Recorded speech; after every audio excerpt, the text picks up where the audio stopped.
we have a trucking channel in the morning most mornings. Our host HB tune in.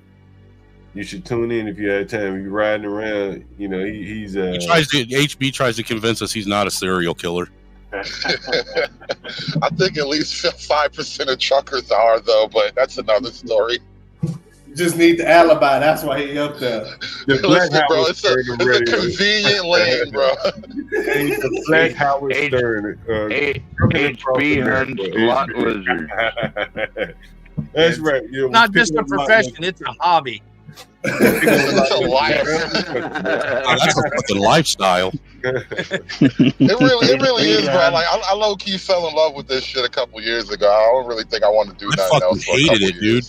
I couldn't do it. I spent the only thing I got to do with my dad was once in the summer he'd pick me up for 2 weeks and I'd get stuck in his fucking semi with him doing absolutely nothing. It would probably be better nowadays with gadgets and tablets and the internet and shit. It probably back in the 80s. Yeah, in the late 80s, early 90s, yeah, it sucked ass. Yeah, it made you read books and shit. No, it wasn't the reading that bothered me. It's like I couldn't listen to like, dude, I still remember putting my fucking Nirvana cassette in his cassette player, and he pulled that out and said, "We ain't listening to that Negro shit in my truck," and threw it right out the window. Nirvana? Holy shit! Not Nirvana. AM? Y'all would listen to AM radio? He listened to talk radio.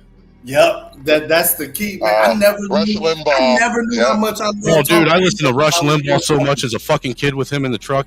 And I was his fucking, while I was there, I was his fucking unpaid doobie roller while he was rolling down the road too. You won't believe bro, you had father-son bonding, bro. Shut the fuck up. 11 years old, sitting in the passenger seat rolling doobies for him. Bro, I never rolled a single joint for my dad, bro. I feel like I missed out. All alone, I feel so bad. I thought about that because I got 2 boys. I'm like, man, what age? Because like, never mind. I'm gonna keep quiet. Nah, real shit, Dave. I don't really plan on sharing this with my children until they're like adults. Yeah, like let them discover it on their own. I'm not gonna. Yeah, I wouldn't share it with them until they come to you. Right. Even now, like I don't smoke in front of my kids, bro. I don't either. It's weird. It's weird, and the little one always running around knocking. Dad, come on! What are you doing? And I'm tossing shit away. American man, you're stupid. I can drive a semi truck. Man, I got an interesting story to tell about Rush Limbaugh, man. He came to speak in Manhattan. I can't remember exactly where. But I went to see him speak. This was probably one of the last time he spoke publicly. And it was me and another black guy I know this in the line. And one of the few black guys, black people there. And he gave a great speech. Rush Limbaugh, and looked it up. Somewhere he spoke in Manhattan. I listened to him probably for 20 years or so. I remember when I was a freshman, and then again when I was a junior in high school, we had Jim Jordan come to the high school and talk to us when he was campaigning. This was back in the 90s too. Rush Limbaugh was great, man. They don't make him like Rush Limbaugh anymore. I really miss Tim Russert from Meet the Press. Like he was the one who was always giving everybody the business. He didn't care about what your party was, man. I miss Tim Russert. Yeah, out of all the guys, he wasn't so bad because they're all like left leaning somewhat, but he wasn't so bad. Then I think he died and they gave the show to his kid, and it was ruined after that. Yeah, it went down. Luke Russert. Yep. It went down. Remember Michael Reagan? That was back during the early days of Rush Limbaugh when Michael Reagan was doing AM radio. I remember that. That was right around the time when what's her face? Oh my God, it was Air America versus who you just mentioned. I think this was like in 2006 when it all came, when it was real big. It was Air America on the left and who you just mentioned on the right. That was Michael Reagan. Yeah, I feel like a lot of what we do on YouTube, especially like the black conservative YouTube guys, we kind of are replacing the old AM talk radio. Oh, yeah, wow. I agree to an extent. Yeah, I think we push it even further, or we're allowed to push it even further because they had barriers, they had guardrails. Yeah. We talked about COVID here and shit. We still talk about it quite a bit. I don't think, Rush Limbaugh. I don't think he was alive during COVID. Maybe he was, but he wouldn't have gone as far as we've talked about it here. COVID stuff like that, race in particular. A lot of people want to Rush Limbaugh to really go all in on race, but he never would do. He was a master at dancing around it. Yeah. Giving his true thoughts about things. Well, what's better about this, John Galt, is we have public broadcasting with Stanley Cross over there. Yeah, I think technology allows us to really go a lot farther than Rush Limbaugh because we can allow people to come up on the panel. That didn't exist probably much of his career other than call-ins. Now we can let people up, put them down. We even take phone calls here, so it's even better.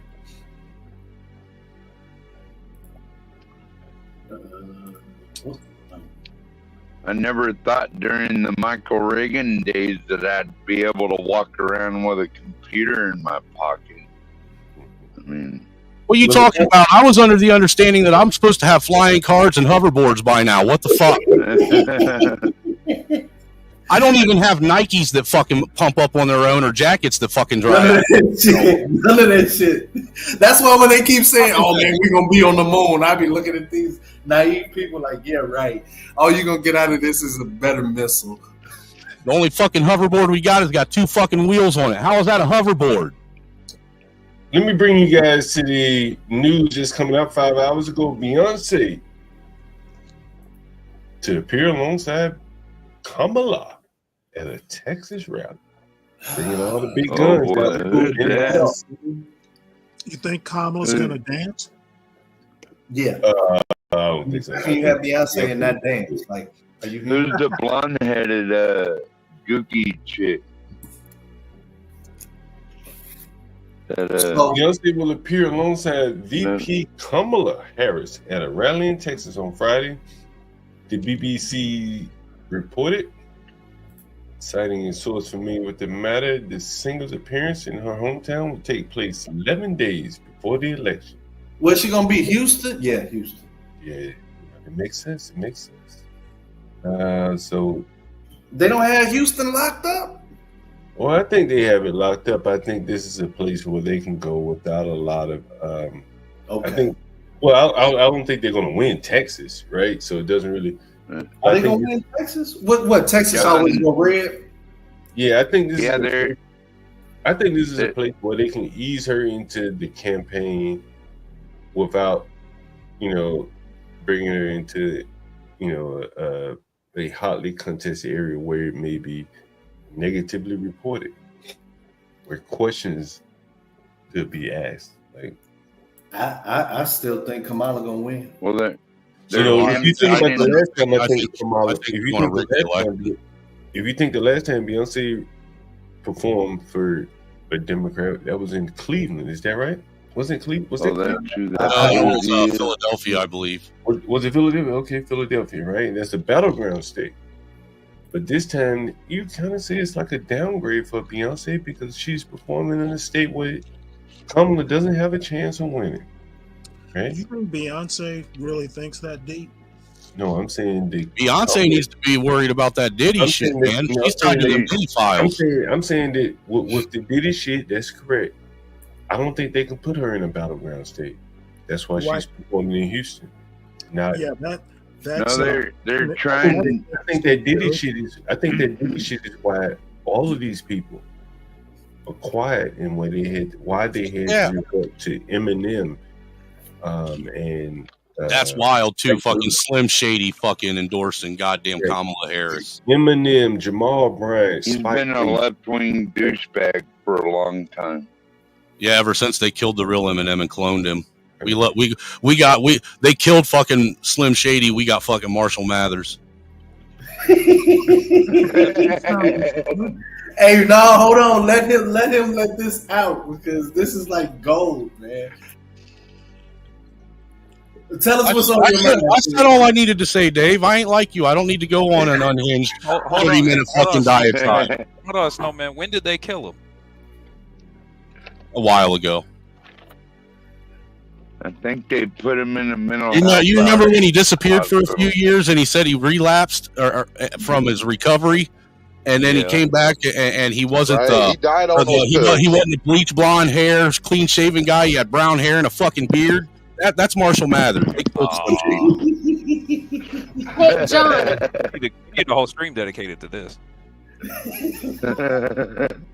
What's up, G? I don't think John realized it. Okay, good. I'm still connected. The same thing they did to Jamie Foxx and to Chappelle and Britney Spears and that's what I was going to ask. Do you think they did that to Dave Chappelle whenever he went on his break? Oh, absolutely, dude. That is not Dave Chappelle. Can I ask John a question really quick? What's up? Okay, so I'm curious of what you just said, like about Beyonce. What would be the benefit of them not coming out as it pertains to the Diddy situation? Because I feel like if they came out in support of Kamala and all of that, it would help them because she'll be president and then she can pardon them. Oh. So why wouldn't they support her? I don't think they want. I think it's Kamala. The people who are running her campaign saying these people are radioactive right now. Yep. We can't put them in the line of fire in a battleground state. In Houston, it doesn't even really matter. The media is probably not going to be there covering them in Houston because there's really nothing at stake there. But if she were to bring her to Cleveland, you think that the media is not going to cover Beyonce? No, not from the standpoint. Not from the standpoint if she were in Philadelphia. That's a big media market on the East Coast, and then there would be other media that would be saying, snooping around with this Puffy thing. This is my thought. Okay. And I think this is why she's been so quiet. And if you think about it, the last time they used her, it wasn't really received all that well. But they use her in the battleground state in Ohio, if I'm not mistaken. I mean, God, but it is Beyonce, so I feel like because whether it's in Houston or not, like more than anybody else, because Spike Lee, he was actually speaking to her at Kamala's rally that's going on right now. Spike Lee looks like he's lost his fucking mind. Yeah, hey, leave my Morehouse brother alone, man. I feel like what they're going to do is they're going to take this coverage from Houston, and of course they're going to blast this harder than anything else that they have from her campaign as far as a celebrity, because it is Beyonce. And they're going to be more people there than at a Trump rally. Portia, the whole point of this rally is to try to unseat Ted Cruz, which isn't going to happen. Ted Cruz is from Florida. No, he's Texas. I think I said Florida or Texas. That's the whole point of the rally. Hold on, wait, Stanley, what did you say? I'm sorry. I said there are going to be more people at the Beyonce concert than a Trump rally. Oh, absolutely. 1,000%, of course. And in Houston, of course. Is it free? Is it like a Kamala Harris campaign? I bet you still find people chanting Trump though. It might be free, but that's been going on at all here. Remember when what's the name was twerking at the campaign and then everybody left when she stopped twerking? I think it might be something like that. As soon as Beyonce's done, the rally's over. Oh, I have to pull that up.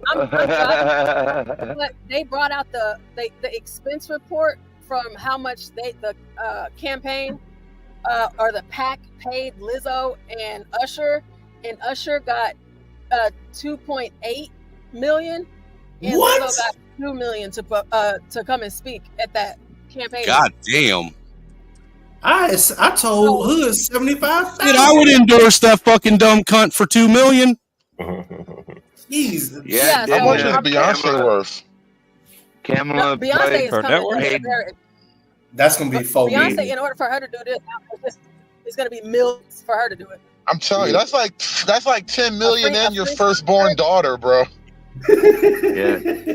She paid that. Didn't she sacrifice one of her kids already?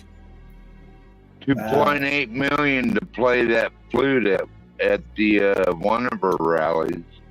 $2.8 million for $10 million. Well, yeah, that's Lizzo though. Of course, they're gonna endorse her fat ass. Anyway, Beyonce. Oh, that's the Detroit. No, that was in Atlanta. I don't know why they needed that in Atlanta. Beyonce's net worth is 70. Lizzo was in Detroit. What's it? Yeah, Lizzo, the wrong business.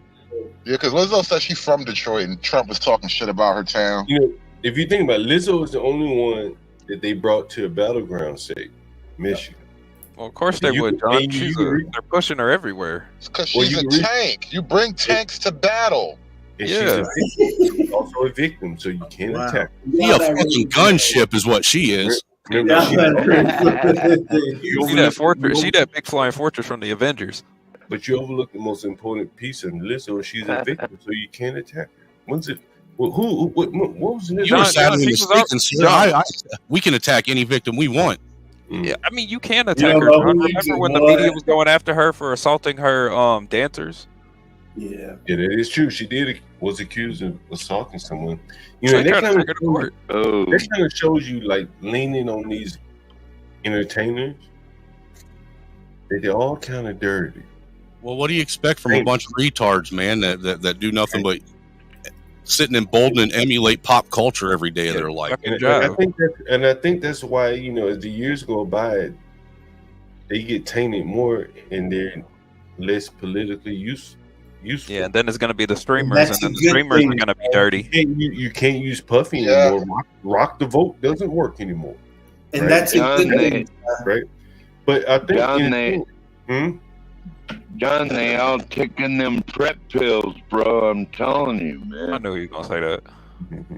I was saying, John, that's a good thing because for years, you know, I think it's a tough situation, but the outcome is going to be very good because then celebrities, especially African American celebrities, will be able. They won't have to feel that pressure because the politicians will already know that this is not a profitable investment to bring out the votes, and therefore Dave, it's not a good thing because they'll just replace them with African American streamers. They already tried doing it with Kai Cenat, and they tried it with another streamer. I can't remember. Those guys are I'm glad with that. Like, just spend the money. If you're looking for African American votes, spend those dollars. But that's my only thing. But Casanat can't be holed out the way a young girl can be looking for a rap. He denied it too. He got in trouble for it. Right, but look at where Kamala went though. This is so ironic because she take all this flack because, you know, you slept your way to the top and all that stuff, Willie Brown or whatever. And the first stream she does is a Thought podcast, bro. I do hear her dick sucking skills are impeccable. Yeah, apparently she got that. What podcast did she go on? What's it called? Call Her Daddy.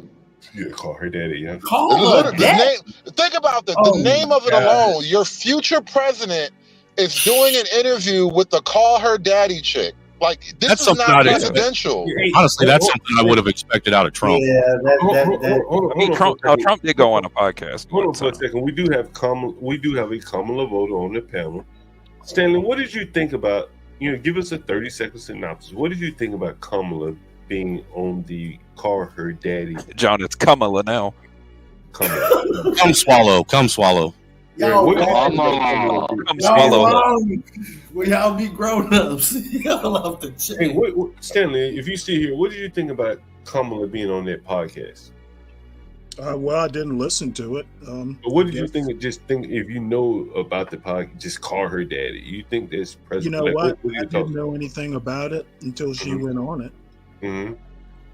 So hey, Stanley, what's it like to be an ally? What's it what? What's it like to be an ally? Damn. Ally of whom? The black the women. LGBTs, the LGBTs, and the black women's. What's it like? Here we go. You know what? Here we go. Get ready. You're trying to start a war. Probably see more of them driving. I'm asking the man to give his honest experience. Hold on, give Stanley some respect here. I was asking him a question. You know more about it than I do. Driving around, you see more of them than I do. Well, I'm in New York City. They're everywhere, but they don't get in the car with me. But you vote with them, and so I'm like, what's it like? What's in it? I don't understand the concept of being an ally, Stanley. You just made my point. You are their ally. You live with them. I live with them. It seems like you don't want to answer the question. Who is this them you speak of, Stanley? You're in New York City. You probably run into it more than I do here in Georgia. You're the real ally. No, because I want to like remove all their rights and shit. I want them to go back to pre-Stonewall. That's what they always say. But once you get in their house, man, you all simp. The next time you make a delivery to one of them, I ain't simping for no they them. Shit, right. Who do you drop the package off to if it's a they them? He her. Give it to he her. I don't need a he her to sign this fucking paper. If I can't take they them, like the app won't let me close if you fill in they them. That's not gonna. It's not how it works. Don't use teaching, their pronouns. Just use their first name, first and last name. You serve them just like you do anybody else, right? Oh yeah, John. Speaking of, I found the podcast. It's an audio. So that's what it's like to be an ally. You treat them like they're everybody else. Okay, all right. No, I'm learning. That's what it's like to be an ally. Treat them like they don't suck. Okay, all right, cool. You touch the same pen. Like they just treat them like they don't eat booty hole, man. That's all you got to do. Right. I'm having a hard time conceptualizing, but I'm following you. It's hard to do when their lips are always brown and their nose is stained. It's kind of hard when their breath always feels like dookie butter. But Stanley, I posed a question. Yes, I posed a question to some. Just tell them to brush their teeth and chew more gum. I posed a question to some pro-blacks, and I would. They didn't want to answer me because I pissed them off already. I'm not a pro-black. So maybe I'm the wrong person to ask.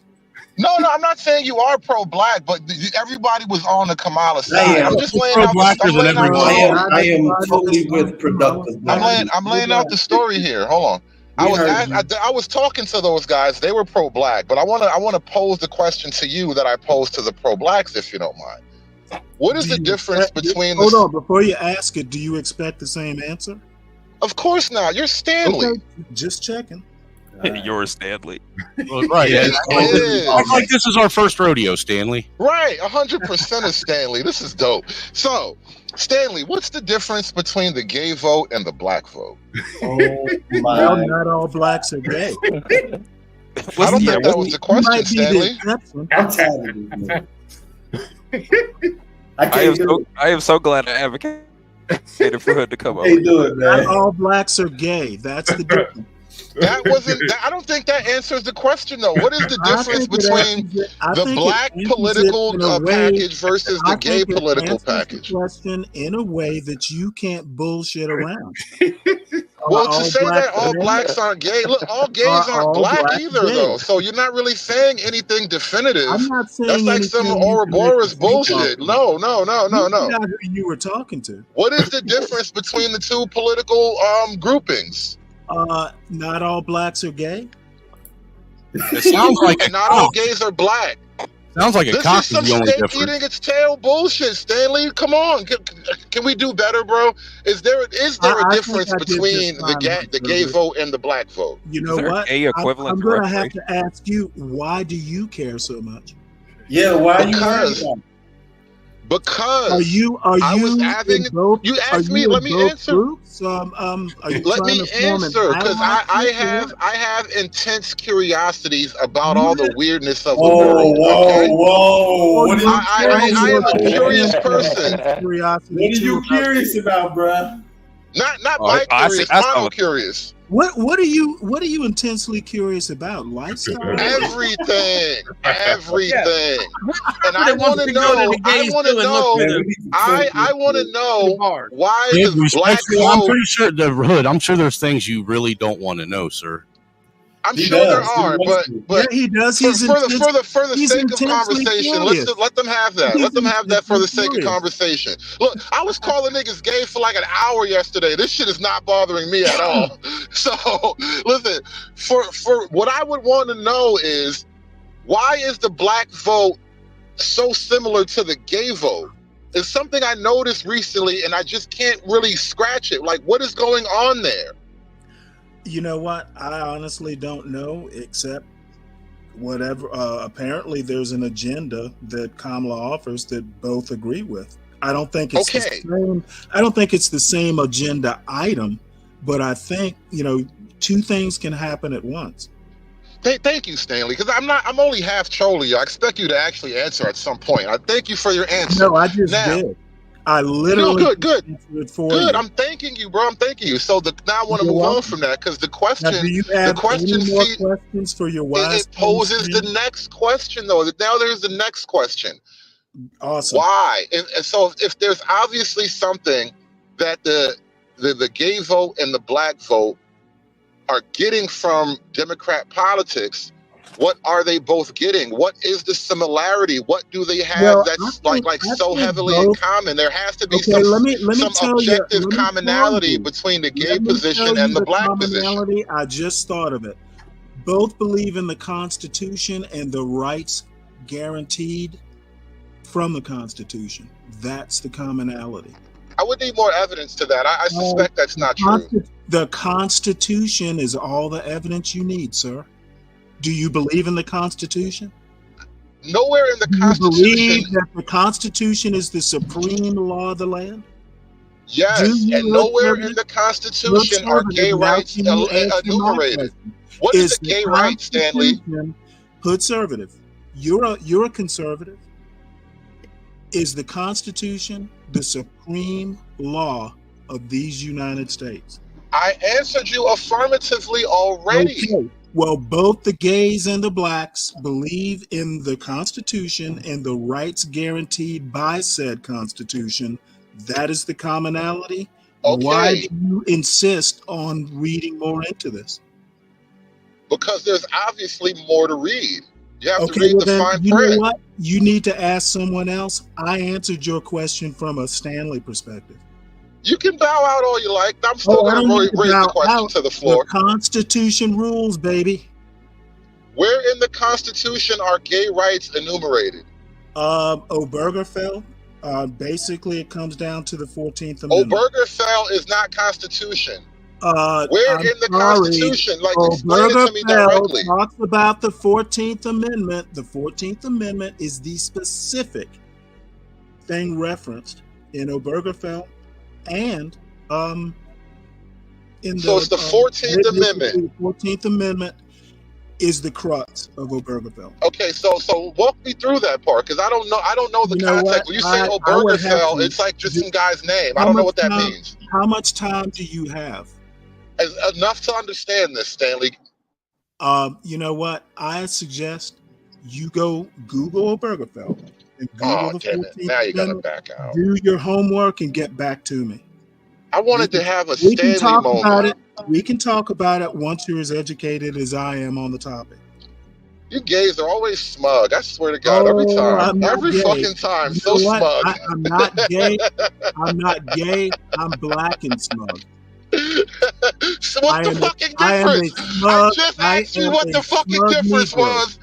I just asked you what the difference was, and you couldn't tell me, and that was, I'm not gay, I'm black. I can't tell, nigga. I don't know the difference no more.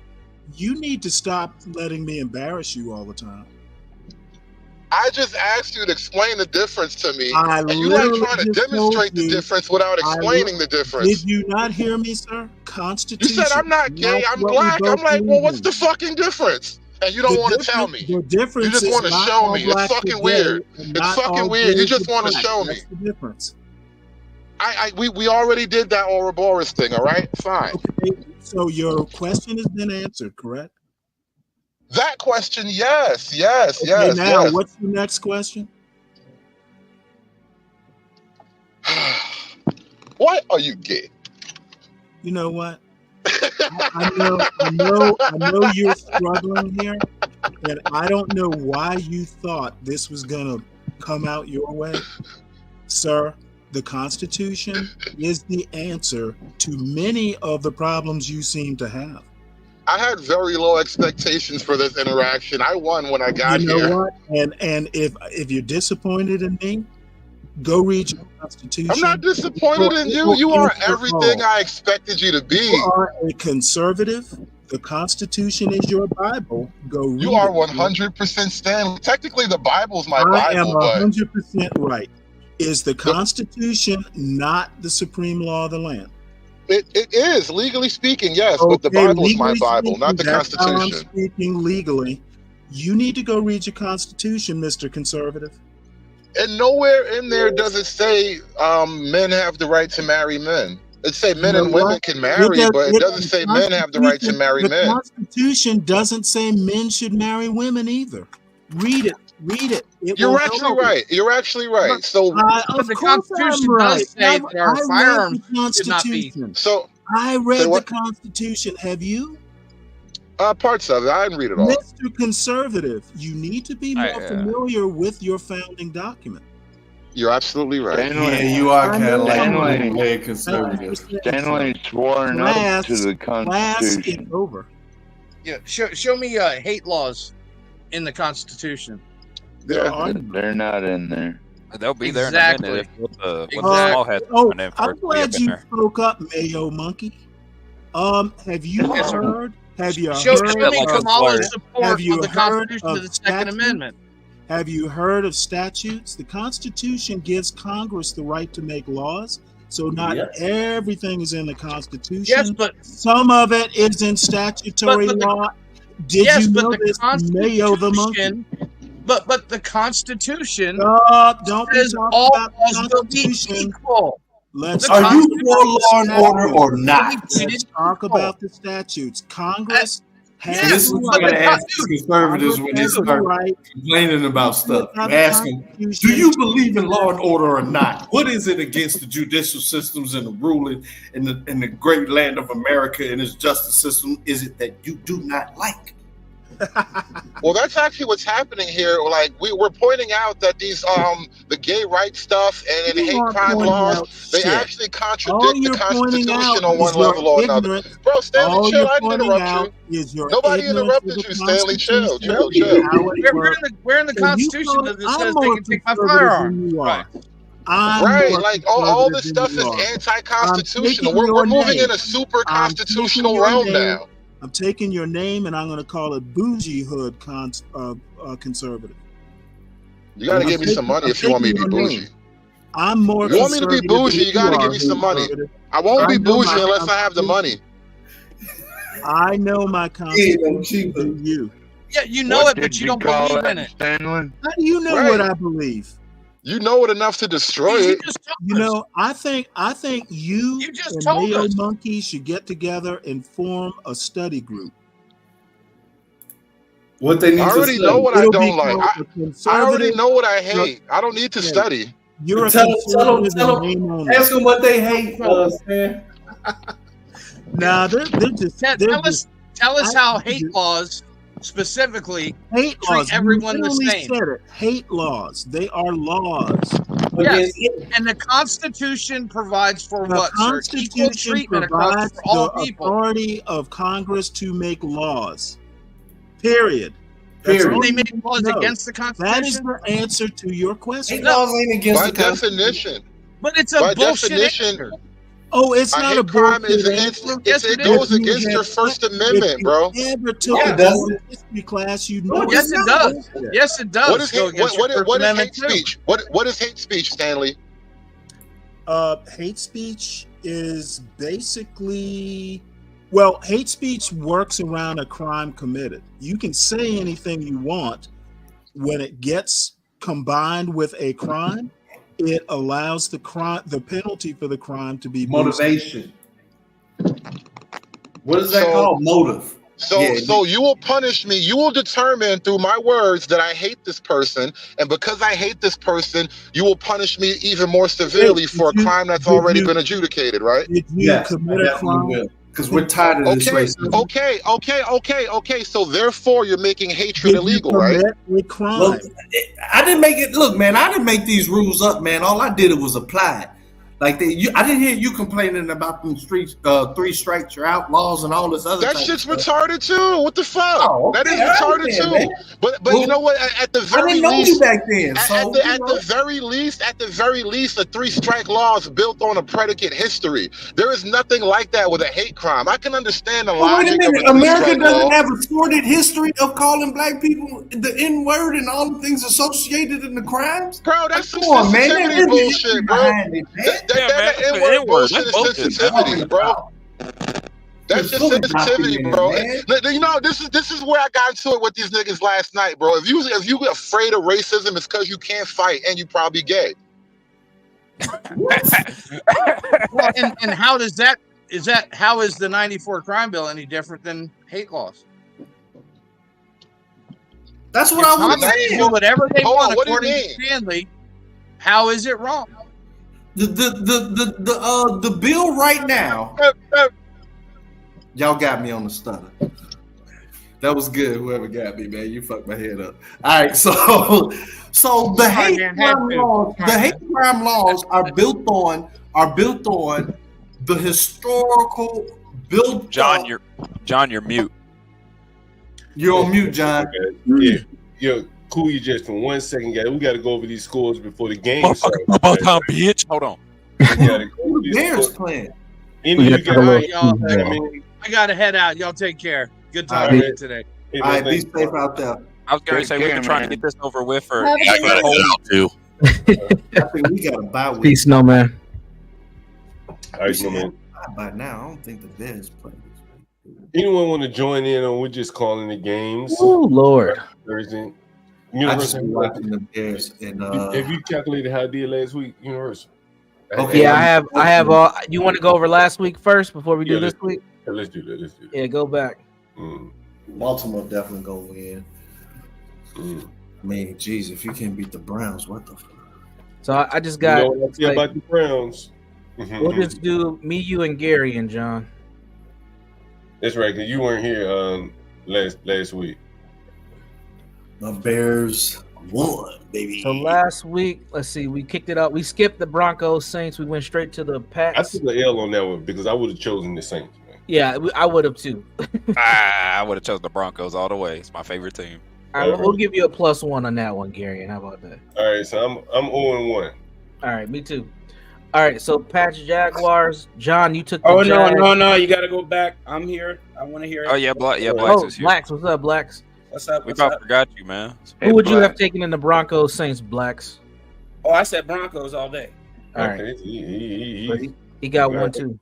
He 1-0. Now I'm 0-1.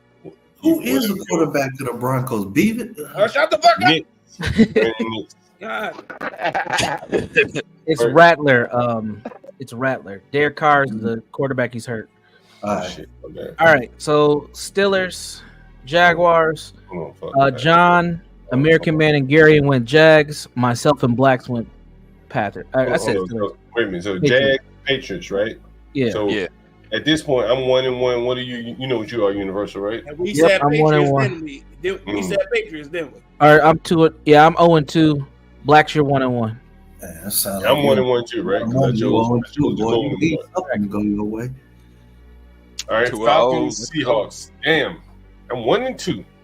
Falcons, Seahawks. Gary and American Man win Seahawks. Falcons, John, Universal, and Blacks. 1-2 right now. 12th man. I'm always rolling with the Seahawks. I don't care if they win or lose. All right, with the Bills, I chose the Bills, so I'm 2-2 now. Can't remember what I chose for this one. I think I chose the Titans, or did I go Bills? Gary, you chose the Bills. Everybody chose the Bills. Nobody chose the Titans. Yeah. All right. Yeah, this one don't count. I know who I chose, right? I don't even have to think about it. I know. Everybody chose the Bengals. We all got the dub on that one. Okay. Yeah, the Browns. I'll be right back. They did the Browns suck. Come back. It ain't did the Browns suck. Tell them, University Jones, what's the reason? Yeah, it ain't the Browns suck. It's the quarterback can't stop being touched, man. Again, the Browns suck. All right, continue. No offensive line, you mean? So what was that putting? Then we had hold on for a second. It's 0-1, 1-1, 1-2, 2-2. And then I said Packers versus Titans. I said Packers. You're 3-2 right now. Everybody's 5 games in, so you know what you are. 3-2, right? All right. I chose Packers, so I'm 4-2. I think I'm 5. Not gonna lie, I think I'm 5-5. Packers. All right, in the Packers game, where are they on my list? Gary, you were the only one with Texans. Everybody else chose the Packers. I'll take that L. All right, I'm pulling. Yeah, I went with the Colts. All right, next we had Colts and Dolphins. Everybody went with the Colts. Colts. Yeah. I have been 2. Ooh, that boy rolled. Dolphins suck. Hey, look, I think Universal. I think you were the only one who went with the Vikings, man. I think I went with the I know. Vikings. Did I go? Nope. Me and John went with the Vikings. Me and John. So we took an L on that one. So what right now? So now let's see. Blacks, you are 5-2. Daggone, the New No, York. you're 6-2. Garion, you are 5-3. I'm 5-3. John's 5-3. Well, I'm 6-3 right here. Eagles and John, you took the Eagles. I took the Eagles. We both took an L there. Everybody else chose. The Eagles won. Oh wait. Oh yeah. Sorry, my bad. We both won there. American Man Gary. This was one that Blacks did not choose anything. I think you were gone at this point. Okay. So yeah, we won that one. We did not take the L there. I'm 6-3. Yep, 6-3. Rams and Raiders. Who did I choose? Damn, I think I chose the. Yeah, I don't even remember who I chose for this. Did I choose Everybody chose the Rams on that one, so we all got. Okay. Does that make me 7-3? Oh my god. Yeah, that makes you 7-3. Yes. Oh my god. All right. Next game is the Commanders and the. I know. I chose the Commander. I chose the only person that chose the Panthers was Black. Sorry, Blacks, but everybody else chose. I chose the Redskins. Oh, I'm 8-3. You did. I'm 8-3, bro. I'm rolling. The next game's 49ers Chiefs. Am I 9-3 now? I am 9-3. John chose the Chiefs. Blacks chose the Chiefs. Everybody else chose the 49ers. So I'm 9-3, right? Because I chose Chiefs, correct? Yeah, you're 9-3. Garion, that's a win for Garion. A loss for myself. Dang. And Blacks, a win. Here we go. I can't remember who I chose here at University. The Jet. John, you chose the I know. Jets. I remember. I chose the Jets. All right. Everybody chose the Jets, but Blacks. Blacks got the dub here. I'm 9-4 right here. Yep, you're 9-4. Garion as well. Who did I choose right here? I think I went with the Ravens. Right, and then I think you went with the Ravens, John. Yeah, we all went Ravens on this one, so we all got the dub there.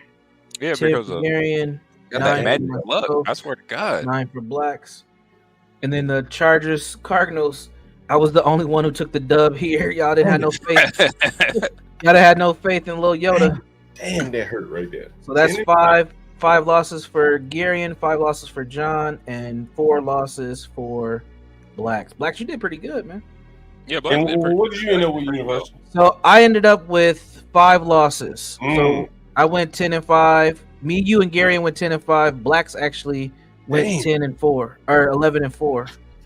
Y'all want to do a pool next week? Yeah, we should. Yeah, because this was pretty good. This was pretty close. This was fun. Last week I went. What did I go last week? Universal. Oh shit, man! You went like fucking 12-3 or something. Damn, cleared us out. Man. I was like, shit, man. Garen riding on my picks and shit. Hey man, that plus my own. That plus my own research, man. I swear to God. I already got my list set up for next week, man. This was actually pretty good. This was pretty good. I'm gonna let you go first this time. Fine, I'll go first. All right, hold on. Let me get everybody's name written down. Put the spreadsheet on the screen. Yeah, I'll try to create a sheet and send it over to Portia next time. This nigga piggybacking off me. Yeah, I'm hey, bro, you paranoid, John. And sorry, Portia, I meant to send you the sheet. You wouldn't want to see it. Was going to be a scan with my messed up handwriting, anyways. Oh yeah, I have the spreadsheet open already. All right, perfect. Are you keeping track right now too? Yes, yes. All right. Perfect. Thank you. All right. We better get it started. All right. I'm going Vikings first. Since John wanted me to go first so badly. Oh yeah, damn, you heard me. Go ahead. All right. So the first game should be the Vikings and the Rams, right? Yeah. Okay, I'm going Vikings on this one. Before we do this, are we putting money on this time? Yeah, y'all putting money up. Yeah. $2 per game, right? Yeah. $2 per game is what we said. Sounds good. All right, I said Vikings on this one, 20+. We want to do it. How many games is it? 11 games? Should be 14. Well, man, that's or 15. Depends on buys. I don't know if there's buys next week. And it is winner take all, right? Yeah. Are we split? If we have ties like we did this past week, are we going to split the pot? We ain't had no ties. Oh well, you got it. This past week it would have been one. Oh no, yeah, blacks. You won the whole thing. My bad. I did. All right, yeah, winner takes all. That works for me. All right, here we go. How much we And doing? y'all said $5. $2 per game. $2. No, I'm doing $2. Yeah, I'm doing the total record. Might would just say $70 or however many games. I got 16 games, 15 to 16 games. That count? All right, that's $32. That'd be $32, not 70, John. Yeah, John's trying to get extra money out of this. Yeah, John's trying to look at We don't own apartment buildings, John. I'm broke. All right, 32. All right, $32. We ain't your tenants. Did we all go Vikings? In the pot. Yeah, I went. Yeah, I went all together, right? All together. I'm Rams. Wait a minute, this last week, right? No, this is this week. No, this week. They playing again? Wait a minute, who did Baltimore play? Oh, they played Tampa. Okay. They played All right, Tampa. so it's Vikings versus Rams. I'm Rams. You know where I'm going. Okay. Ooh. I'm going Baltimore over Cleveland. Yeah, I'm also going. Wait. Baltimore. Who did you pick in the last game, John? Oh, Vikings. He said All right. Viking. Okay, Why you so pick Vikings? we have John picked Vikings. Blacks to five. Who did you pick? Rams. Rams. Universal. Vikings. Garion. Vikings as well. Okay. Next game. I'm going Vikings, Porsche. Oh, yeah. 12 man, you hopping in this? Oh, 12 man unit. Yeah. All right, come on. Yeah. We in it to win it now. Damn straight. He in it to win it. He's Anybody going want Alaska oil money. Anybody else want to jump in? Yeah, anybody else want to throw 32 in? Yeah. Might as well. San Jose, shoot, he was throwing those picks in last week. Payout Tuesday morning after the Monday night game. Yeah, Tuesday All morning. right, cool. Yeah, I got you. All right, Rams. My My next one is Ravens. Yeah, I'm also going Ravens. All right. Yeah, I'm going Ravens. All right. Yeah. All Who you right. got 12 men? No, Baltimore. Yeah. All right, Ravens for me as well. Ravens all the way down, Portia. I got it. All right. Ooh, no, Oh, this is man. hard. This is an easy game right here to call. Yeah, I'm this one's easy. going Titans on this one. Oh, really? Okay. You tripping? Put him down, Portia, for the Titans. Yeah, please. Put him down. Who was that said? There was Eric, this is why we need a young boy to go first. Okay. Garion has Titans. I guess Titans too. We all picked the same team, then there's no bet, No, we picked- right? I'm No. taking Detroit. I'm going Lions. Me too. Yeah, Lions for me, Portia. Glad you took one for the team. Who you got, I 12 think- men? I think Detroit's gonna lose. Oh, he's going Titans as well. Okay. Shit. All right. Texans, Colts. Colts. This is a tough Colts one as right here. well. I got Colts. Who you That's got, 12 men? It is a tough one, but I'm going Colts all day.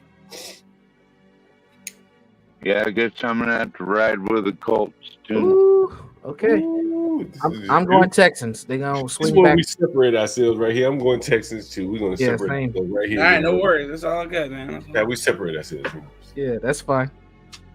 Oh, Jaguars. you look at this Oh, one. man. Oh, man. I say Jaguars on this I one. got to go against my boy here. I got to go against my boy right here. Going Jaguars. Jags. Who you got, Blacks? Man, dude, I got Jags versus who? Packers. I think I'm gonna choose the Packers on that one. All right. Yeah, They ain't been doing so well. The Packers. I mean the Jaguars. man, that's a hard one, dude. I'm going Packers, Portia. I was going Packers too, so I'm just going Packers. All right, Packers. Who you got, John? So, Blacks and Universal Packers. Yep. That's a tough one right there. I know, right? It's just, man.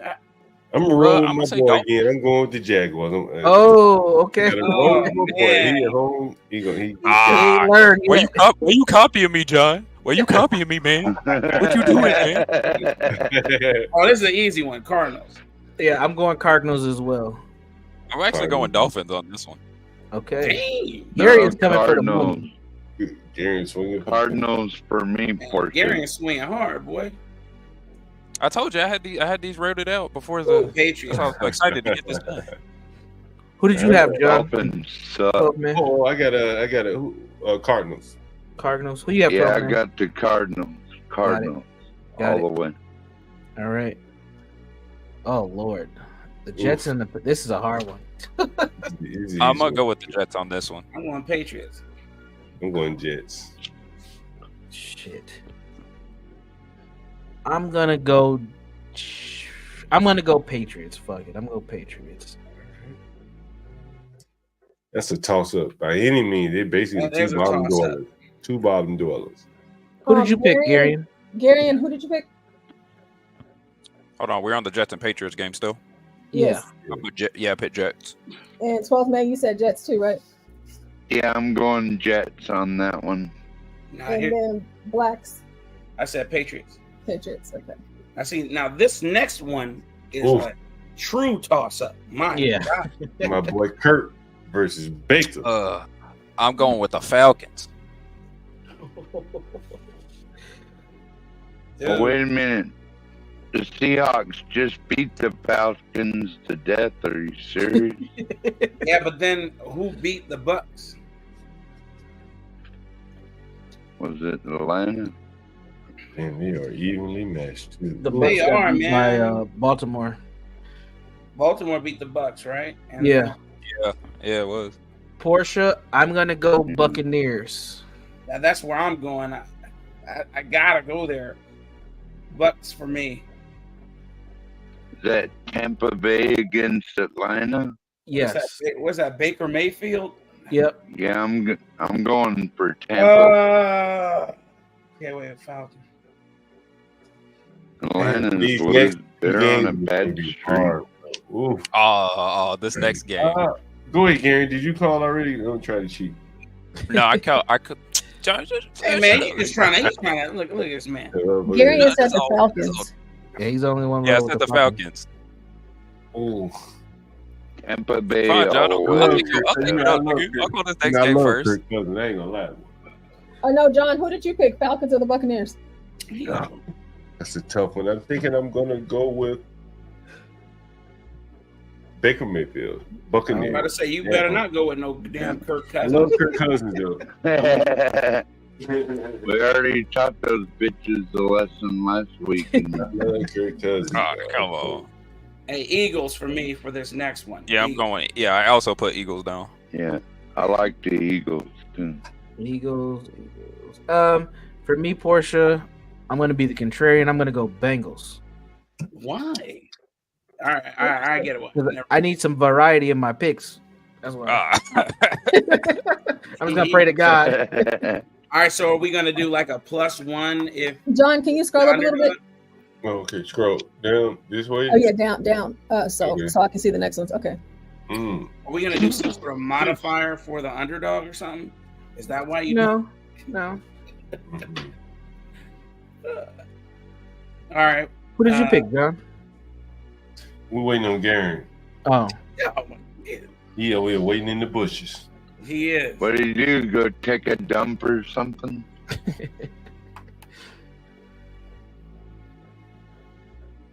So 12-man Eagles or Bengals?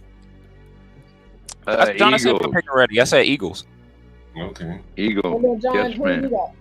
I'm going with the Bengals. Me and the Universal Jones. Me and Mr. Oh.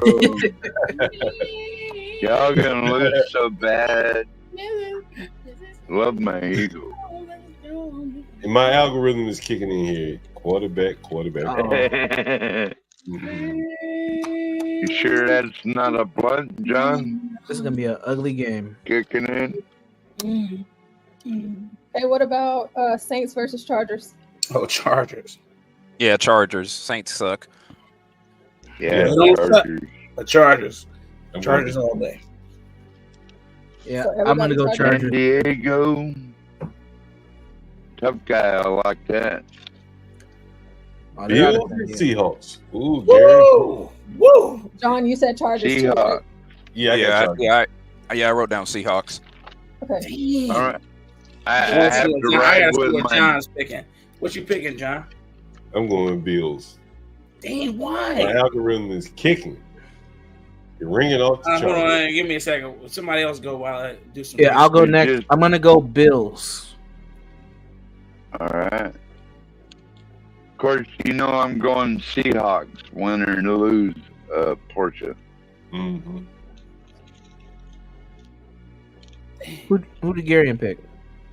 I said Seahawks. Oh, gotcha. Okay. All right, Gary, Yeah, my road dog. I'd be at the pick first. We're just waiting on. I'm going Bills. We're gonna see what the fuck he does when he pick first. No, I've been picking first this whole time, and you made me pick it twice. When he picked first. All right, you know where I'm going with this one. Oh yeah, of course. You homer. I'm going Commanders. Hell. The Bears. Black Yes, quarterbacks the Bears. everywhere I look. The black quarterbacks everywhere I look. One got his fingernails polished. Hey, we're not gonna talk about that. You know I gotta be hometown all day. What about John, Universal, and 12th man for Bears and Commanders? Oh man. I'm gonna roll with the Bears. Yeah, I'm going with Chicago too, Porsche. Probably shouldn't. And neither should I, but hey, I'm not a fair weather fan. I am a fan all day, so Bears all day. Hometown, baby. I don't like the Commanders since they went woke. You got two black quarterbacks. One gonna Be the spend a little bit more Redskin. time in studying film, while the other one got to get prepped and prissy for the game. I'm going with the Commanders. I never vote for them. Oh, let's go, John. Are you serious, I never John? vote for man that paints his fingernails. Shit, I'd rather lose. Come on, I'd man. rather lose 12 man than betting on the motherfucking paint. No pissy votes. Anyway, for this next one, I'm going with the Broncos again. Screw the Oh Panthers. yeah, Broncos.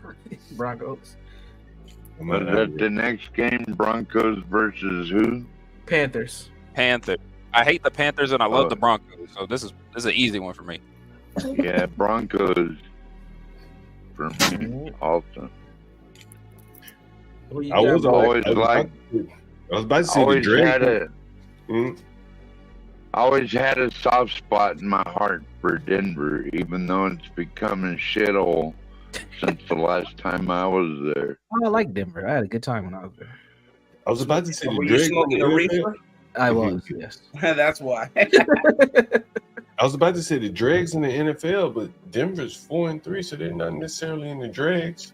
No. I guess I roll No. with Denver too. I roll Alright. with Denver. Yeah, I'm What, going the Denver. Seahawks? Oh, sorry. Go ahead. I'm going Denver. Broncos it is. Yeah, Broncos. Raiders and Chiefs. I'm going with the Chiefs on this. Yeah, Chiefs. Chiefs. All the way down, I'm sure. No one's betting against the Chiefs. I don't know. John's algorithm might say I don't know about what what John's algorithm like. Come on, bro. Chiefs all His algorithm says stay the hell away Yeah. from the Raiders. They got a black coach defensive dude too, Mm-hmm. and no quarterback.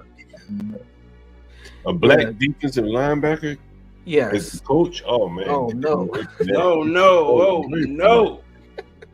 That's All right, terrible. so all Chiefs. Yeah, Chiefs all the way down. Yes. All right, Yeah. Cowboys and 49ers. Oh, 49ers. Oh, 49ers. boy. 49ers on this. Yeah. Hey, Cowboys Cowboys skipper gonna be suck gone this anyway. year. He's on jury duty. 49ers, Porsche, for Okay. 12, man. 12 man. Okay. Yeah, I go Everybody, 49ers. 49ers for me too. Portia. Me too, boy. Okay. Oh, that's the easy one. Yeah, I'm going to Steelers as well. Steelers This one's for. too easy. Let me see. The Giants versus the Steelers. Yeah, that's a That's it. steal. That's it. Yeah, that's all of them. Oh, hold on, wait a minute, really quick. So, who has for the Steelers? What are y'all's picks? Everybody. Everybody. Steelers. Yeah. That's, I couldn't say nothing but the Steelers on that. Yeah. Steelers all the way down. And that is the picks, folks. And so how does it work? We all gonna send Portia 30. Was it 30? Is it $32? $32. $32. Yeah. And it was winner take all, right? Winner takes all, and then she'll send it to whoever wins. And what if it's tied at the end? That's what we need to decide. Do we split? Yeah, or what we want to do? Should we just split it? Yeah, we should. So if there is a tie, go on the promo between four. I don't know. Let's say between four people, we have to have some sort of tiebreaker, unless you want to split the pot. What if the tiebreaker is the Thursday night game for next week? That's fine. I'll take that. We would just force ourselves to pick, and then we can take the pot on Friday. Yep. You said the tiebreaker is the Thursday game of the following week, which I don't know who that is next week, but yeah, I don't either. Which is good since none of us know. That's good. Yeah, we'll just wait until. So we may all bet the same way on that. Yeah, that's no, okay. If that happens, then we split it. Just to get it. May I ask a question? Yes, sir. When is the money due in the pot? Tuesday. Okay, by Tuesday of next week. Yes, okay, sir. Good. That's the Annie up day. Annie up. Hey, Dave, did Dave leave? Yeah, he did. That's when already the games. A lot of them have already been played by Tuesday. Right. That's the whole point. Right. That's yes, sir. So you got to ante up on Tuesday. Okay. Oh, Tyler Perry. Huh? Send to Portia. See Tyler Perry in the strip club, Portia? Tyler Perry with that strip club. He's speaking at Kamala's rally. Oh, okay. He was throwing ones. I seen him throwing ones on IG. I want to see what he's talking about. Nah, he's gonna do his Medea sounds. He's gonna I was going to say, is he in a dress? Betsy, what the fuck is a Medea sound? Oh, he's gonna do the Medea voice. Shout out to Texas roller skater girl. Oh yeah, I was gonna share that. What I want to share with you is how gay I am. Yeah, I was going to say, you better took a pill of prep before you went up there. I knew you were gonna say that, G. Gary. Where is this right here, Portia? Atlanta. It's in Atlanta, Georgia, sir. Yeah. 12th man, the Medea sound is "I'm a Billionaire." Oh, which we're not. So Okay, calm well, down, Trump's not Stanley. speaking. Trump's not speaking, and 12th man didn't reference Trump. Oh, I'm just Well, saying, listen they're to- billionaires, you know. He asked what a Medea sound Stanley, was. be quiet and listen. Listen to your master right there. Okay, Stanley? You know what? If I listened to my massa, my foot would be up your ass. God, I don't. A good one. Come on, Stanley. Be nice, motherfucker. Okay, let me rewind it because I want to hear it. Yeah, I was trying to hear what he was saying too, but Stanley wouldn't shut the fuck up. Okay. Hello, Georgia. Hello. I got to tell you, I've been a resident here for a little more than 30 years, so I know a few things about Georgia. What I want to share with you today is that this is where I found the American dream for myself. And lately I found myself having my feet in two different worlds. One where I'm talking to very wealthy people at their table, and then I come to work and I'm talking to people who work for me about everyday problems and everyday issues. So it puts me in a very, very peculiar spot to be able to talk to you. And I'm grateful for that, having my feet in both those worlds, because I still remember what it was like to stand at the Winn-Dixie on Butte Highway and have $20 and try to figure out, how do I make this meal work for the week? I know what it's like to have my landlord knocking at the door and I'm in the bed hiding because I don't want him to knock on the door because I know he has an eviction notice. I know what it's like to be homeless. Was it John? I know what it's like to have Yeah, me. to stay at Where my money, motherfucker? Get your gay ass out here, Tyler Perry. I know what it's like to sleep in my car wrapped in my grandmother's quilt because I had no place to go. I know what it's like to come from work and walk outside and realize that my car has been repossessed. So make no mistake, I know and I remember how hard it is, and I remember the struggle, and I also know, hear me, how expensive it is to be poor. Hey, Portia, could you turn it up a bit? People in the chat are saying it's a little too Yeah, quiet. I'm working on it. All right, okay. I was looking for inspiration, and there was this show called Lifestyles of the Rich and Famous. And there was a man on there that I really admired, I looked up to. He had a helicopter, and his name was on.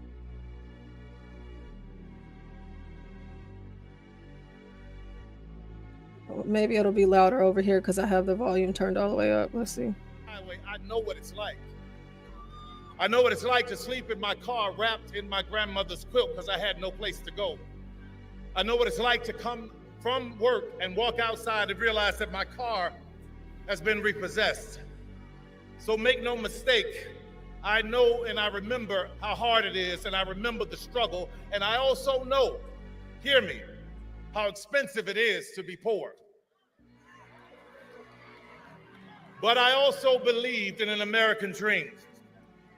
And when I was coming here to Georgia, I was looking for inspiration, and there was this show called Lifestyles of the Rich and Famous. And there was a man on there that I really admired, I looked up to. He had a helicopter, and his name was on hotels all over the place. He was, hold on just a second, let me get through this so you hear what I'm saying. Young black men admired him because his name was in rap lyrics. So when I first started making a little money, the first thing I did was checked into the Trump Hotel because I wanted to feel that specialness. Portia, can you stop it right there? Research is important. They're doing it again. They're doing it again. They're showing like how successful Trump is. Like, they should just talk about Kamala. Don't tell us how great Trump is. Like, I don't understand what you win from that. Don't tell me about his helicopters. Don't tell me about his hotels and the buildings with his names on it. You're going against the narrative that this is a racist. This is a terrible businessman. Okay, saying I'm just saying this should be racist. What I'm saying is, many racists are rich. I don't get your argument. What I'm saying is that he's bringing to mind many memories that people have of Trump pre-racist. And what I'm saying is, before he was ever called racist, people Trump has been called a racist since the early 70s. Back in the 80s. But most people, when they thought of him in my generation, at least my generation, I didn't think race. I thought successful, bombastic. I'm telling you, in my generation. Now, maybe you're a little bit older than me. You may know. No, actually, anybody who knows more than what they read about. Always been having. Hold on for 1 second. The rappers wouldn't have been rapping about no racist. That don't make sense. The rappers are racist and sexist. Why wouldn't they rap about race? I don't believe that the rappers believe themselves to be racist when they were talking about. Well, you know what? A lot of times people don't think they're racist, but they are. All of these, there's been too many of them for them to be rap. They weren't rapping about David Duke. They weren't naming themselves David Duke. Is David Duke the only racist in America? They weren't talking about George Rockwell. They weren't talking about Jared Taylor. There are a lot of racists out here that they weren't talking about. They were talking. Well, maybe they only talk about famous racists like Trump. Well, there were a lot of famous racists. Did Abraham Lincoln? They talk about him. But they didn't. Who raps about Abraham Lincoln? Well, I think it's a generational divide on who's going to call him that or not. Okay, I don't think it's a generational divide. Where it stems from, I know where it stems from. When he was building and wouldn't pay the subcontractors. Nobody's thinking about that shit down on the level when Jay-Z's rapping about it. And rent out to black folk. Or hell, shit. It probably was a reason. But what I'm saying is that if you're going to campaign for Kamala, there are two tacks you can take. And trying to criticize the man by talking about his helicopters, his buildings. That's probably not the best way to go. You should just talk about your candidate, because it really isn't like you start talking about he got helicopters and buildings and people like Seven Steelers and all. You're gonna be like, shit, I want helicopters and buildings too. Let me tell you how this actually works in real life. You let everybody but the top of the ticket talk about everything else. It is the candidate herself who talks about herself. Okay, if she started wandering off like this, you might have an argument. This isn't the top of the ticket. It's a supporter. He can talk about pretty much anything. I think if it were Mitt Romney or Kane, it might hit different. But it comes off. Unfortunately, it's not either of them. Right. But to me, and I'm just telling you, I'm just one man, right? Okay, well, once you say it's your opinion, I don't have an argument. And everyone's going to have it right. But to me, and I've talked to other people, it comes off like hating, right? You're talking about all these things that this man had, then you're going to criticize him. It's kind of hard to criticize a man that has accomplished a lot of things. That's just my way. That's just my way of looking at it. And I'm not saying it's the right way, absolute, but I just think they should take a different approach with Trump versus if this were just a political candidate solely. I have a question. Does anybody remember the Dream Team presidential ticket? No. Because everybody remembers Trump like new. I remember Ross Perot, Ventura, and Trump. Who called them the Dream Team? Oh, you don't remember? No, I don't. If I don't remember, that's why I'm asking. Okay, so I think when Ross Perot was running, his team, his president, VP, and I forget what he was labeling Donald Trump, but they were literally, that was his first time running for president. I don't think he was at the top of the ticket, but he ran with Perot, Jesse Ventura when he was governor of Minnesota, and Trump, and it was all riding in his Trump jet, taking pictures. The literal thing was the Dream Team. Okay, and well, let me counteract that. History only remembers Ross Perot and barely that. They don't remember his vice president or Trump. Right. That's what I see. You know, nobody remembers it, but I vividly remembered it. I remember Trump's first foray into politics. I remember Ross Perot. To J Dub's point, Ross Perot was a nutbag. Yeah, he was right about stuff, but he was a nut. He was a nut. He would have been great economic advisor on some oil or something, but being the candidate, nah. That's all I want to say about that, because nobody seems to remember it. There's a reason for that.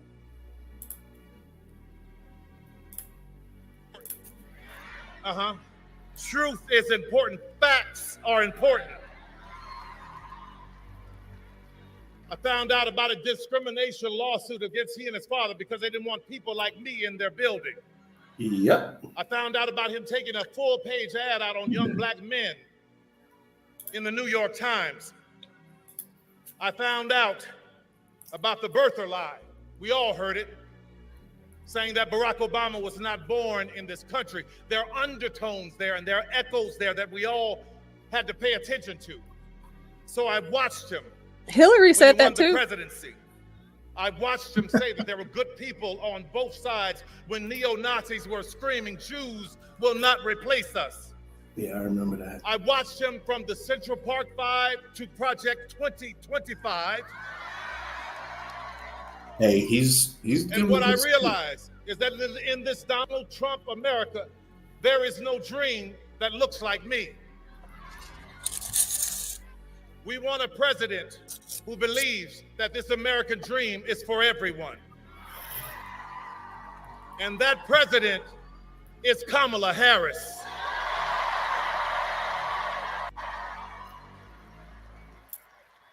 We want a president that understands, like I did in Georgia. When I came here, I didn't have anything, but I had a dream. So I worked, and against all odds, I worked my way to where I am now. It was here in Georgia. See, in Georgia, you know what we do? We don't sit around and complaining. We go to work. It was here where I became a studio owner. My first studio was on Krog Street. Now that is Krog Street Market. And then I bought another studio, which was on Greenbrier, right near Greenbrier Mall on Continental Colony Parkway. And it was there that Barack Obama came in 2012 to do a fundraiser. And he was getting ready to leave, and he said, come ride with me. We're going to my house for a fundraiser. And I'm like, wait, you want me to ride with you and the Beast? So I get in the car, and traffic is stopped, and we're riding, and he's talking to me. And for those of you who are old enough to remember Charlie Brown, all I heard was wah, wah, wah, wah, wah, wah. I finally said, I'm sorry, Mr. President, but I haven't heard a word you said, because I'm in awe of this country. What a great country that you could become president of the United States. And he turned to me quick as a flash and he said, yes, but what a great country that you could become Tyler Perry. From that moment, I went and I bought a bigger studio. I bought Fort McPherson Army Base. Right now, where we hire thousands of people are coming through that doors. And I don't care what was stacked up against me. I don't care. I didn't pay attention to that. What I paid attention to was, how do I help somebody? I broke through that door, laid it down on its side, and let it become a ramp so that somebody else can get higher too. Like who? You want to hear something about an American dream? Fort McPherson was once a Confederate Army base. Yeah. Where there were Confederate soldiers trying to plot and plan on how to keep 3.9 million Negroes enslaved. Now that land is owned by me.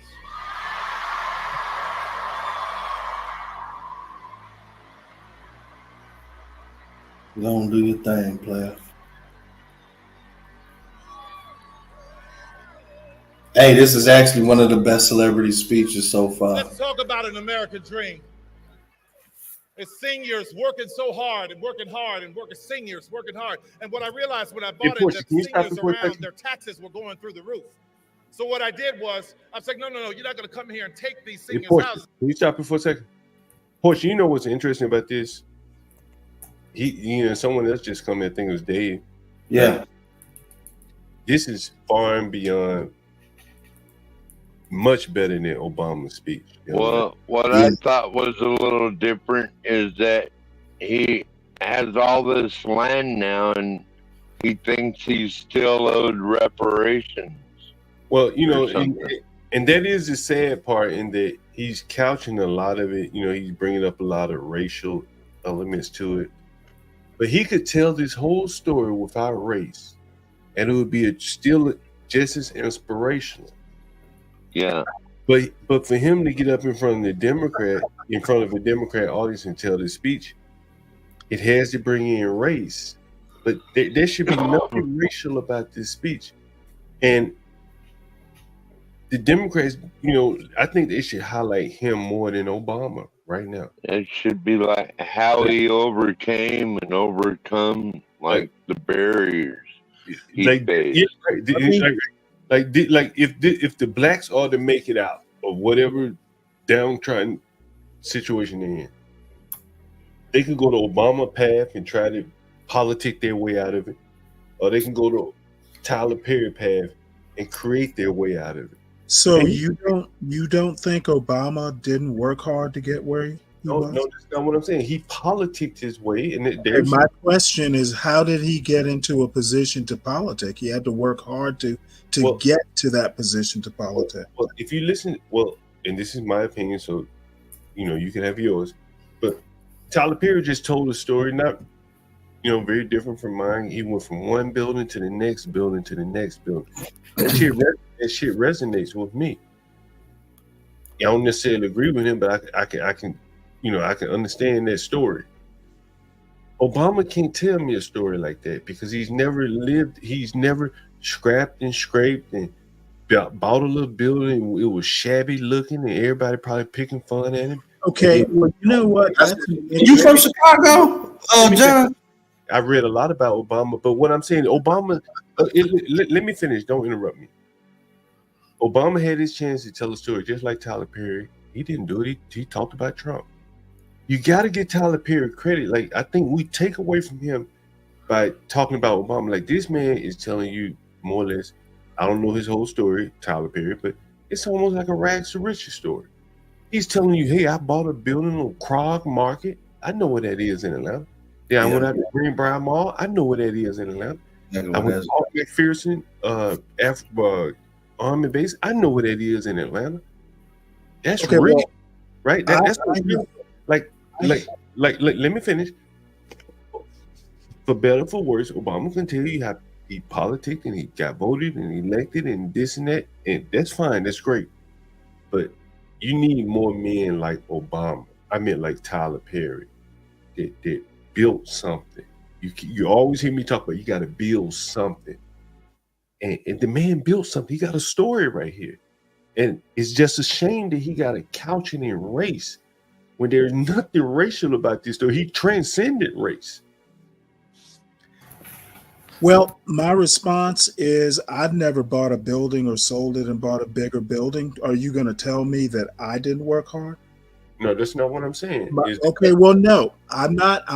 I heard what you had to say. My question is, I didn't follow your path or Tyler Perry's path. But I didn't do real estate. Are you going to tell me that I didn't work hard? But neither one of us is speaking at the Democratic, party thing here, apparatus here. But the two that are speaking, they're radically different in how they. In my opinion, I think Obama worked hard. That's really my only point. There is more than one way for a black man to work hard. That is my point. And for you to sit here and say Obama didn't work hard, I have some problems with that. Why don't you just express your opinion? You don't have to judge. I literally just did. There is my opinion, right? And my opinion is that one man, more than his vote was floated by people voting for him. That's fine.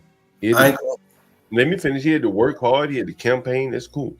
Another man had I'm saying, how did he even get there? Now, his path, his working hard might have been in a library or a law school, editor of the Law Review. It's a different type of work. My argument is it is hard work, and to discount a man. So my argument is that he's building a studio in the south side of Chicago that dwarfs Tyler Perry's. Like, I'm telling you facts. It's almost $1 billion, and in a black South Side neighborhood. Like, Obama's making millionaires right now. And my biggest, I always used to wonder why the rest of the nation, black folk, I really used to feel bad about it. Like, man, why are they dogging this man out? I just voted for him to be in there, be presidential, get in, get out, survive, come back, bring that money to Chicago while you win, and drop that library right in the hood. Now, he did all of that. But I understand, because I keep hearing it, I understand. I think that Chicago, as our Chicago political apparatus, we let black folk down, because that call should have been sent out amongst African Americans around the nation saying, yo, y'all need to buy some land here. Like, we're gonna drop this $1 billion right in the middle of you know what I mean? Like, I feel bad about that. Like, I really do feel, because he did, you can't tell me Barack wasn't a great president for me, because that's Chicago homebred. And he brought the money back while he was in, and he built a library and making millionaires right now, black. But I do see that the rest of the nation didn't get to benefit from that. And I just want to say I'm sorry, because we didn't put out that call for y'all to come on ahead and buy. And I think that's why they telling y'all Chicago's such a hellhole now.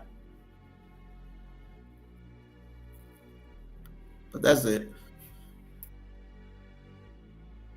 I think they're just two different messages. That's all I'm pointing out. I'm not criticizing one versus the other. I'm saying that the average man stands a better chance of listening to Tyler Perry's message and taking that and running with it. the average man stands a very little chance of becoming President Obama, becoming some elected official. So is that a reason for the average man not to take an Obama path? No, what I'm saying is that I think this is a good message for the Democrats to get out. Someone like Tyler Perry's message is different from Obama's, and I think that this is what the Democrats have been missing. If you ask me, I can't think of a Democrat that can even give this message. Well, there's a Democrat on the screen doing it.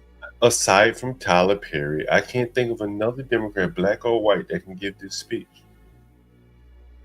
I just, it may not be in Atlanta, but you know what I mean? Like, I can't hear one pull myself.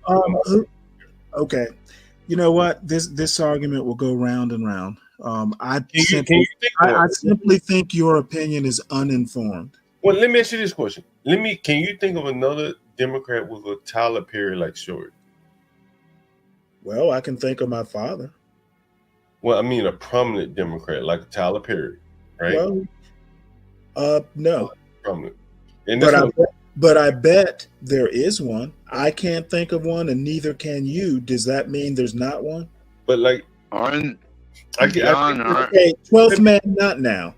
I think that's the point that I'm making, Stanley. And again, I'm not criticizing. Don't feel like you got to defend the Democrats because I'm not criticizing. Oh, I don't feel that I have to defend anybody. I'm just basically taking your argument on its face in saying you're not informed enough, and frankly, neither am I, to make these grand pronouncements. Well, I'm sure there's another prominent Democrat out there. We got Democrat billionaires. He's not the only one. But I think that the Democrat billionaires that you have out there, they can't put them out there. Maybe they're big time capitalists for whatever reason. They don't want to put them out there. They don't resonate with average everyday Americans, but I think Tyler Perry does. And I think that is the weak spot.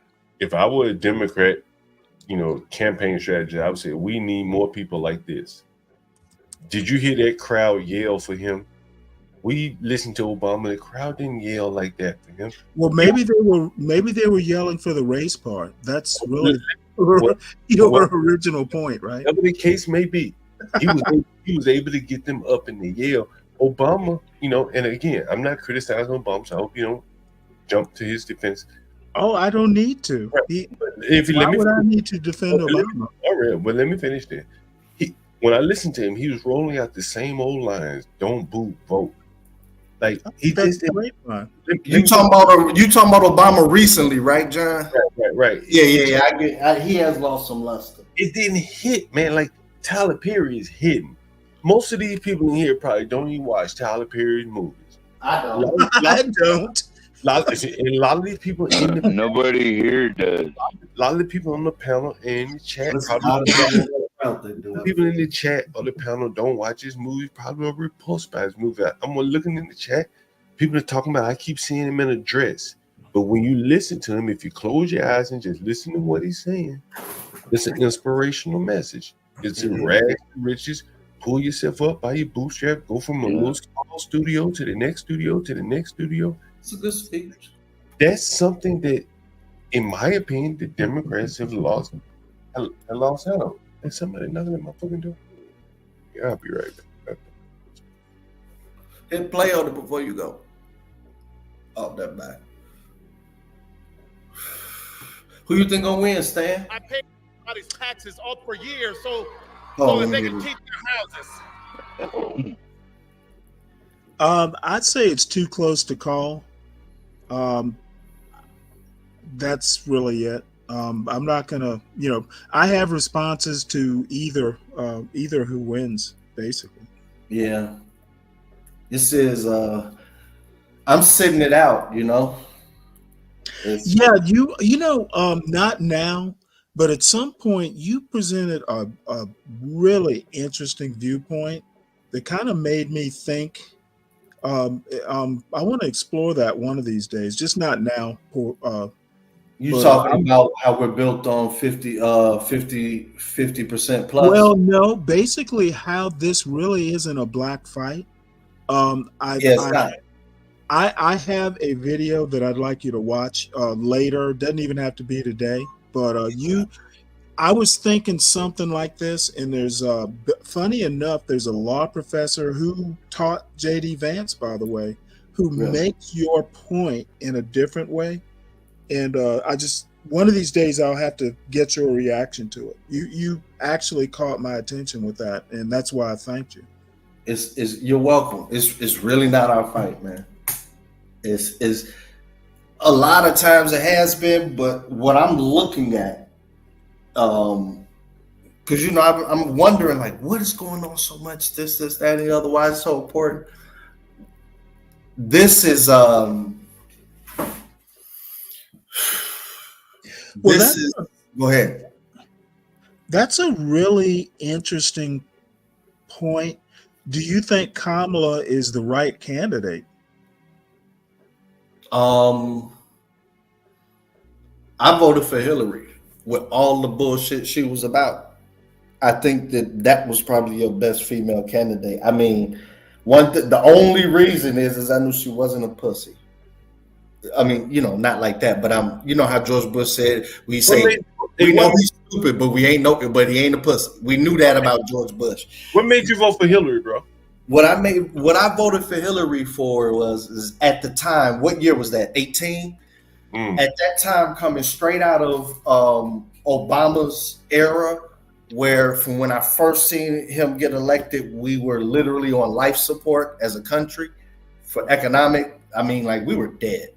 And then finally at the end of his last one, I was starting to see the real estate values in the Black neighborhood. It was like it took us a decade just to get break even, while everybody else was at like plus 20%. And there were two things going on in my head. Like, I'm working or whatever. I always work.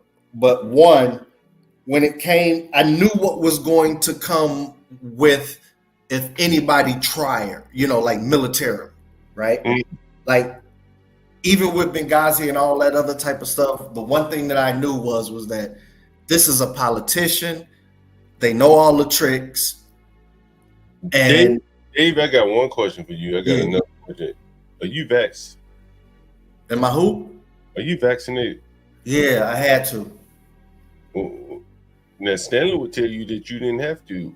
What do you mean you had to? In order to keep my job. So, okay. But since you have summoned me into this argument. Now hold on. Let me finish that answer. Had I not had my kids already, then it would have been a different situation. Now, even with that, they ended up having the vax with them on that too. So it was like, fuck like what the hell? But go ahead. Well, no, I was about to say that doesn't change much. You actually do have a choice. You just prioritized your job over what you would have done had you not had kids. Doesn't change my point, John. No. He said he was forced, and I wanted you to clarify. He was not forced. He had a choice. Yeah, I had a choice. If you want to put it like that, you could quit and starve. He had a choice. John, CKJ, if you're in the chat still, and if you could join the panel, I want to hear your stance on this. I would like for you to expound on it. He says, I bet Stanley doesn't know that part of having an oil tycoon stepfather, Obama is more like Trump than Tyler Perry. I want to hear like what made you say that and why you said that. Started talking about Barry Soda wrote. Well, wait, hold it. Lolo. You asking me or Dave? He talking about CKJ3. Now no. Are you asking me because the CKJ3 was? I'm more tribal in my voting. Like if a Republican came out of Chicago, that's who I'm voting for. Well, here's I just want to get as much money back as close to where I live as possible from what I put in taxes. My response to CKJ3 is, number one, how is it relevant to my point? And number two, did Obama's stepfather give him $100,000 to start a business or go to school? That's my response. Yeah, I I just wanted to hear what made him say that. That's all. Oh, what made CKJ3? How many people? I just wanted to hear his position on his comment. That's all. How many people have heard of Lolo Sodaro? CK, come up. I haven't. You've never heard of Lolo Sodaro? No. I haven't either. My thing. Okay. Hold on for 1 minute. 1 minute. I'll let you go. Mm-hmm. We got some people screaming about Lolo, and who they talking about is not Lolo that comes up on the panel, but they talking about Lolo Sodaro. Indonesia. Man, I can't believe you don't know this. Sam, you gotta know everything about Obama. No, actually, I don't. No, I don't. I didn't care nothing about it. Obama's mama ran off to Indonesia. I think it was Indonesia. She got with a man, Lolo Sodaro. Lolo Sodaro. You often sometimes hear people when they want to, I guess you want to say, slander Barry Obama. They would call him Barry Sodaro. Oh, okay. No, I saw that being bandied about, but I didn't watch the videos. Well, if you read Obama's books, he talks about Lolo. Does he? I haven't read Obama's books. Yeah, if you read his books, he talks about Lolo. And then if you read Steve Saylor's mirror book of Lolo of Obama, remember I mentioned the real title, the full title of Obama's book. Remember that, right? You know, y'all know more about Obama than you do Trump. I find that interesting. Because there's another reason why Trump is popular also. Like for me, George Floyd changed a lot for me because I was under the belief that most of these black people hated America. But I realized, and the Trump election, I realized that, you know, I ride with my tribe. So when my tribe, you know, I try to get the vibe of the tribe. So y'all almost had me, not y'all, but, you know, black people almost had me convinced that they hated this shit. And then when I saw the George Floyd, but most importantly, when Trump was in office and I started hearing black folk, old black folk and everybody else talking about, did you hear what he said about the FBI and the CIA? That's not right. He's diminishing their quality and he's diminishing the respect. And I'm sitting there like, wait a minute. Shown on the screen here is from Wikipedia. And this is Lena Dunham. I think Lena Obama's mother's name was Lena Dunham. Yeah. 1963, Lena Dunham met Lolo Sodaro at the University of what? Hawaii. Hawaii? He was an Indonesian East-West Center graduate student in geography. And they did what? They got what? They got married. And you guys, I'll leave the rest of that to read for yourself. It's up to you. Well, I'm trying to figure out what. Why is this important to know? If you read it, if you're reading it, if you read about who is Lolo? If you read it, who is Lolo? Who is Jungle? Right? Is that his daddy?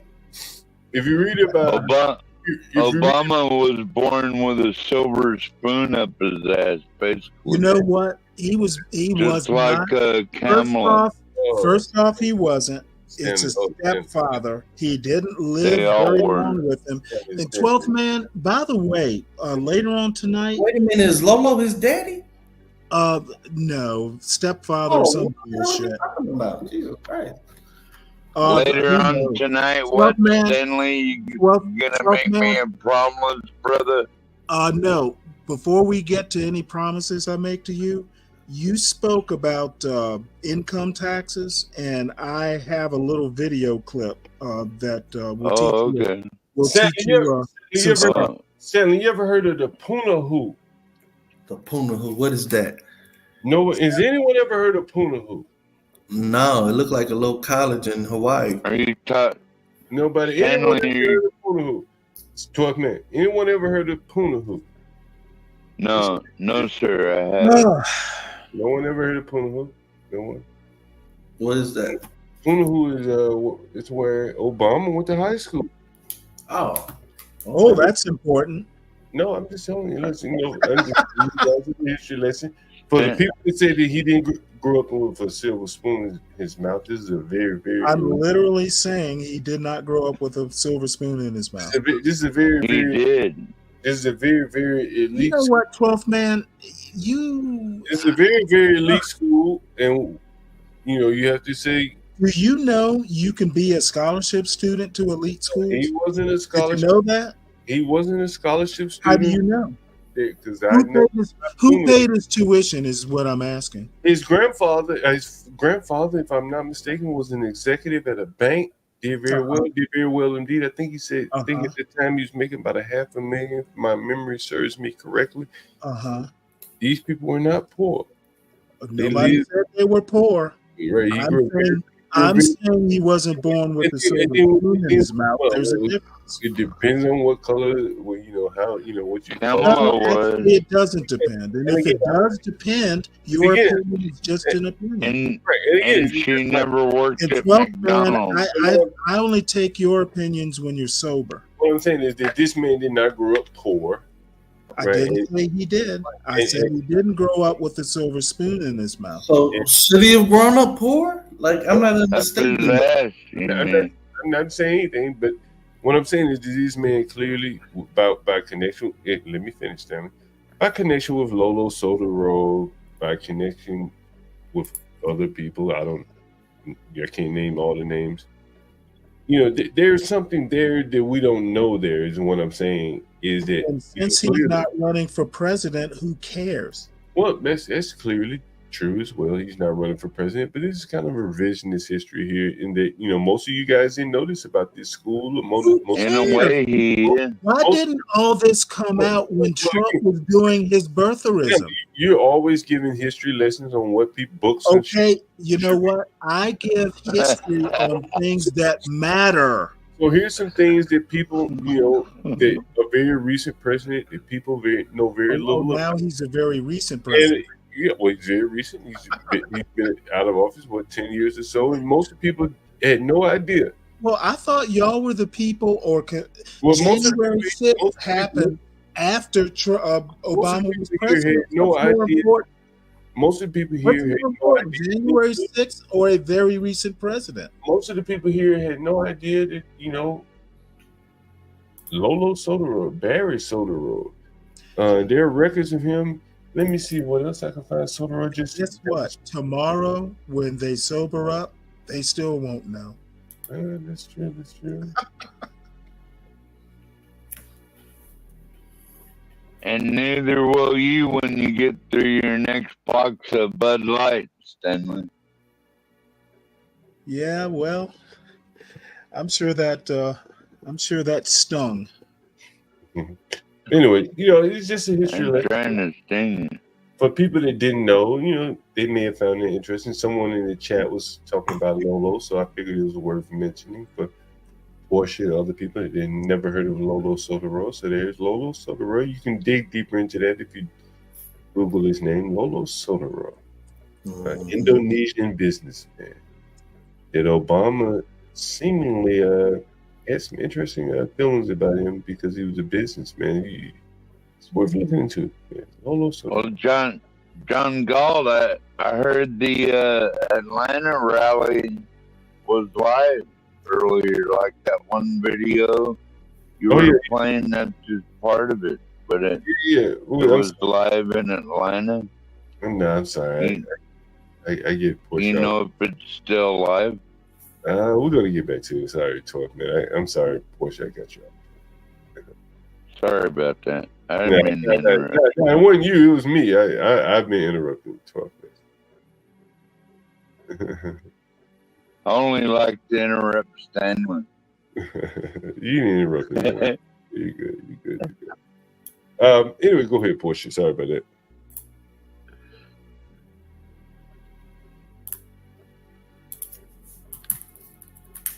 We go back to Tyler. Tyler Perry.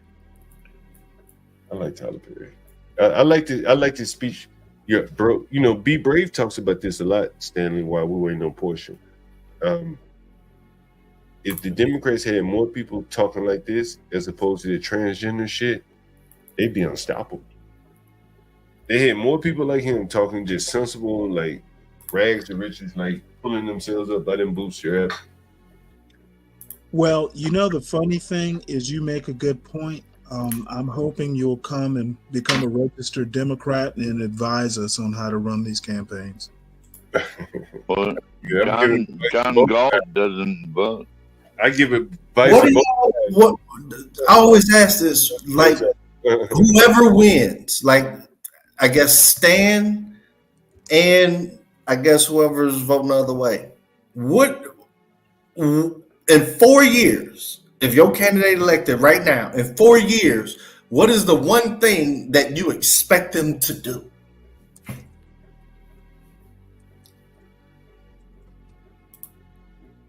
Don't be quiet, little mouses here. You've been talking a lot up until now.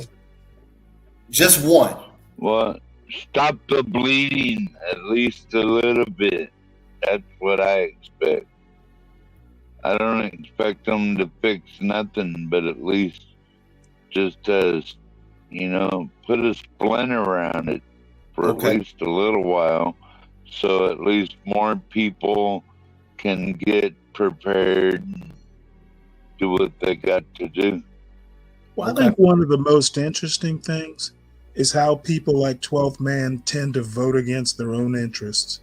If you actually think Trump is a populist and cares about Joe Sixpack, what did I say more about power, more power to Trump.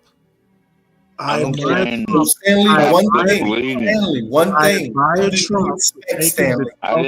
say anything about that.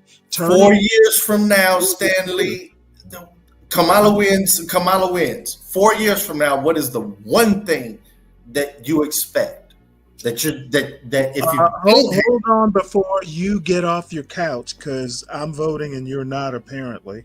Let me finish off 12th Man. Then I know my one thing. It's always been the same thing. That's what I can deal with. Stanley, don't finish off 12 Man. Just like for the sake of the conversation, just go ahead and answer the question. Right. You know what? I expect. No, what do you want? Whatever it is she's gonna do. No, but that's not the question he asked you. What would you like? One thing that and we ask people this on the street interviews. What I would like her to do is basically control the border, so people like John Galt have nothing to talk about in 4 years. How about that? Yeah. All right, that's the one thing. My one thing was the one reason why I'm sitting on the sideline. Oh well, listen. Go ahead. And I was hoping Kamala would do it. I had already heard from Don a lot. I haven't heard not one policy about how we're gonna get the 20s, the people in their 20s, to be like not just educated about it, but where's the guarantee for employment? Okay, hold on one sec. The push. That was my thing. Like, I had to find something because these people weren't going. I know they really can't do nothing. Understood. Have you read? I've got a PDF of her policy statements. Would you like them? Yeah, I would like for you to tell me. Let me just tell me one, because hold on. Okay, I will. Let me find the PDF from her website, and I'll put it in the back chat, and you can see if what you're looking for is there. I looked. I don't know what this is. If this is something new that only you have. This is her policy statements. I've read those. Okay. 56 pages of bullshit. So what you were looking for isn't there? Gotcha. It isn't, because I was really hoping for the job guarantee. Is that what you're looking for? No, before they were doing the college student loan. Like, I saw that as, okay, if you're going to promote the trades, like, I saw it differently than everybody else. The trades, for every trade that I know, max cost is like $17,000. And so what are you expecting the federal government to do about it? Education is a local issue.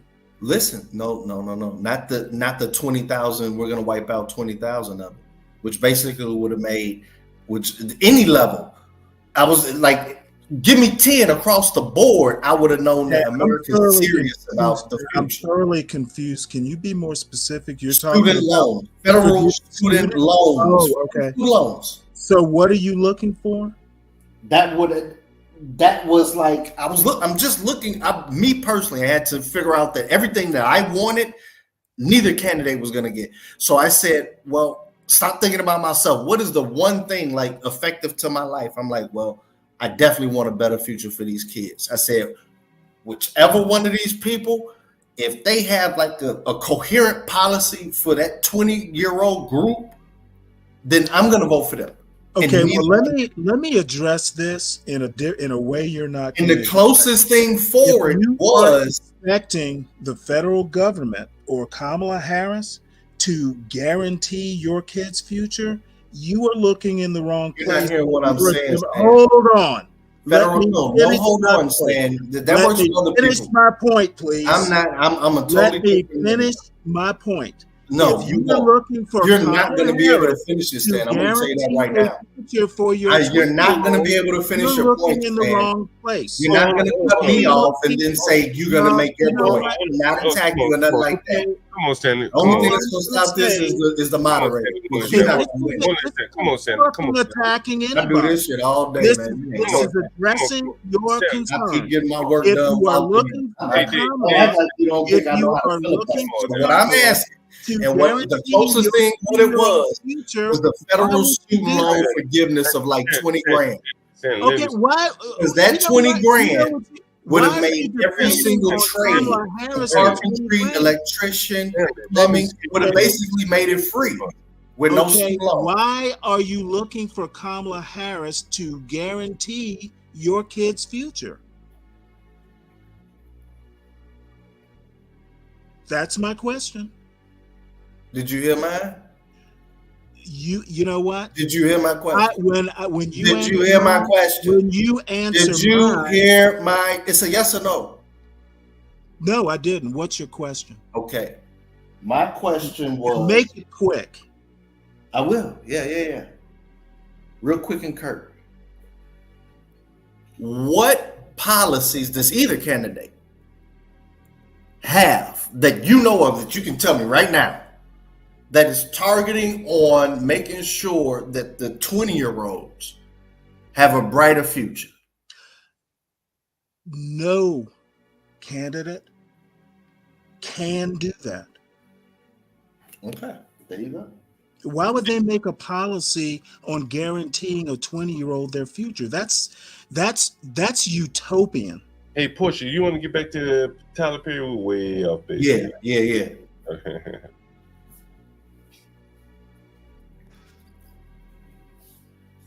Seniors working hard, and what I realized when I bought it, that seniors around, their taxes were going through the roof. So what I did was, I was like, no, you're not going to come here and take these seniors' houses. I paid everybody's taxes up for years so that they can keep their houses.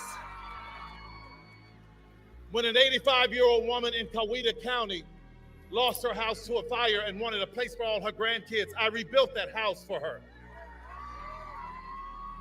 Most recently, I saw in the AJC a story where there was a woman who hired this contractor and he gutted her house and left her there with nothing. She was living in a house with no plumbing and no walls for years.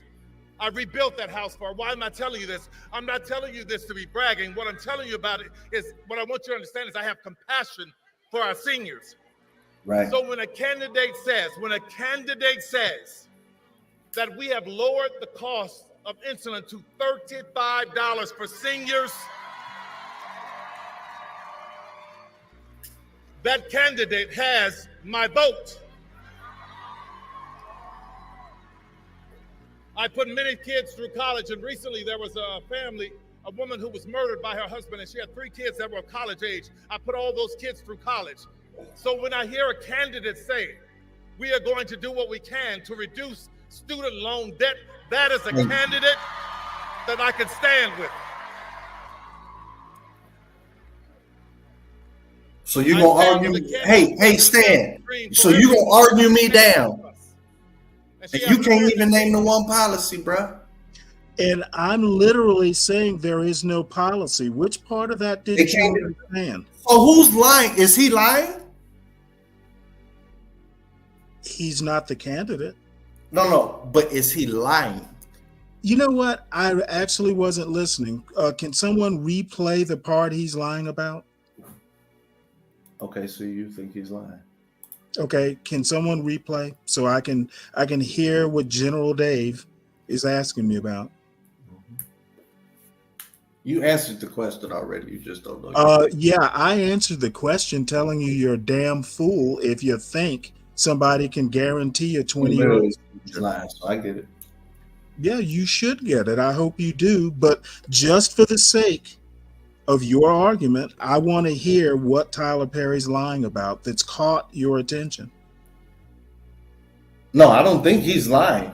You think he's lying because you think that these policies.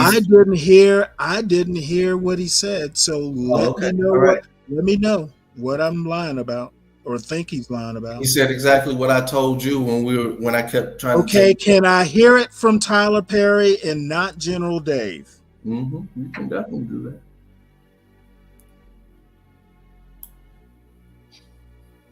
Grandkids, I rebuilt that house for her.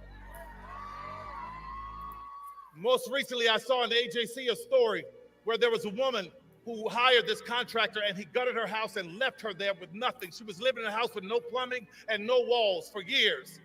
I rebuilt that house for her. Why am I telling you this? I'm not telling you this to be bragging. What I'm telling you about it is, what I want you to understand is I have compassion for our seniors. So when a candidate says that we have lowered the cost of insulin to $35 for seniors, that candidate has my vote. Hold on, here's what Stanley's asking for is coming up. Trump did that. Many kids through college. Recently, there was a family, a woman who was murdered by her husband, and she had 3 kids that were college age. I put all those kids through college.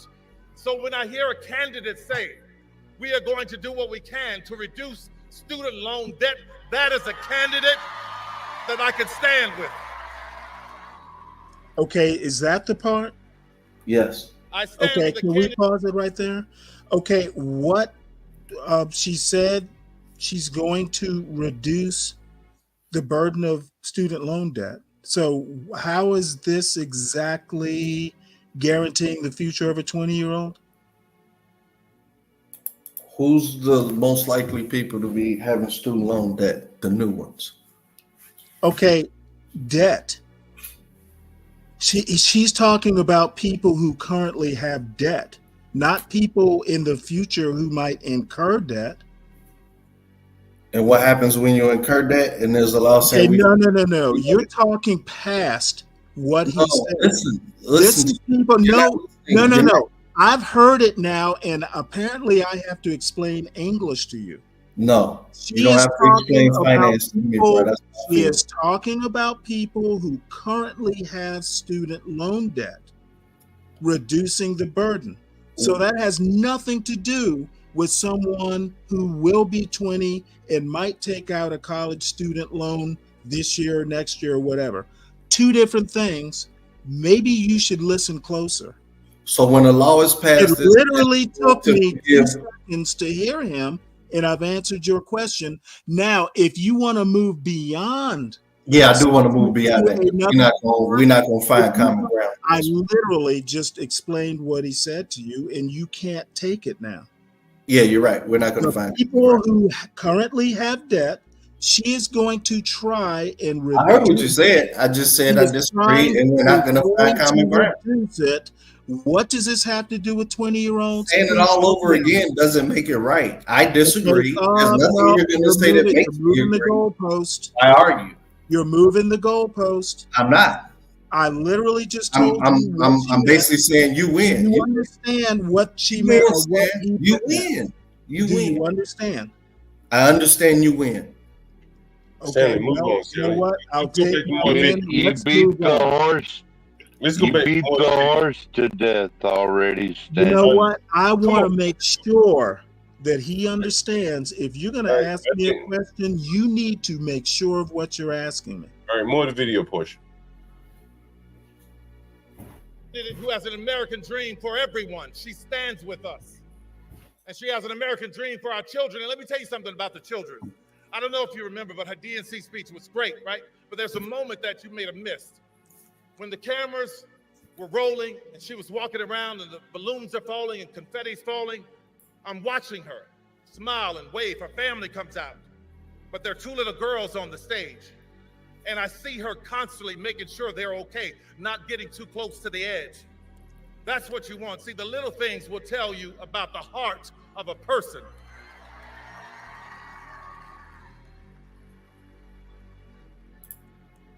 In that speech, she talked about how we have more in common than what separates us. So, Georgia, I want to put that to the test. I didn't have a father who gave me millions of dollars to start a business. Did you? Didn't think so. My mother didn't have some great legacy, but she taught me how to pray my way through a situation. It sounds like we have that in common. I'm the kind of American that believes in a secure border, but at the same time believes that if anyone is coming seeking legal asylum, our arms should be open to them. I'm the kind of American that believes that if you are running for office, you shouldn't sink and tank a bipartisan bill to help the border so that you could use it for your own glory. If you are like me, I worked my ass off to buy my first house and build my business and take care of my family. That is the American dream. I believe if you work that hard and you put into Social Security, when you get to a certain age, that you put in should be there waiting for you because it's yours. That's right. Can you pause it right there? We all should have affordable health care. Can we pause it right there, that Social Security comment? Because that was one of my key factors too. And what made Donald Trump so revolutionary is he took that talking point away from the Democrats, because I remember, and this is why I think Donald Trump got elected. There was only two things I think that got him elected. One, he said with all the breath of his body, he's going to fight to ensure Social Security. Nobody touch it. They're going to have to go through him. That was like, okay, because, I pay FICA, you know what I'm saying? I know where my FICA taxes go to my Social Security, but all, the Social Security and all these other programs, most of it go to the elderly, and I don't want them out in the street just lying around, right? You know what I'm saying? That's what separates us from communism. And then second was the union. He shored up the union vote. So I just, so that's what made me say, well, this doesn't matter to me because, I know what the left stands for. And I've seen the line being held when dude was president on the right. So that made it a non-issue for me. Yeah, and then the United Steelworkers Union just endorsed him shortly after last week's Pittsburgh game. I thought that was pretty far out. Steelworkers, everybody's supporting Trump except Stanley. And me, I don't support Trump. I think he's crazy, and I think Kamala crazy. I forgot you voting from the couch. No, I'm not voting at all. This ain't got nothing to do. I thought about it. I thought about voting from the couch, but I mean, I feel it's mine. I would add this, that whether you're for or against immigration, neither party has really described the plan. Yeah. That there has been, I have a plan. Oh, you have a plan? Well, I already got a plan. And nobody has described a plan. I am not against immigration. But if the government to me is going to be involved so much with in this receiving process, then they need to let up on. But guess what? When you make more money, they're gonna take more taxes. That's all there is to it. Mm-hmm. And it not be replaced with the concept of a plan. What the hell?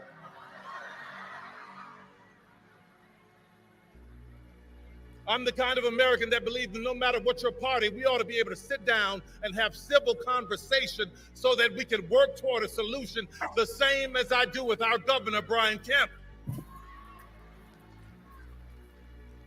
I'm the kind of man that believes, I'm the kind of man that believes that the government nor a man should be telling a woman what she can and cannot do with her body. Hey, this is starting to sound like a campaign speech for him. I'm the kind of American who believes that poll workers should do their civic duty without being harassed and threatened like Ruby Freeman and Shay Moss in Fulton County. This is starting to sound like a campaign speech. And I am not the kind of American. It is a campaign rally for Kamala. I know, but it's starting to sound like a campaign speech for him. Is in politics, and you don't agree with her. Okay, there you go. You're starting to talk And about two it. things can be true at once. I am not the kind of man that glory in. Did he give Kemp a shout out? Did he give Kemp a shout out? Yeah, he did. That tells you a lot about Kemp, doesn't it?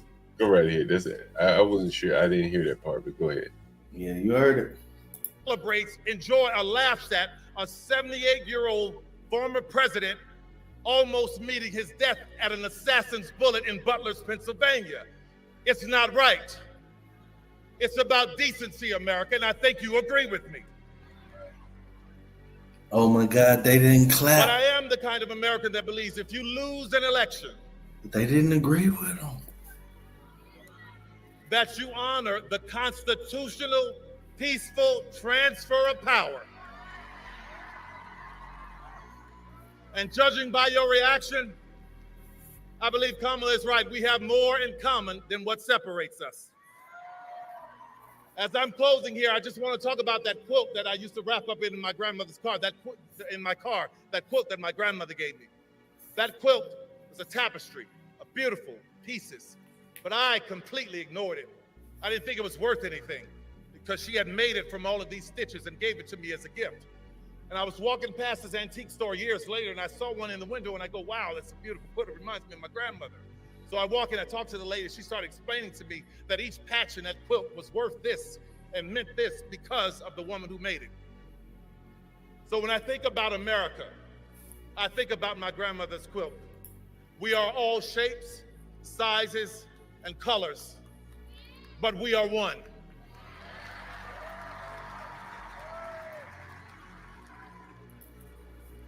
And it was so important for me to stand with a candidate who understands that we as America, we are a quilt. And I could never stand with a candidate who wants America to be a sheet.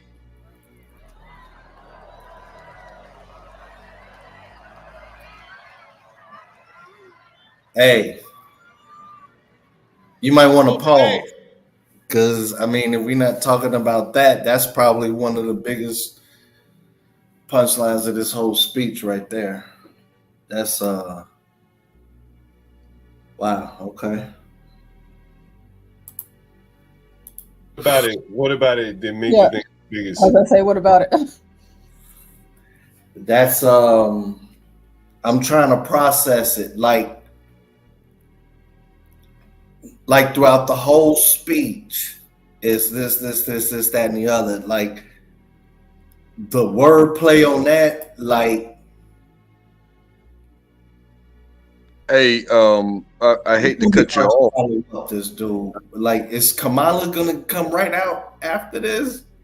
No. Hey, I hate to cut you off. No, but, she retired for the next couple of weeks. What? Wait a minute. Kamala's really not coming out? No, she's not coming after Tyler. Obama is. Neither. Wait, no, but please. Wait. Hold on for 1 second.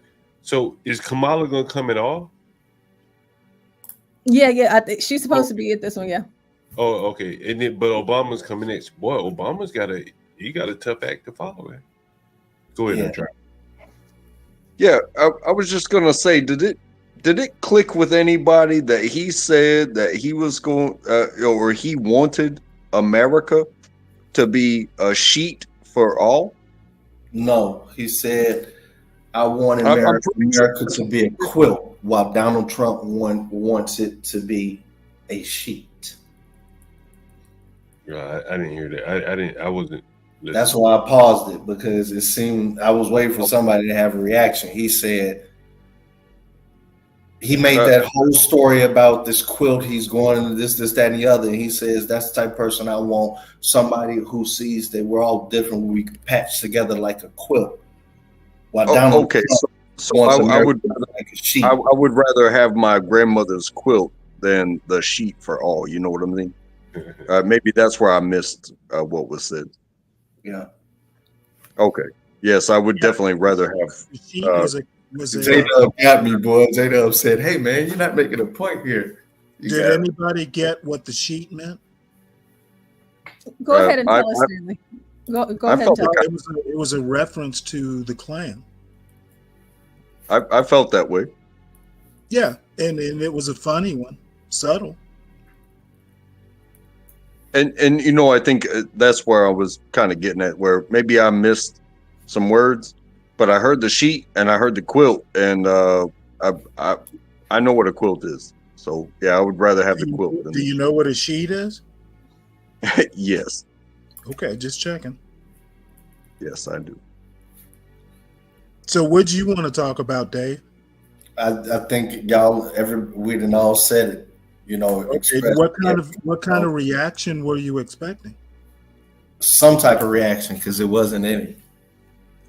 I'm trying to figure out, what were you expecting? What kind of reaction? At least somebody acknowledging, like, wow, that was a zinger. Oh. It wasn't that good. I know, but it was some wordplay in there. Yeah, it was some wordplay in there. Okay. I voted for Kamala Harris.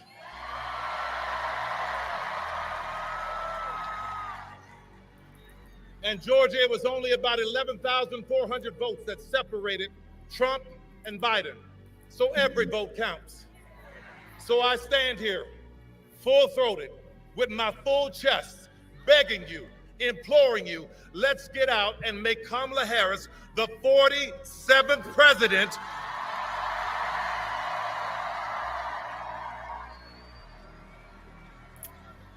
of the United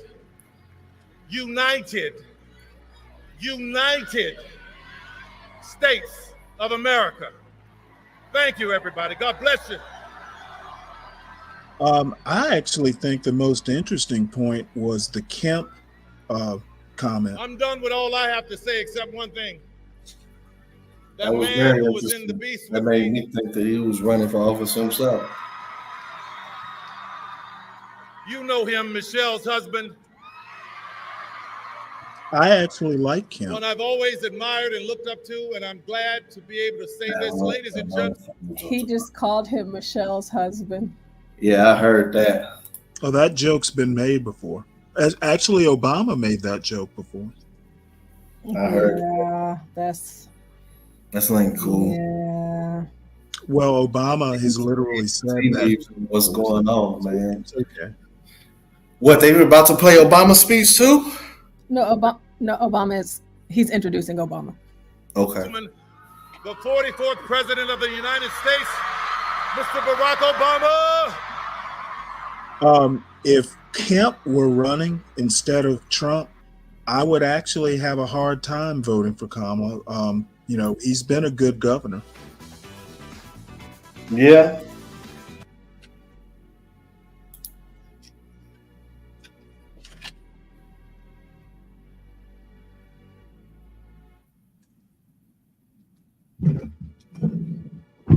Man, he grades so much.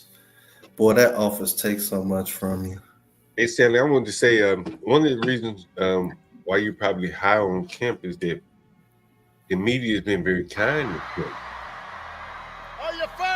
Kemp. No, one of them is Ahmaud Arbery, and the other one is African American AP African American Studies.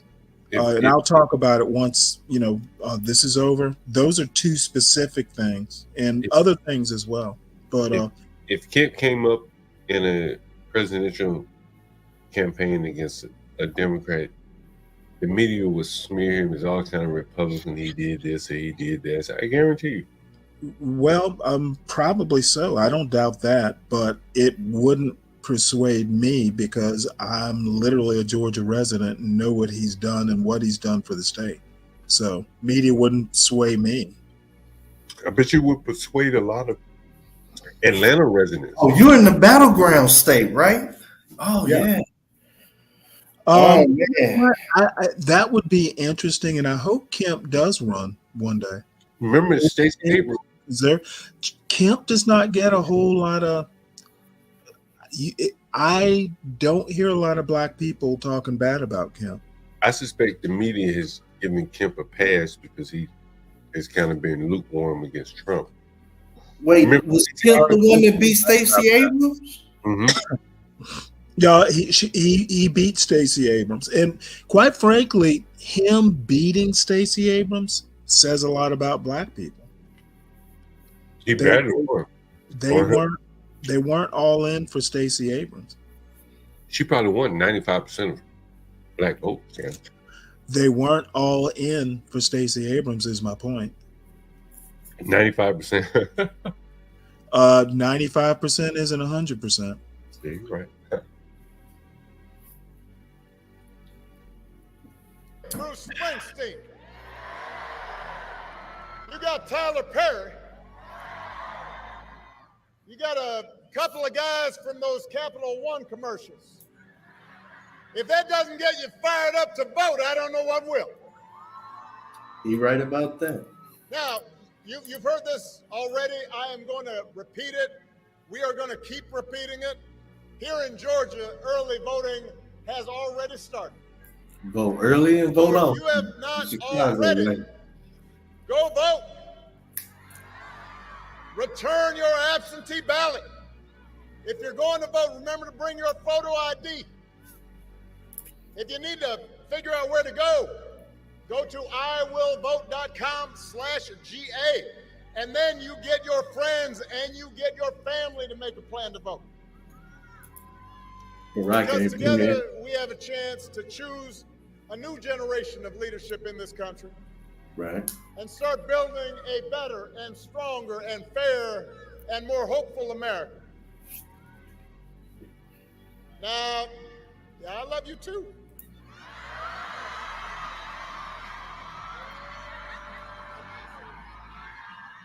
Now we know this election is going to be tight because a lot of Americans are still struggling. As a country, we've been through a lot. As a country, we've been through a lot over the last few years. Shit. We had a historic pandemic all my life that wreaked havoc on communities and businesses. And then disruptions from the pandemic caused price hikes that put a strain on family budgets. And people feel like no matter how hard they work, sometimes it feels like they're just treading water. So I get why people are looking to shake things up. What I cannot understand is why anybody would think that Donald Trump will shake things up in a way that is good for you, because there is absolutely no evidence that this man thinks about anybody but himself. I've said it before. Pretty much going to be a repeat of the other speech. Who has not stopped whining about his problems since he rode down that golden escalator 9 years ago. And when he's not complaining, when he's not sending out crazy tweets, he's trying to sell you stuff. He's trying to sell you gold sneakers. Trying to sell you a $100,000 watch. Trying to sell you a Trump Bible. Wants to sell you the Word of God, Donald Trump edition. Got his name right there next to Matthew and Luke. Now, you cannot make this stuff up. If this was on a Saturday Night Live skit, you'd say, well, no, that's crazy. But he's doing it. Yeah. Because all he cares about is his ego, his money, his status. That's his mindset. Those are his intentions. And then there's the question of his competence. I mean, have you seen Donald Trump lately? He out there giving 2-hour speeches, just word salad. Said the other day, January 6th was a day of love. He said that. Like it was Woodstock or Coachella.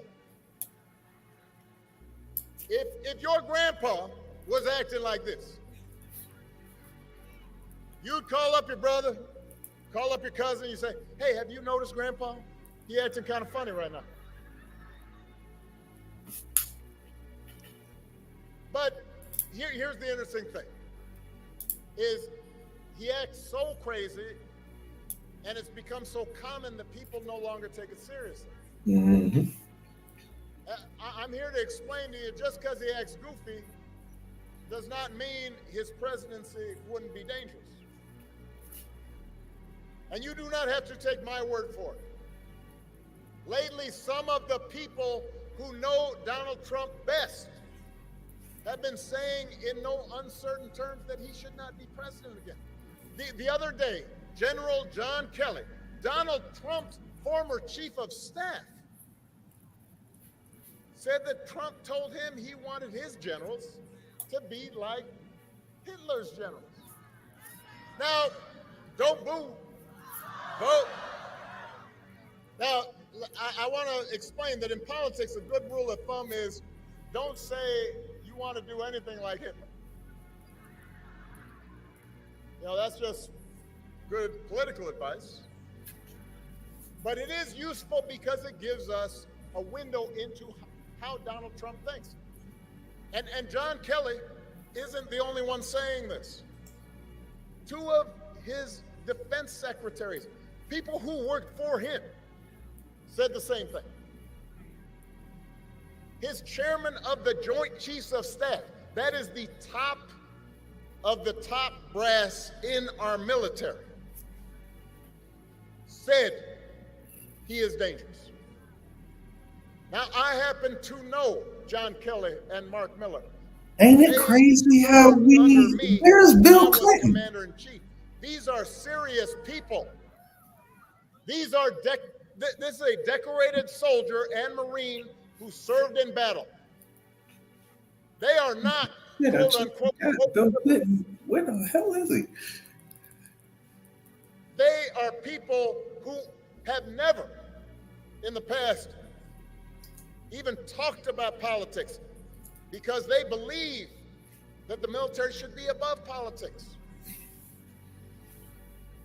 But the reason they're speaking up is because they have seen that in Donald Trump's mind, the military does not exist to serve the Constitution or the American people.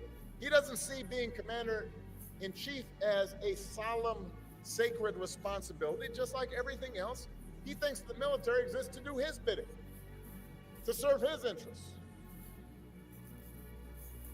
He said if he's elected, he'll use that military to go after, quote, the enemy within, which he defines as anybody who criticizes him or refuses. Man, if you run up on Chicago, boy, it'll be like fucking Stalingrad.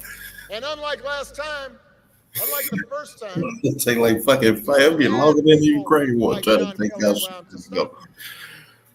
He'll be surrounded by people who are just as loony as he is, and who will let him do what he wants. And so my question to you, Georgia, is how is any of that going to help you? We do not need 4 years of a wannabe king, a wannabe dictator running around trying to punish his enemies. That's not what you need in your life. America's ready to turn the page. We are ready for a better story. Georgia, we're ready for a president, Kamala Harris.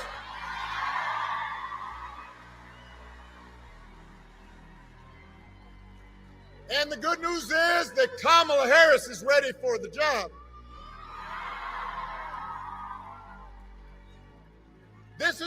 leader who has spent her life fighting on behalf of people who need a voice, who need a champion. Kamala wasn't born into privilege. She was raised in a middle-class family. She worked at McDonald's when she was in college to pay her expenses. She didn't pretend to work at McDonald's when it was closed for a photo op. She actually cares what people are going through because she's seen it in her own family, in her own life. As a prosecutor, Kamala stood up for children who'd been victims of sexual abuse. As Attorney General of California, fought the big banks and for-profit colleges, secured billions of dollars for people after they'd been scammed.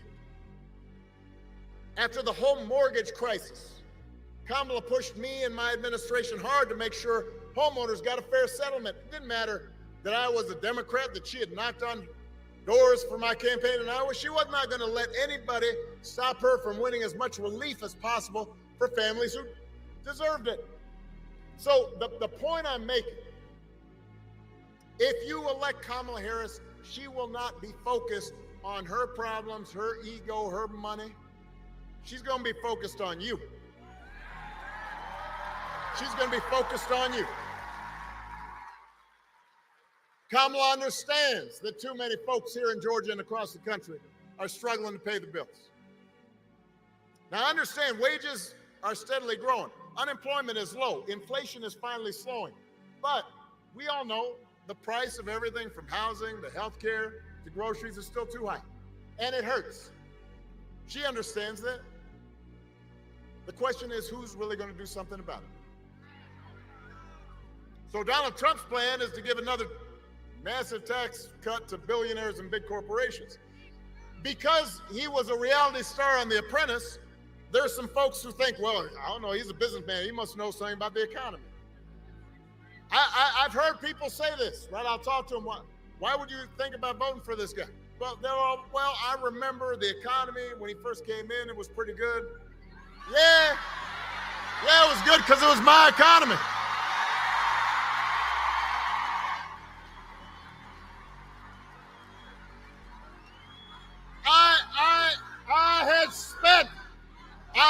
I had spent 8 years cleaning up the mess that the Republicans had left me. And then I handed over 75 straight months of job growth to Donald Trump. And all he did was give tax cuts to folks who didn't need it, drove up the deficit in the process, and now he wants to do it again. You can't give him credit for that. And then I hear, the other thing I hear, some folks will be like, well, Donald Trump sent me a check during the pandemic. No, y'all know, because I've heard this. I know y'all, some of you heard that. Hey, let me make sure y'all understand this. Joe Biden sent you a check during the pandemic, just like I gave people relief during the Great Recession. The thing is, we didn't put our name on it because it wasn't about feeding our egos. It wasn't about advancing our politics. It was about helping people. That's the difference. Don't be giving them credit for that. Come on. He sent you a check. Do not fall for that okie doke. Don't be bamboozled. Don't get fooled. And don't get fooled when he talks about health care either. You ask Donald Trump what he's going to do to make health care more affordable. His only answer is, end Obamacare, and the Affordable Care Act. He doesn't really know why he wants to end it, except for the fact that I passed it. The problem he's got now is that it's popular because 50 million people have gotten health care because of it. So, a couple weeks ago, you remember during the vice presidential debate, his running mate had the nerve, had the chutzpah to say that Donald Trump, quote, salvaged the Affordable Care Act. Donald Trump spent his entire presidency trying to tear that thing down. And he couldn't even do that right. And now, 8 years after he was elected, when he was asked, well, what are you going to do? He says, well, I've got concepts of a plan for how he'd replace it. Now, I want y'all to think about this for a second. Let's say your boss on the job gives you an assignment, says, I need it by Friday. Friday rolls around, your boss says, so did you finish that project I asked you to do? And you say, well, I haven't actually started, but I got a concept for a plan. or you could try this at home. Honey, did you throw out the trash? I have a concept of a plan to throw out the trash. How's that gonna go over? On the couch. That's how it'll go over. If it wouldn't work for you, why should it work for the next president of the United States? The good news is that Kamala Harris doesn't have concepts of a plan. She got a plan to make your life better. She's going to go after corporations that unfairly jack up prices. She's going to make it easier to build and buy a home. She's going to limit out-of-pocket health care costs. She's going to give a tax cut to 100 million middle-class families and working Americans. And if Congress passes a bill to restore the reproductive freedom that women had for nearly 50 years, the freedom that Donald Trump bragged about taking away, Kamala will sign it into law.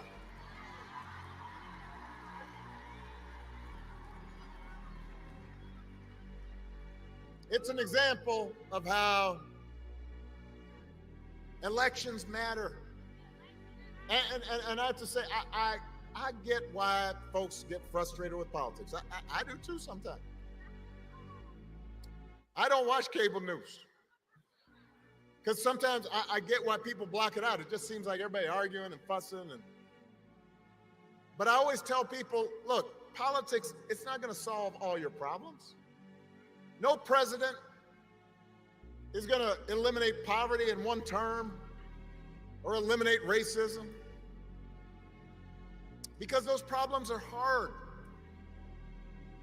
It takes steps, a little bit at a time, but your vote matters because that little bit of a time, that incremental improvement, that adds up. And things can get a little better, or they can get a little or a lot worse. When I was president, we did not solve all problems with our healthcare system, but 50 million people getting health insurance that didn't have it before, that made a difference. You know somebody who has health insurance because of it. And I'm going to give you another example. When I was president, we put together an entire playbook for how to deal with a pandemic, because we had dealt with Ebola, we had dealt with the H1N1 virus. We put together a plan, and we practiced, and we had all the agencies in terms of how you're going to deal with the schools and how we're going to do with the public health agencies. And we put it all together, and when Donald Trump came in, we gave him that playbook. And he, I guess, dropped it in the dustbin. 3 years later, a pandemic hit. And I want to be fair. Listen to me now. No matter who was president, the pandemic was going to be a huge crisis. People were going to get sick. People were going to die. Businesses were going to close. There'd be travel restrictions. It was a once in 100-year event. But if you look at a country like Canada, the per capita death rate during COVID was 60% lower than it was here in the United States. So you do the math.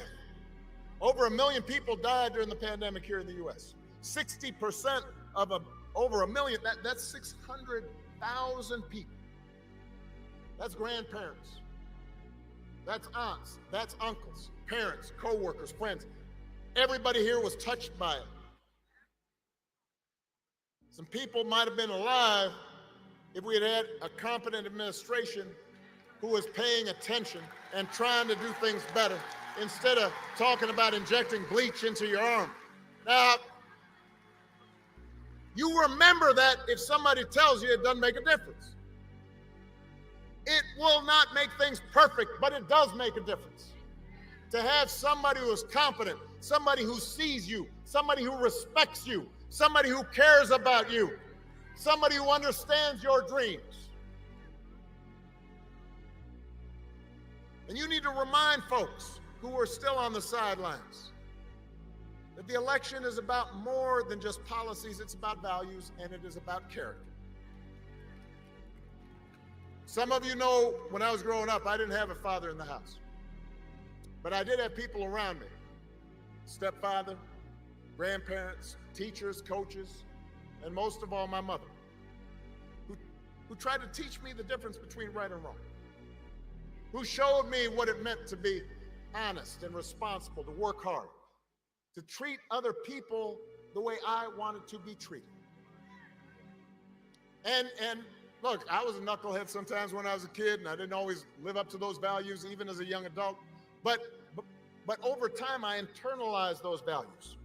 And as an adult, I said, this is what I need to stand on. This is my foundation. And I suspect most of you grew up the same way. And one of the most disturbing things about this election and about Trump's rise in politics is how we seem to have set the values we were taught aside. How we seem to disregard them. How we pretend they don't matter. When Donald Trump lies about hurricane aid, you've got a hurricane in North Carolina, people desperate, and he and his vice president candidate deliberately circulate rumors that that money is being given to illegal aliens, illegal immigrants, as opposed to people who are desperate. When he cheats or shows utter disregard for our Constitution, when he calls service members who died in battle losers, or fellow citizens vermin, people make excuses for it. They act like it's okay as long as their side wins. And I've noticed this especially with some men who seem to think Trump's behavior is a sign of strength. That macho, you know, I'm going to own these folks. I'm going to put them down. I am here to tell you, that is not what real strength is. It never has been. Real strength is about working hard and taking responsibility and telling the truth even when it's inconvenient. Real strength is about helping people who need it and standing up for those who can't always stand up for themselves. That's what we should want in our daughters and our sons. And that's what I want to see in the President of the United States of America. And the good news is, we've got a candidate to vote for in this election who demonstrates that kind of character, who knows what real strength looks like, who will set a good example and do the right thing and leave this country better than she found it. That is what this election is about. And that is why it is my honor to introduce my friend, the next President of the United States of America, Vice President Kamala Harris.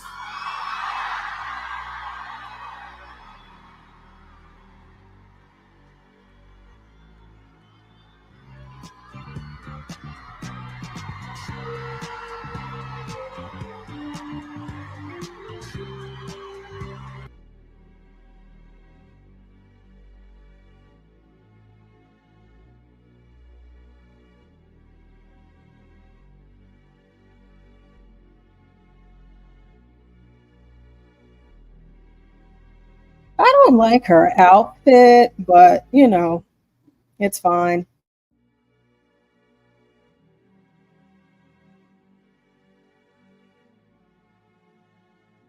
All right, we have Kamala Harris up next. So, you know, let's go ahead and hear what she has to say. And then we'll be done with this. Well, I hope the first thing she addresses is your critique of her style. I hope so. I know she doesn't pick her own outfits, Stanley. These people have Come style. on now, she's 60. Yeah, I mean, I think without the jacket, it would be dressed better. like an older AKA. No, I feel like she can do without the blazer, and then it would be, just. Well, I have to tell you, it's chilly in Georgia, so. Oh, sorry, it's hot in Texas. It's in the high 90s. So. Yeah, it's supposed to warm up a little bit, but it's been getting down in the 40s at night. So you all may know it was 17 years ago. It was over 17 years ago when I took a trip to Springfield, Illinois. It was a cold February day. And I went there to support this brilliant young senator who was running for president of the United States. And millions of Americans were energized and inspired, not only by Barack Obama's message, but by how he leads, seeking to unite rather than separate us. And that is why in 2007, I went New Year's Eve to Iowa to knock on doors in the snow. And all these years later, Barack Obama, I say to you, your friendship and your faith in me and in our campaign means the world. Thank you, Mr. President. Thank you, Mr. President. And we have some extraordinary leaders with us tonight. And I thank everybody who's here for taking time out of your busy lives to spend this evening together. I want to thank Georgia's congressional delegation, all the local and community leaders who are here with us. Let's please give it up for Samuel L. Jackson, Spike Lee, Tyler Perry, and the great American poet, Bruce Springsteen.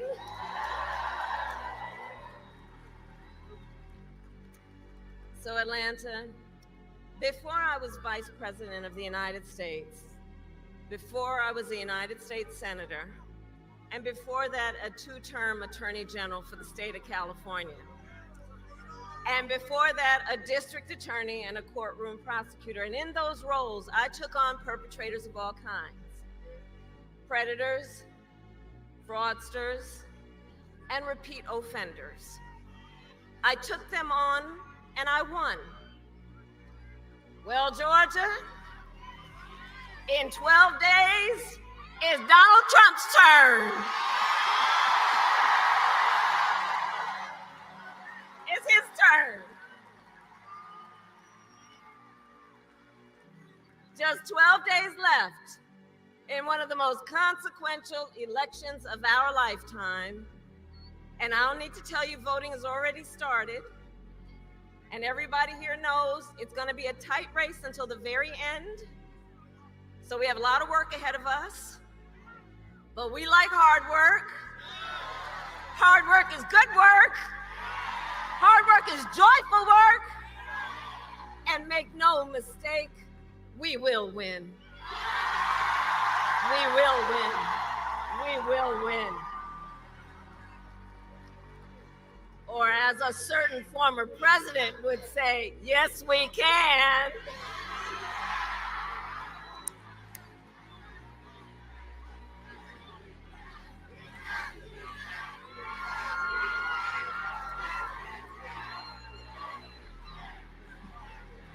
Yes, we will, and yes, we can.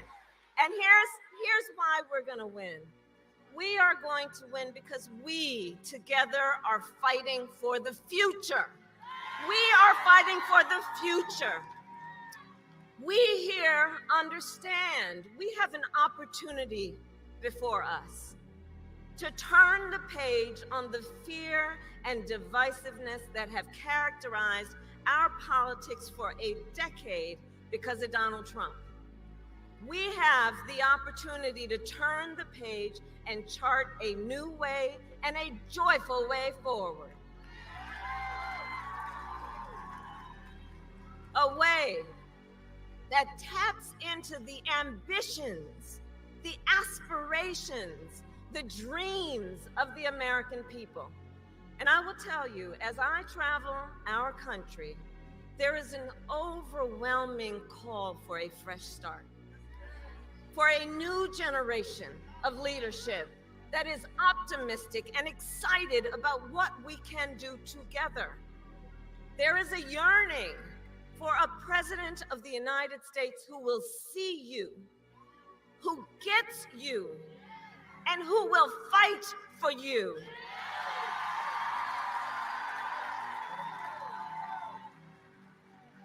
In my whole career, I have put the people before partisanship. I never once asked somebody, are you a Democrat or are you a Republican? Instead, I always asked, how can I help you? And that is a major difference between Donald Trump and me, and between the two very different, extremely different visions that he and I have for our nation. One, his focused on the past and himself. The other, ours, focused on the future and you. Together, we will build a future where we bring down the cost of living, and that will be my focus every single day as President of the United States.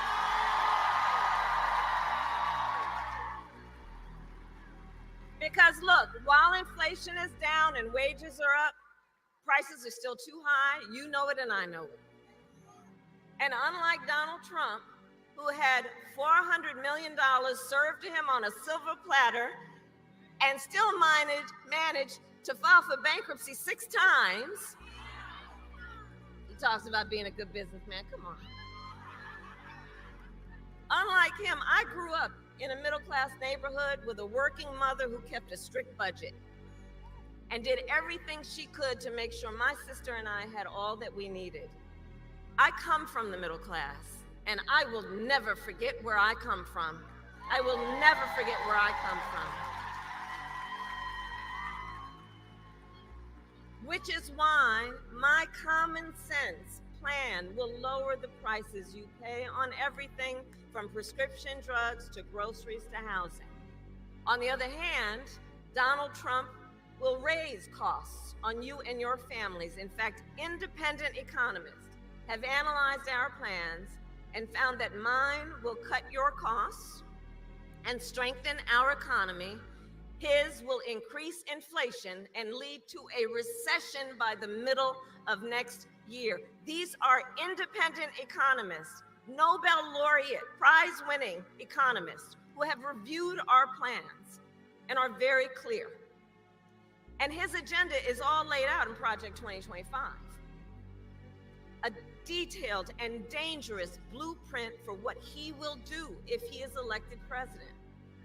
And look, Donald Trump intends to impose a 20% Trump national sales tax on everyday basic necessities, which will cost the average family nearly $4,000 a year.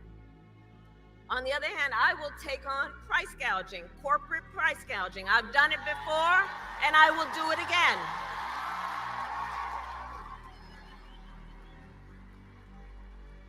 Donald Trump will give massive tax cuts to billionaires and the biggest corporations, exactly like he did the last time he was president. I will give middle-class tax cuts to 100 million Americans, including $6,000 during the first year of a child's life, that will also lift America's children out of poverty.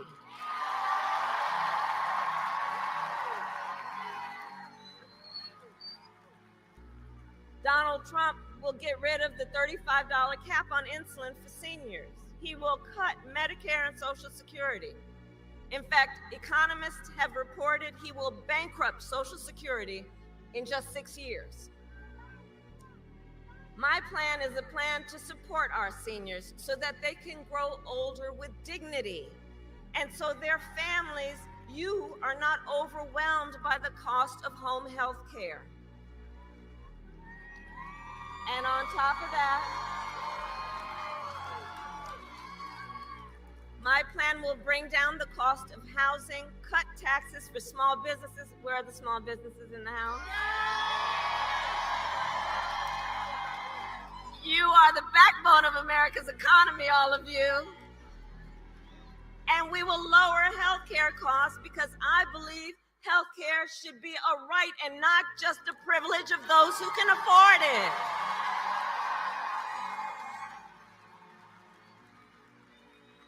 Donald Trump, on the other hand, intends to end the Affordable Care Act, or like we like to call it, Obamacare. And he wants to take us back to when insurance companies had the power to deny people with pre-existing conditions. Well, we are not going back. We are not going back. We're not going back.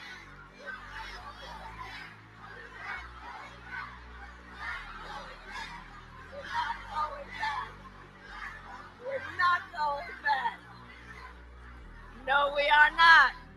Because we will move forward, and it is time to turn the page.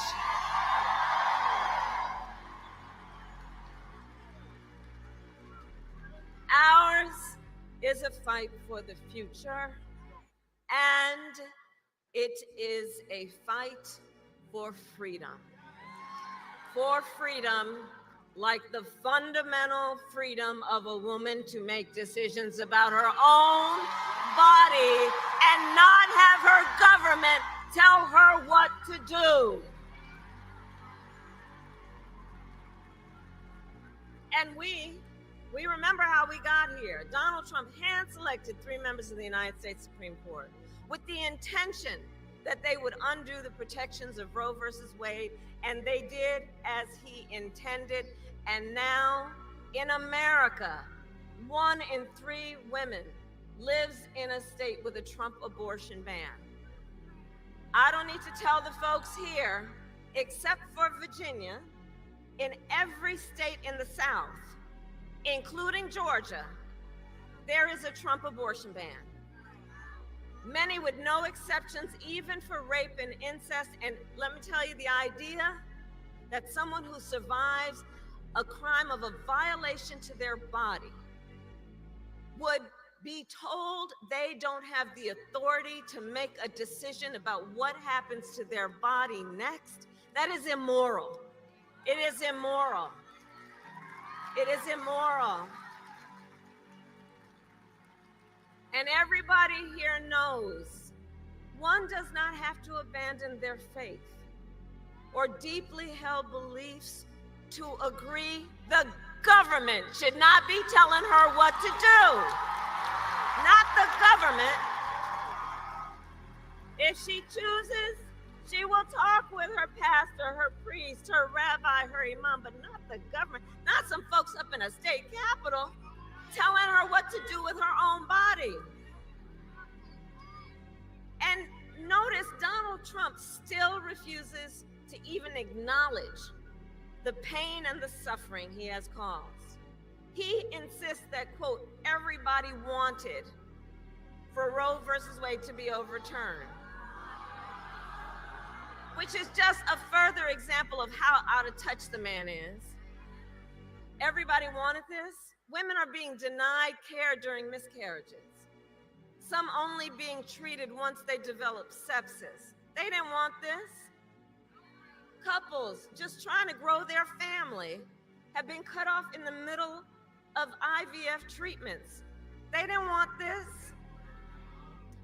Women have died because of these bans, including a young mother of a 6-year-old son right here in Georgia.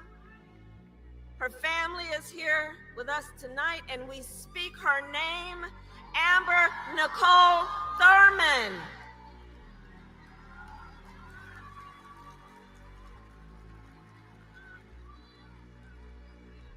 And you all have heard me say, look, I do believe Donald Trump to be an unserious man. And the consequences of him ever being president again are brutally serious. These are just some of the consequences of the Trump abortion bans and what he does and what he's likely to do. And I pledge to you, when Congress passes a bill to restore reproductive freedom nationwide, as President of the United States, I will proudly sign it into law. Proudly.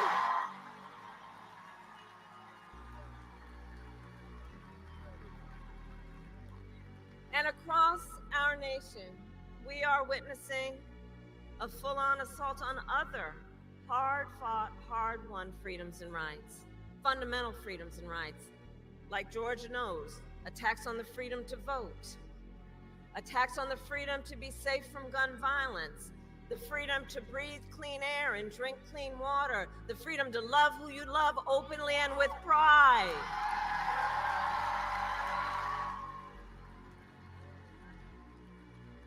And as Atlanta knows well, generations of Americans before us led the fight for freedom. And now the baton is in our hands. It is in our hands. And so I'd like to speak in particular to all the young leaders that I see here this evening. I see you. I see you. I see you. And to you I say, you all have grabbed the baton. I've seen what you do, and I see how you are doing it, because you are rightly impatient for change. You, who have only known the climate crisis, are leading the charge to protect our planet and our future. You, young leaders who grew up with active shooter drills, are fighting to keep our schools safe. You, who know now fewer rights than your mothers and grandmothers, are standing up for reproductive freedom. And I know it is because for you, I say to our young leaders, this is not theoretical. This is not political.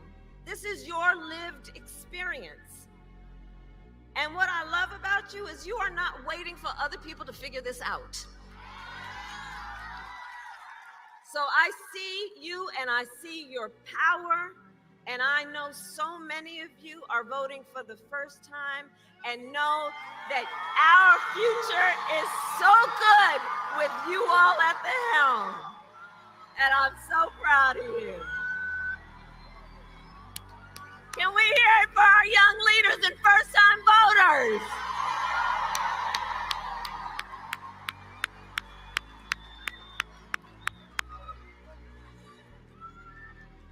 So listen, so much is on the line in this election, and this is not 2016 or 2020.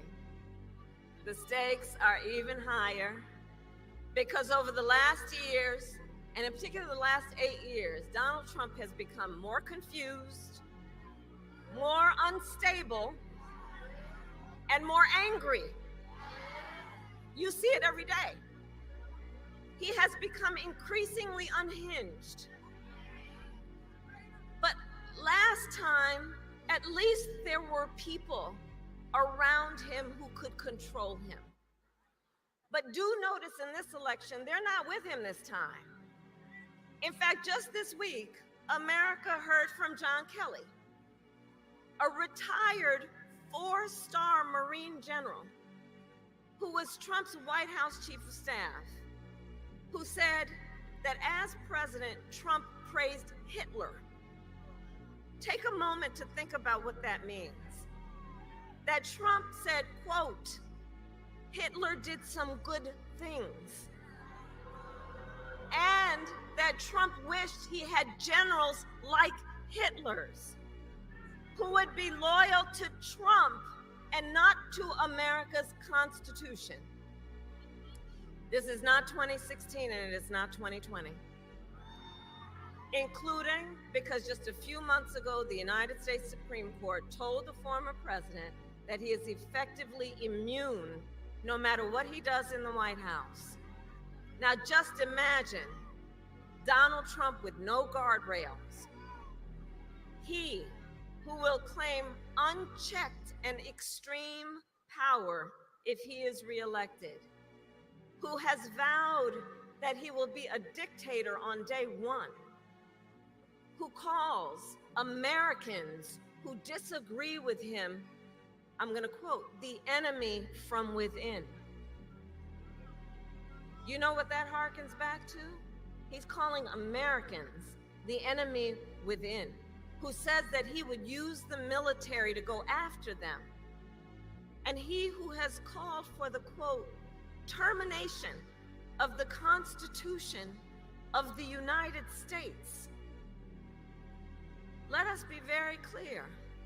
Someone who suggests we should terminate the Constitution of the United States of America should never again stand behind the seal of the President of the United States of America. Never again. Never again.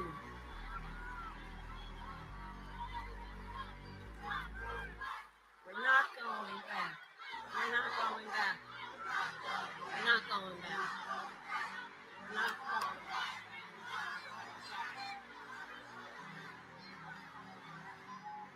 So, America, there is a huge contrast in this election. Just imagine the Oval Office in 3 months. Picture it in your mind. It is either, but there's a choice that everybody has. So let's imagine it for a moment. It's either Donald Trump in there stewing over his enemies list, or me working for you, checking off my to-do list. You have the power to make that decision. It is your power. It is your power. So, 12 days. All right.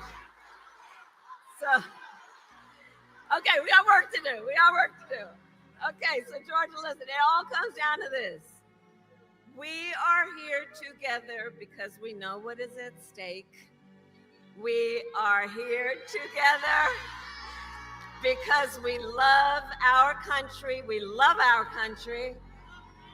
And I do believe it is one of the highest forms of patriotism to fight then for the ideals of our country and to fight to realize the promise of America. That's why we are here. And as the great Congressman John Lewis reminded us, democracy is not a state, it is an act. So Georgia, now is our time to act, and together we will win. We will win. We will win.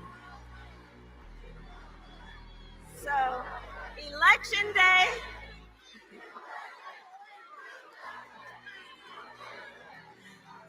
Election Day is in 12 days, okay, 12 days.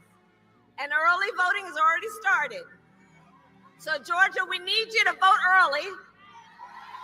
Please vote early. Go to iwillvote.com to get all the information you might need. Because folks, the election is here. It is here, it is upon us, and the choice is truly in your hands. Your vote is your voice, and your voice is your power. So Georgia, I ask you, are you ready to make your voices heard? Do we believe in freedom? Do we believe in opportunity? Do we believe in the promise of America? And are we ready to fight for it?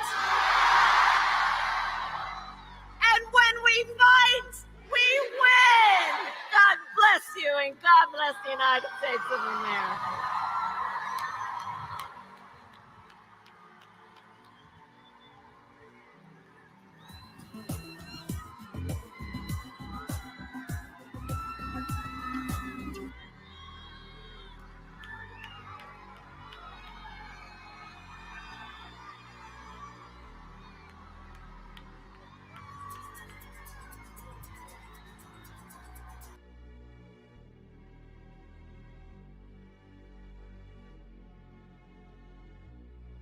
All right, so it's over. You feel as invigorated as I do? Of course I do, Stanley. I heard her say Samuel L. Jackson was there. Yeah, apparently. Yeah, I'm actually going to rewind and find that because, I mean, it is Samuel L. Jackson.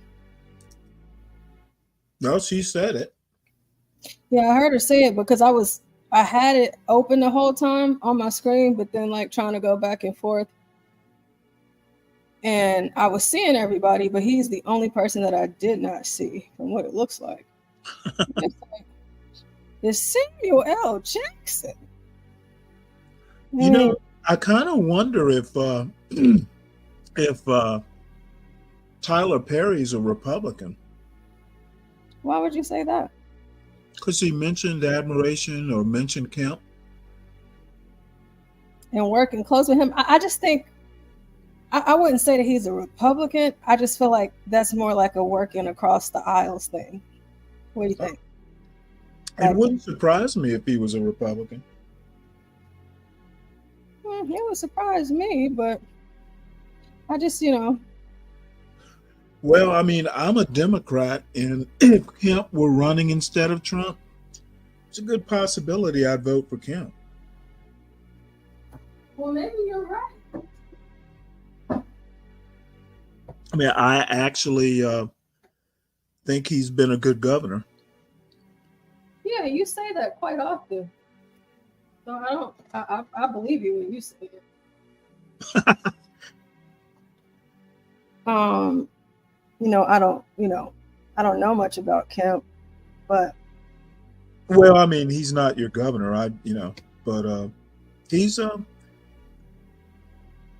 just remember coming out. Trump's going to win. Right? I'm sorry.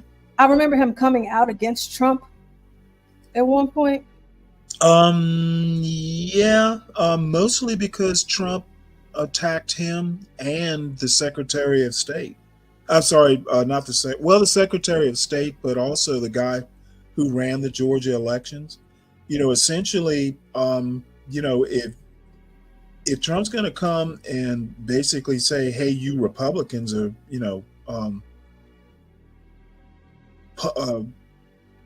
rigging elections," I mean, yeah, I'd take. Oh, that's what it was. Okay. Yeah. I don't think he was very pro-Trump before that, but definitely after Trump accused him of, cooking the books on the election, yeah, I'd be kind of mad too. Yeah, I would too. I can understand that. However, Kemp and Trump appeared on stage together in Valdosta, Georgia. Mm-hmm. Trump came down and, rallied whatever it was he was doing after Hurricane Helene. Mm-hmm.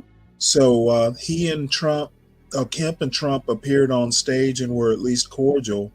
So I think to that extent, fences may be mended enough. And I think that single thing is probably going to put Trump ahead in Georgia. That's interesting. But it's going to be close. But I think having Kemp, at least be cordial. And he said, hey, talked about Trump, introduced Trump. So, he wasn't like smiling, but he did it. So to me, that's enough. I'm trying to see what humble presidents may have said. Oh, okay. Humble president sounds good. So Samuel L. Jackson spoke, and I don't know about y'all, all right, but I love me some Samuel L. Jackson. I just do. I do. And the one thing that I don't like about the celebrities getting involved in politics is because we're so divided as a nation politically, but like it kind of irritates you on one end, and it used to bother me a whole lot more than it does now. Because I would be like, oh gosh, another one. But it's just like, I just don't want to hear their politics. I just want to see him in a movie saying his favorite word because it's Stanley's favorite word and just acting. Samuel L. Jackson is incredible. I love that guy. So this is your version of Shut Up and Dribble? What do you mean? You don't remember what's her name on Fox News basically telling LeBron James to stay out of politics, just shut up and dribble? Oh, yeah. Yeah, I guess so. I prefer, like, like bringing the politics into the sports arena, bringing politics into, just different actors and singers. Because like Stanley, it was at one point, like some of my favorite artists, I was just like, I'm not doing it, right? It came to a point, I came to a point where I was like, this is stupid. I'm not, I don't have time for this because like, I really love this song. I really love this music. And then, it's like, I just can't not, like if Samuel L. Jackson is in a movie, I'm going to go and see it, period. I'm going to watch it, but it's just, I prefer them to not be in it. You know what I'm saying? But I've matured Stanley to a point to where it's like, whether they're in it or not, I'm interested in hearing what he has to say because it's him and I'm a fan of his. So, well, I'm kind of in your boat. I wish they wouldn't do it. So, I mean, I understand what you're saying. The mixed feelings about it. Yeah, it's just one of those things where it just kind of, it's just like, man, can you tell us about your next movie? Or like, what about you guys doing like interviews about your movies or, anything else but politics? Because I think that they don't realize how much it hurts their image to their fans. And well, the problem is they have a First Amendment right. So well, yeah, it is. I mean, and of course that, but it's just like we don't care about that. You know what I'm saying? Like, but they're gonna do it. But however, let's listen. I mean, I'll put it to you this way: a celebrity has never convinced me to vote one way or the other. Why they do? I question its effectiveness. Yeah, how you guys doing? Hey, good. So after we watch this clip, I would like to actually talk about that. So let's watch this really quick. It's not long.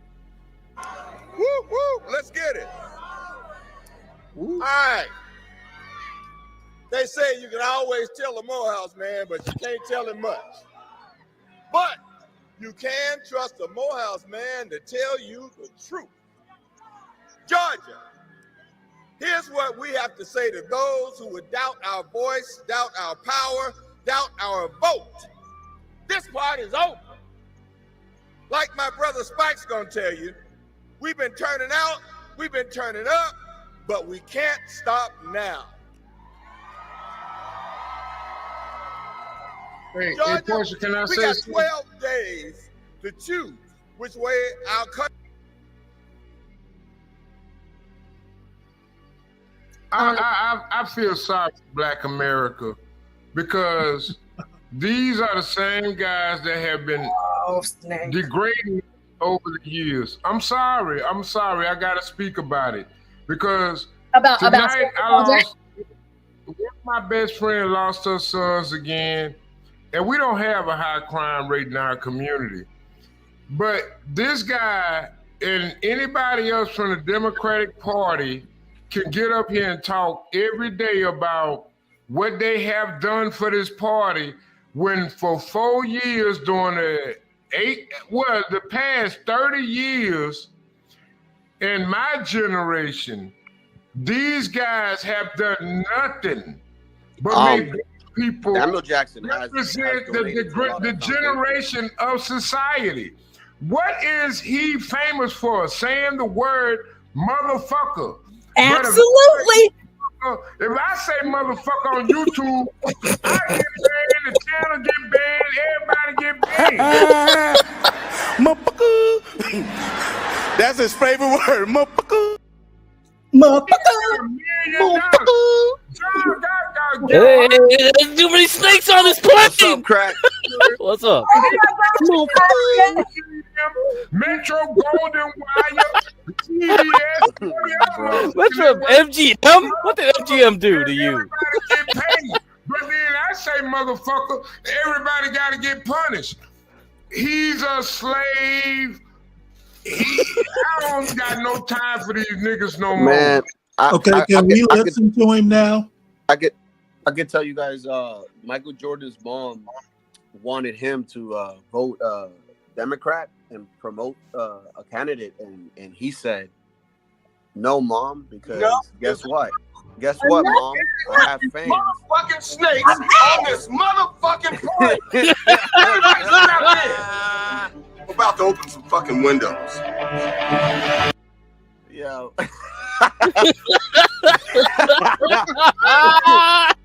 So Michael Jordan told his mom, "No, Mom, I have fans that are both Republican and Democrat." Well, good for Michael Jordan. Yeah, and look at him today.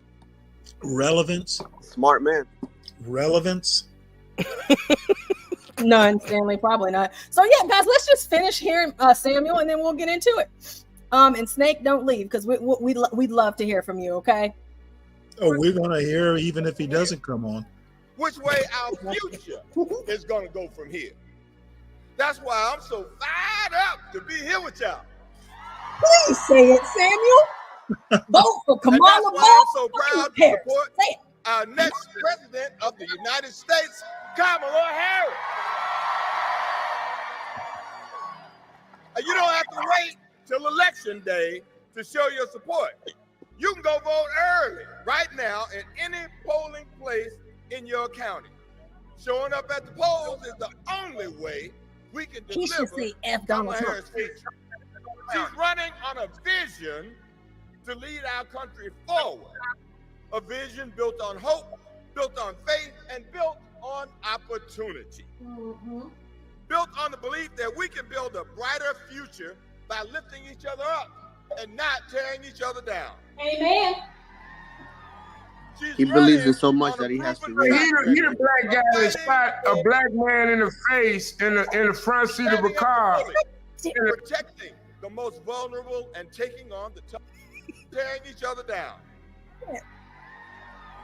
She's running on a proven track record of fighting for the people, standing up to bullies, protecting the most vulnerable, and taking on the toughest fights.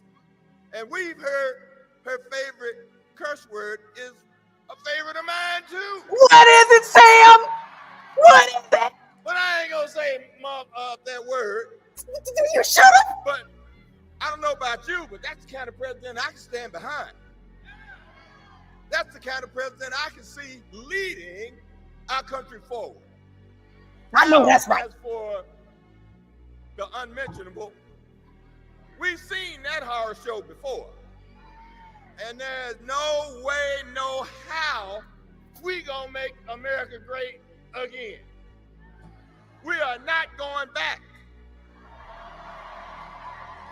Ain't going back to them chains, Sam. That's right. Yep. That's right. I ain't going back to Africa, Sam. I ain't going back. Going back. What that nigga doing on that nap? I know that's right. I ain't gonna be no slave no more, Sam. So Georgia, we can't let up. We got 12 days. 12 days to run through the tape. We gotta knock on doors. We gotta make some calls. We gotta get our families, our friends, our neighbors' neighbors to turn out. To turn up and turn out. All right but most now. Of all, we gotta show them all our vote is our voice. Mm-hmm. Our voice is our power. Mm-hmm. And our power is how we win. All right. Thank you. We are not going back. We ain't going back, You're Sam. damn right. That's what I'm talking about. What I'm talking about too. Yeah. Motherfucker. That's his favorite word, motherfucker. Oh man, I love Samuel L. Jackson. If he called me on voting day and said, "You need to go vote," I might actually do it. You know, I was getting sleepy, but he just woke me up. Let's go. Snake, what you got to say? Come on, Snake.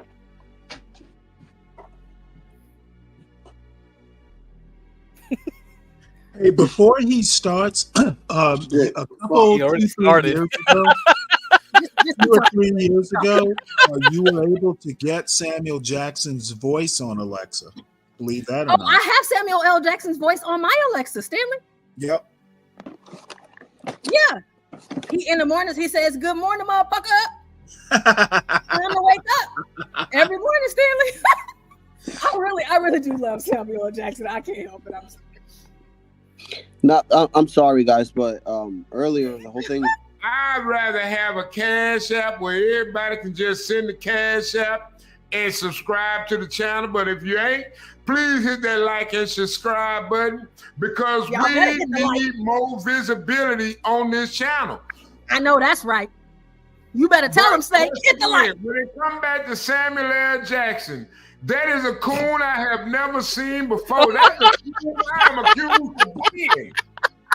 Samuel L. Jackson is the type of coon. He like them niggas.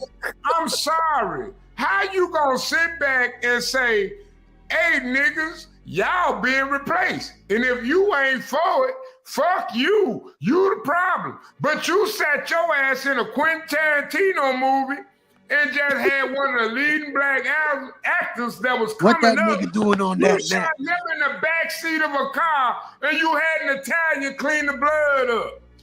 That's the type of black men that this generation, the boomer generation, is representing to these young black men that they have had with these black women. And this shit needs to stop because I have just had to lay down this year alone. I have just had to lay down 6 young men that I have watched grow up in this community, in my community. And we don't have a high death rate. You know what? What in the Jesus is I'm happening? gonna have to interject here. What is this? What is this? Supporting the Democratic Party, it has reached volumetric levels in these small black communities. Every time this guy is on, like, Because I'm gonna tell you something. Volumetric. No matter how many motherfuckers die, if it ain't a motherfucker that is in the community, you ain't got no goddamn community. Snake, you gonna make me? You gonna make me drink some Solid scotch, Snake. man. Now, can you say motherfucker like Samuel L. Jackson? Fuck that motherfucker. There we go.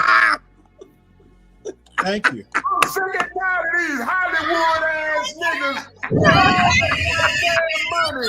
Want to spend all that goddamn money with them white folks after you don't got it from them white folks, and then you want to tell the motherfucking white man he a racist. You motherfucking absolute bigotry of absolute motherfucking degeneracy. Samuel Jackson loves white cake. That's what the fuck he is. If He loves white cake. Samuel L. Jackson, Morgan Freeman, or any of these motherfuckers want to step to my motherfucking temple, I'm going to tell them to their face, you a sorry son of a bitch. Damn. Damn, son. On your mama, nigga, you a sorry son of a bitch. Damn, son. You got too much goddamn money for black people. Oh, Calvin.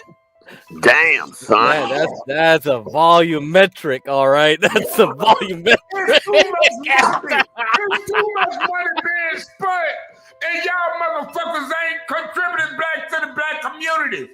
Obviously, Damn, you son. are Where you getting I'm that working for shit? one side of the game, and you ain't working for your side. And I'm gonna tell you something. I think all y'all niggas propagated Black Lives Matter just to make black people look bad and not even want to support a chapter that said Black Lives Matter. Listen, if I have a child today, my motherfucking child gonna be black 9 months later. I don't need no abortion. I don't need no feminist rights. I need man rights. I'm sick and tired of these cool-ass, Hollywood-ass niggas trying to sit back and holler about like they give a fuck about Black Lives Matter. Because they don't give a fuck about Black lives. They ain't invested in Black lives. They Anything else? in white people that put money in their pocket. Oh Lord. Hey, Solid Snake, you better tell them. Black YouTube need to stand up against these damn cold ass niggas. Cancel these niggas. Cancel them. Go on, Snake. Yo, bro. I'm sick of this shit. I'm sick of this shit too, Snake. Who let these goddamn motherfucking snakes on the plane? I gotta be the snake on the plane because ain't nobody else gonna do it. Shit, I'm the one that gotta sit up here at 47 years old. I'm the one that gotta bury the children that the women that I grew up in class with get buried. You know what? Why you gotta be the snake on the plane? A whole bunch of grown ass niggas that they made mistakes with, have babies, and can't raise them to be a man because they 40-some fucking years old and can't even wash their own ass. Whose fault is that again? Black people. Black people, Stanley. Black people. Namely, black people that vote Democrat and continue this goddamn absolute bullshit that we gonna rise above the bullshit when we continually promote the bullshit. And what are you doing right now? How do you help? Talking to your motherfucking ass on YouTube with my face in the screen so everybody can log on this channel and see me saying the same fucking shit that they gonna hear within my community because I'm speaking loud and my motherfucking walls ain't got no insulation. And that's the Black Trump speaking. Fuck pro-black. Because y'all pro-blacks ain't never motherfucking Ku Klux Klan ass niggas. Y'all steady denigrating our race, you steady separating our race, and y'all motherfuckers ain't doing a goddamn thing about it. You want to sit y'all ass up there, you want to go buy these $100 Michael Jordan, you want to go buy this $100,000 over that bro on his house, and you can't even take care of your motherfucking family because of a motherfucking asset. And you look like a motherfucking ass hat. Damn, son. Bars. Snake, talk to and him. This shit going back to the community. Why the fuck are y'all sitting on YouTube making these white people waste their fucking money on us when you know goddamn son. At the end of the day, we gonna be shipped back out to the English, motherfucker. Do you speak it? And ship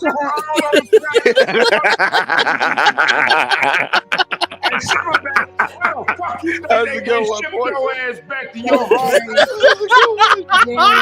Your ass off on the way. Thumbs up. In the middle of the fucking ocean again. Why would you be in the middle of the Y'all ocean? sitting up and playing this stupid ass game. Hold on, Snake. Now you lost me. Why you gonna be in the middle of the ocean? Yeah, how we get to that? All I'm saying is this population is being replaced.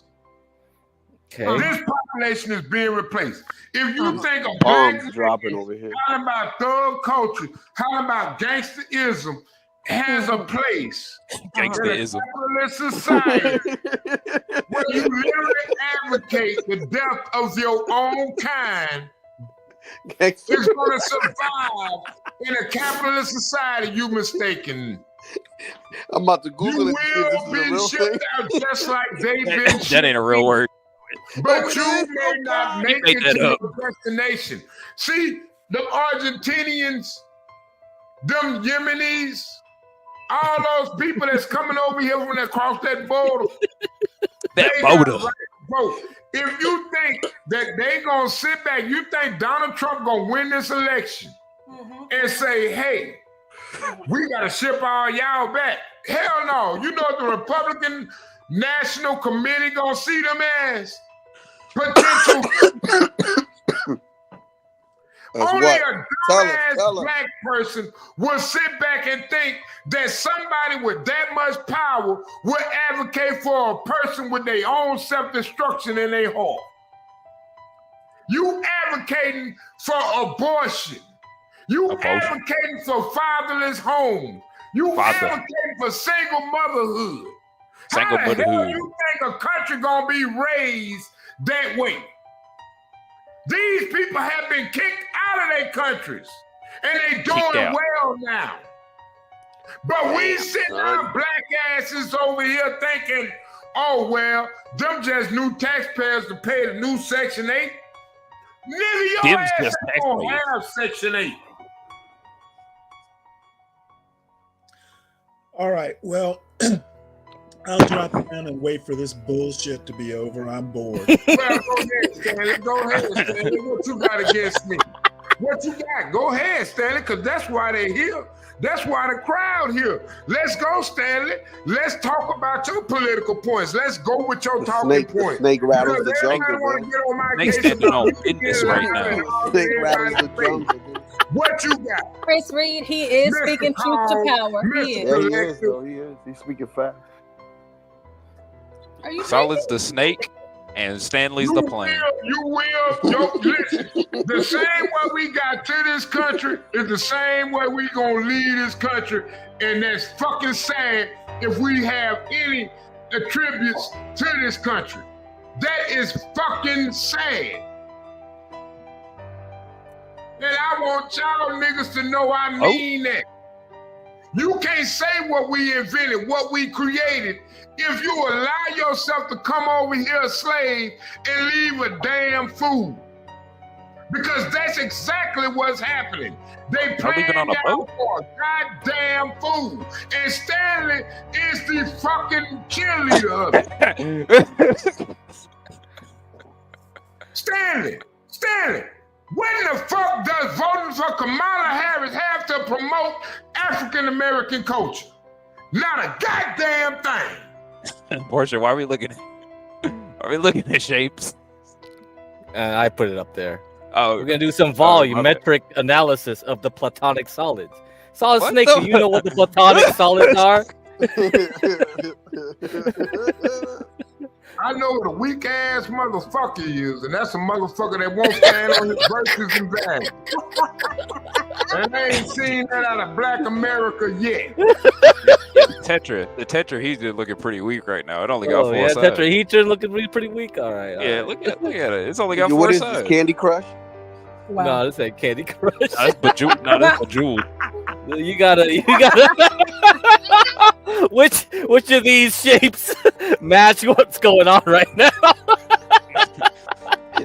Don't think too hard, bro.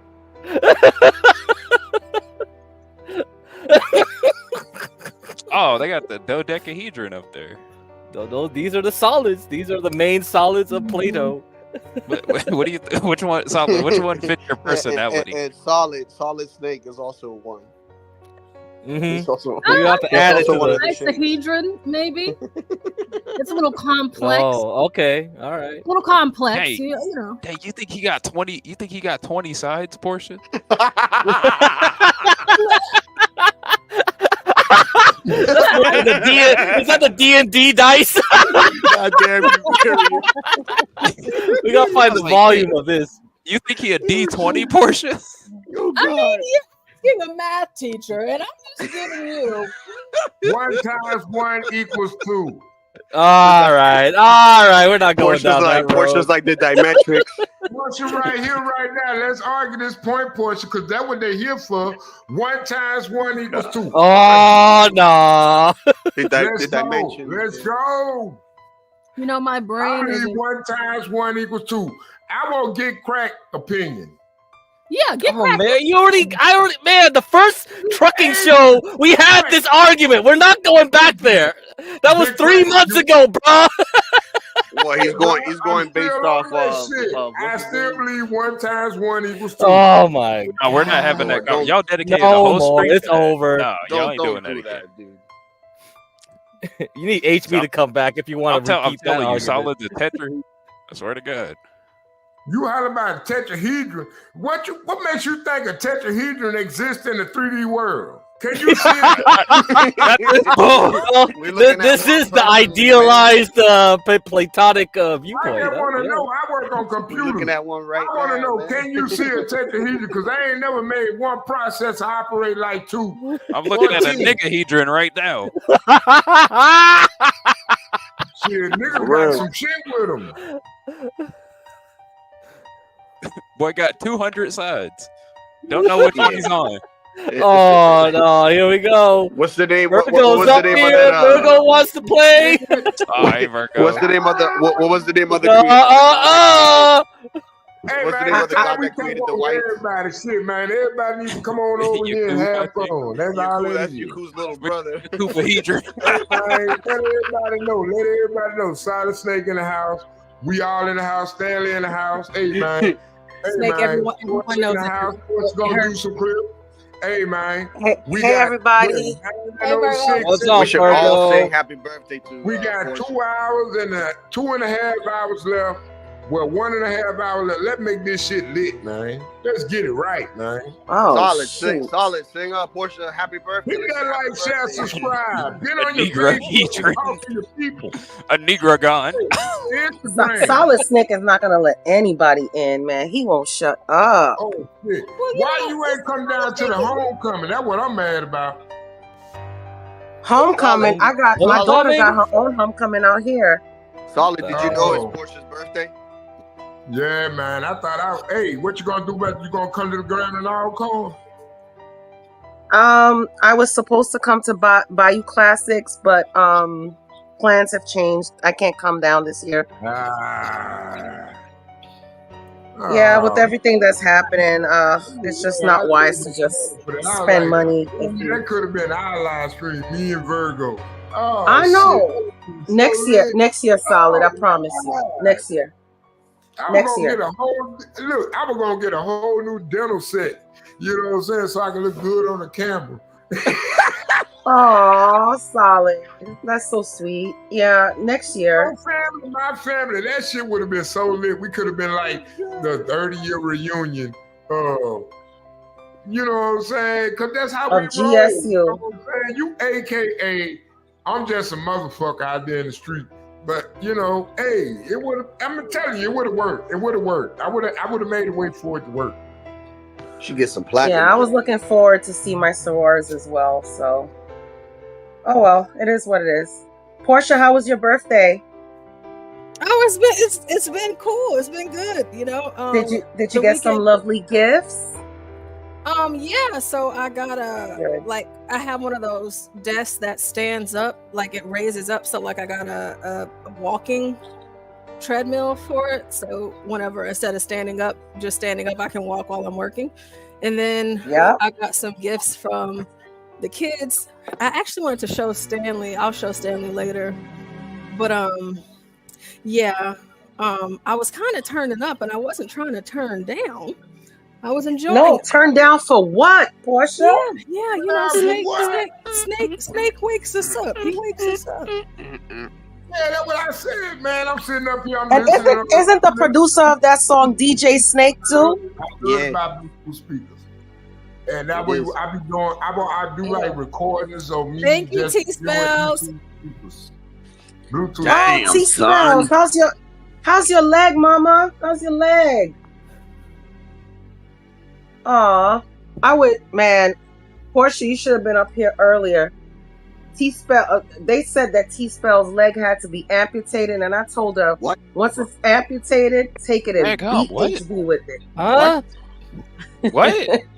No, it doesn't. It doesn't. She just sprained her knee. Always, what you do is the first thing you do when you start getting money, get you one of them foot tubs that got the little bubbling factor going on, then got Foot the little tub?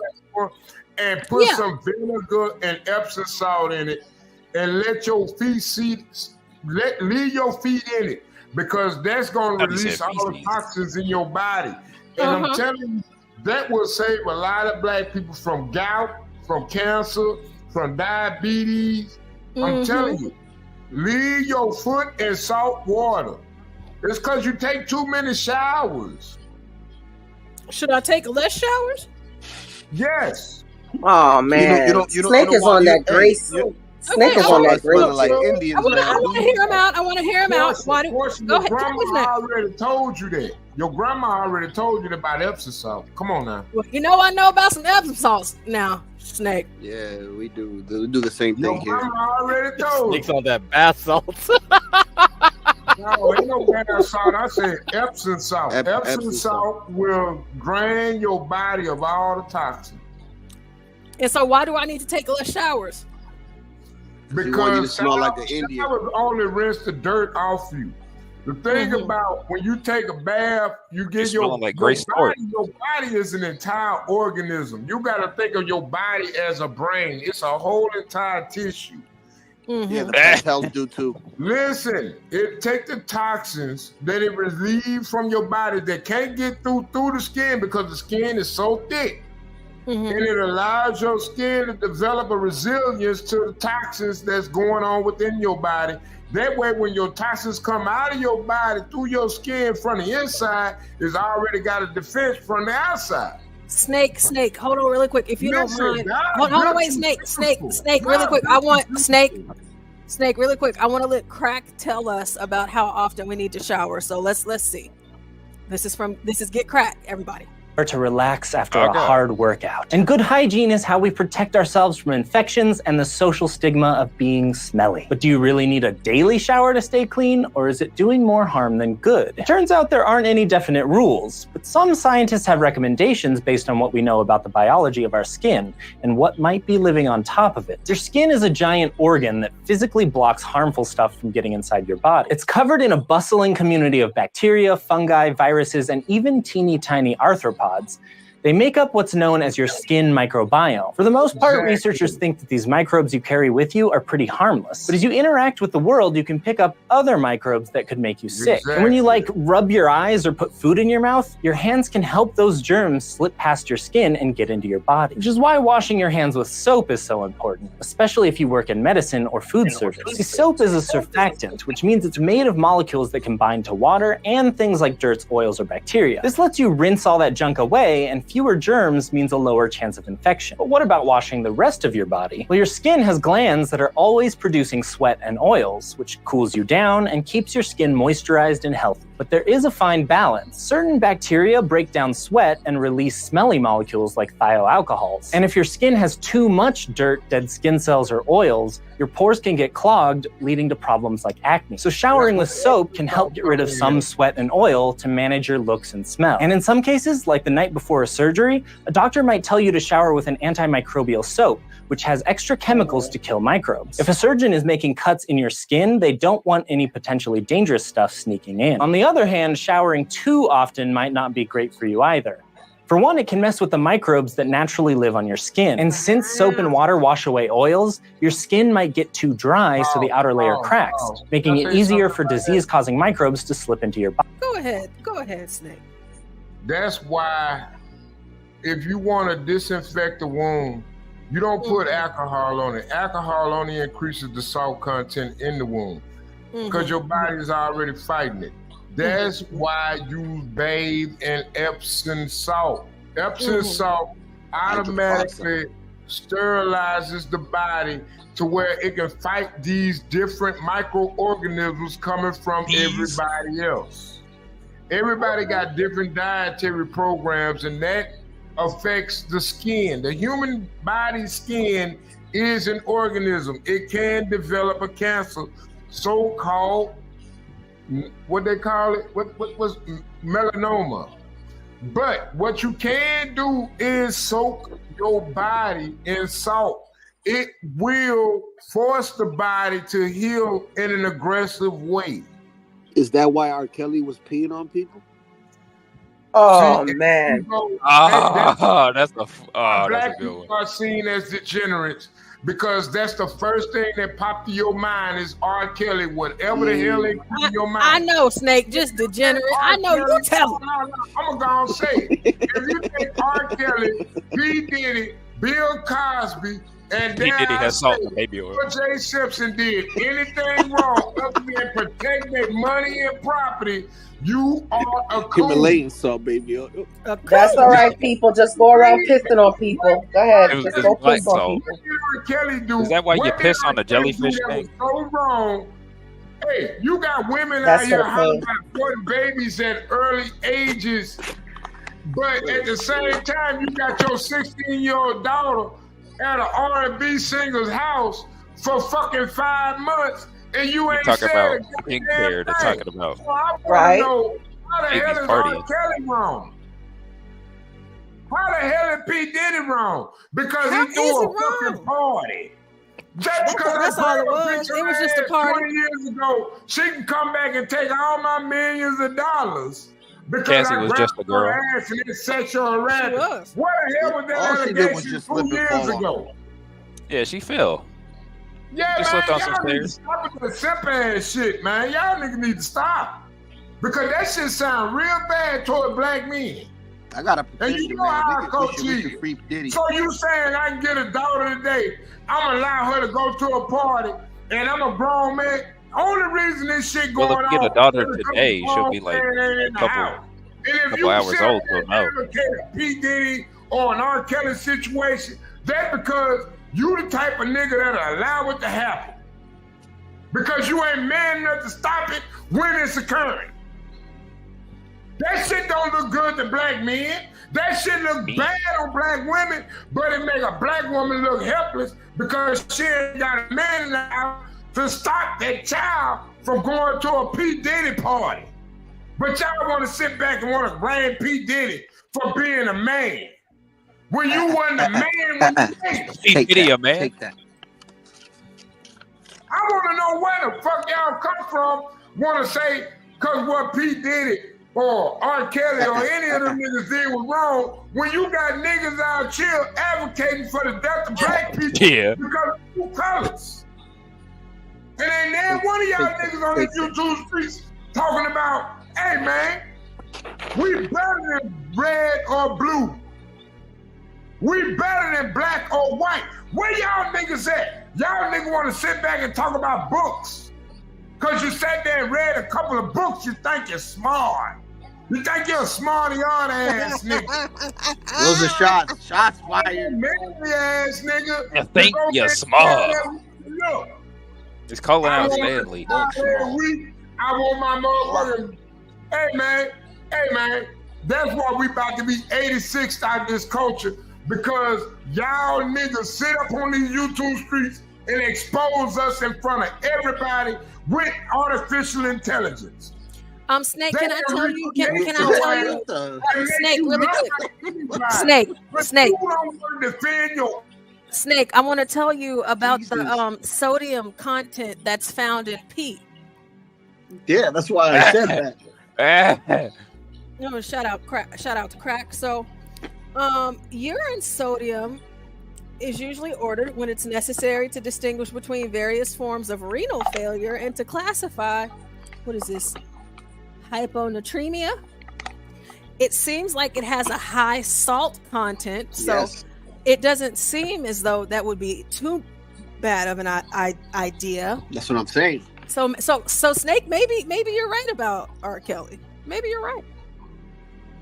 He's saying that bitch like. Imagine how many, if she allowed By peeing on her? He was trying to heal her wound. I'll piss on that bitch too. Just to sterilize. Hold on, what? I mean, but goddamn, hey, what in the hell I'm doing so wrong that her mama didn't do wrong? Her mama allowed her to be in that situation, did it? Did her mama? Yeah, I agree.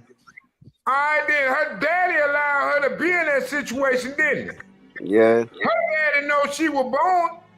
So why the hell I'm gonna be I mad would at never R. let Kelly? my kids go through that. I'll be mad at the mama and the daddy. Same. I hear you, Snake. No, these niggas want to sit back and wait. What they want to post the blame on somebody else because the white man allowed it. Instead of taking responsibility. Instead of taking accountability. And accountability. You were right. Oh my God. That R. Kelly urine saving lives, man. Yeah, what are you gonna do? He gonna start selling it? I'm gonna pee Selling on little you. jars. What you saying in life? It's better than shooting you in the head with a bullet and making a snuff film. Could you heal it with the pee? I got Hell, a cut we wound. the Just put pee album. on it. We the ones buying their albums, ain't we? Ain't we buying their albums? Don't we play their shit? So we ain't no better than them. Okay.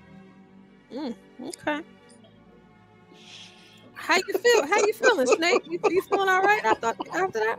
Tell us how you really feel. Like a No, I like my best friend, one of my homeboys I grew up with lost his son tonight. Negro heater. His father died years ago. It's only a special type of solid. I look a bit different. I'm not like everybody. He's the first ever fourth dimensional shape to take a third dimensional form. I work every day. I'm a cashier at an Arab store. This boy Where got you think niggas gonna go spend their money at? The Arab store. Who you think I'm gonna see every day? Niggas.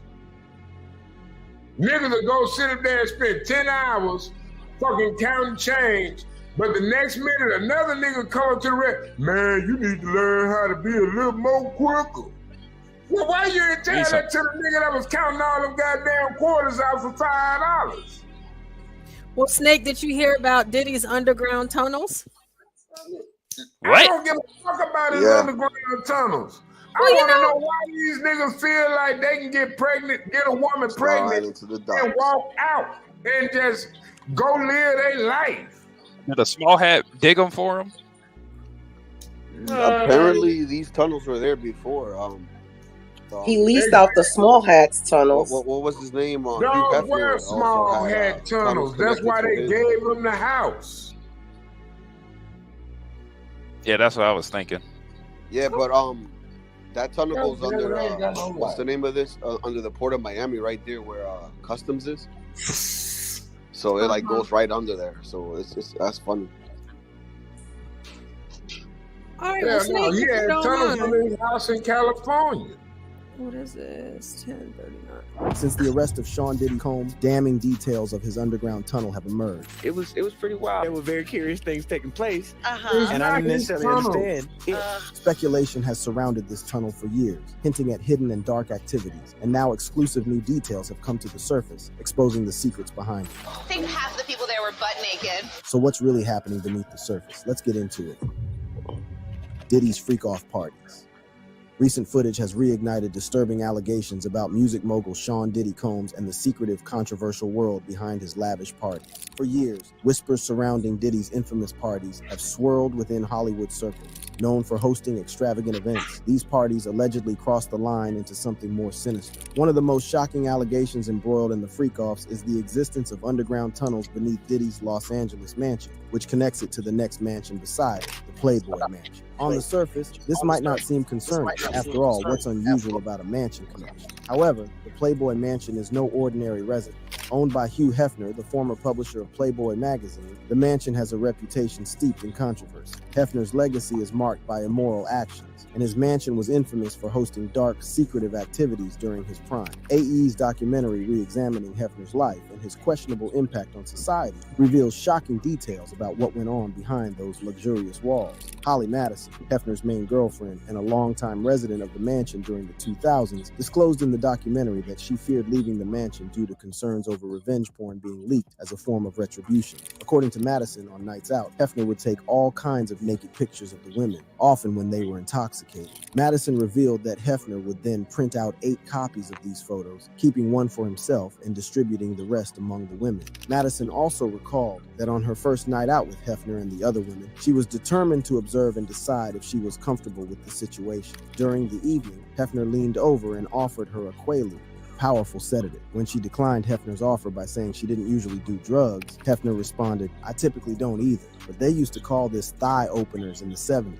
Quaalude, a brand. A name for the sedative methaqualone, was widely prescribed in the U.S. during the 1970s as a sleep aid. However, due to its high potential for abuse and addiction, it was banned in 1984. Sandra Theodore, a former playmate and one of Hugh Hefner's ex-girlfriends, revealed in the documentary that Hefner was fascinated and obsessed with Charles Manson during the early stages of their relationship. According to Theodore, Hefner's obsession stemmed from Manson's ability to surround himself with women and gain their loyalty and control over their lives. But this kind of lifestyle extends beyond the Playboy Mansion. Jennifer Saganor, an author, revealed in the documentary that over the years of the Playboy existence, shadow mansions, otherwise known as mini Playboy mansions, began to emerge. These smaller versions of the Playboy Mansion operated independently of the official Playboy brand, replicating the lifestyle and culture Hefner created, while also providing exclusive spaces for similar activities. Girls who didn't make it into Playboy Mansion were funneled into this underground network, exposing them to exploitation in these underground tunnels.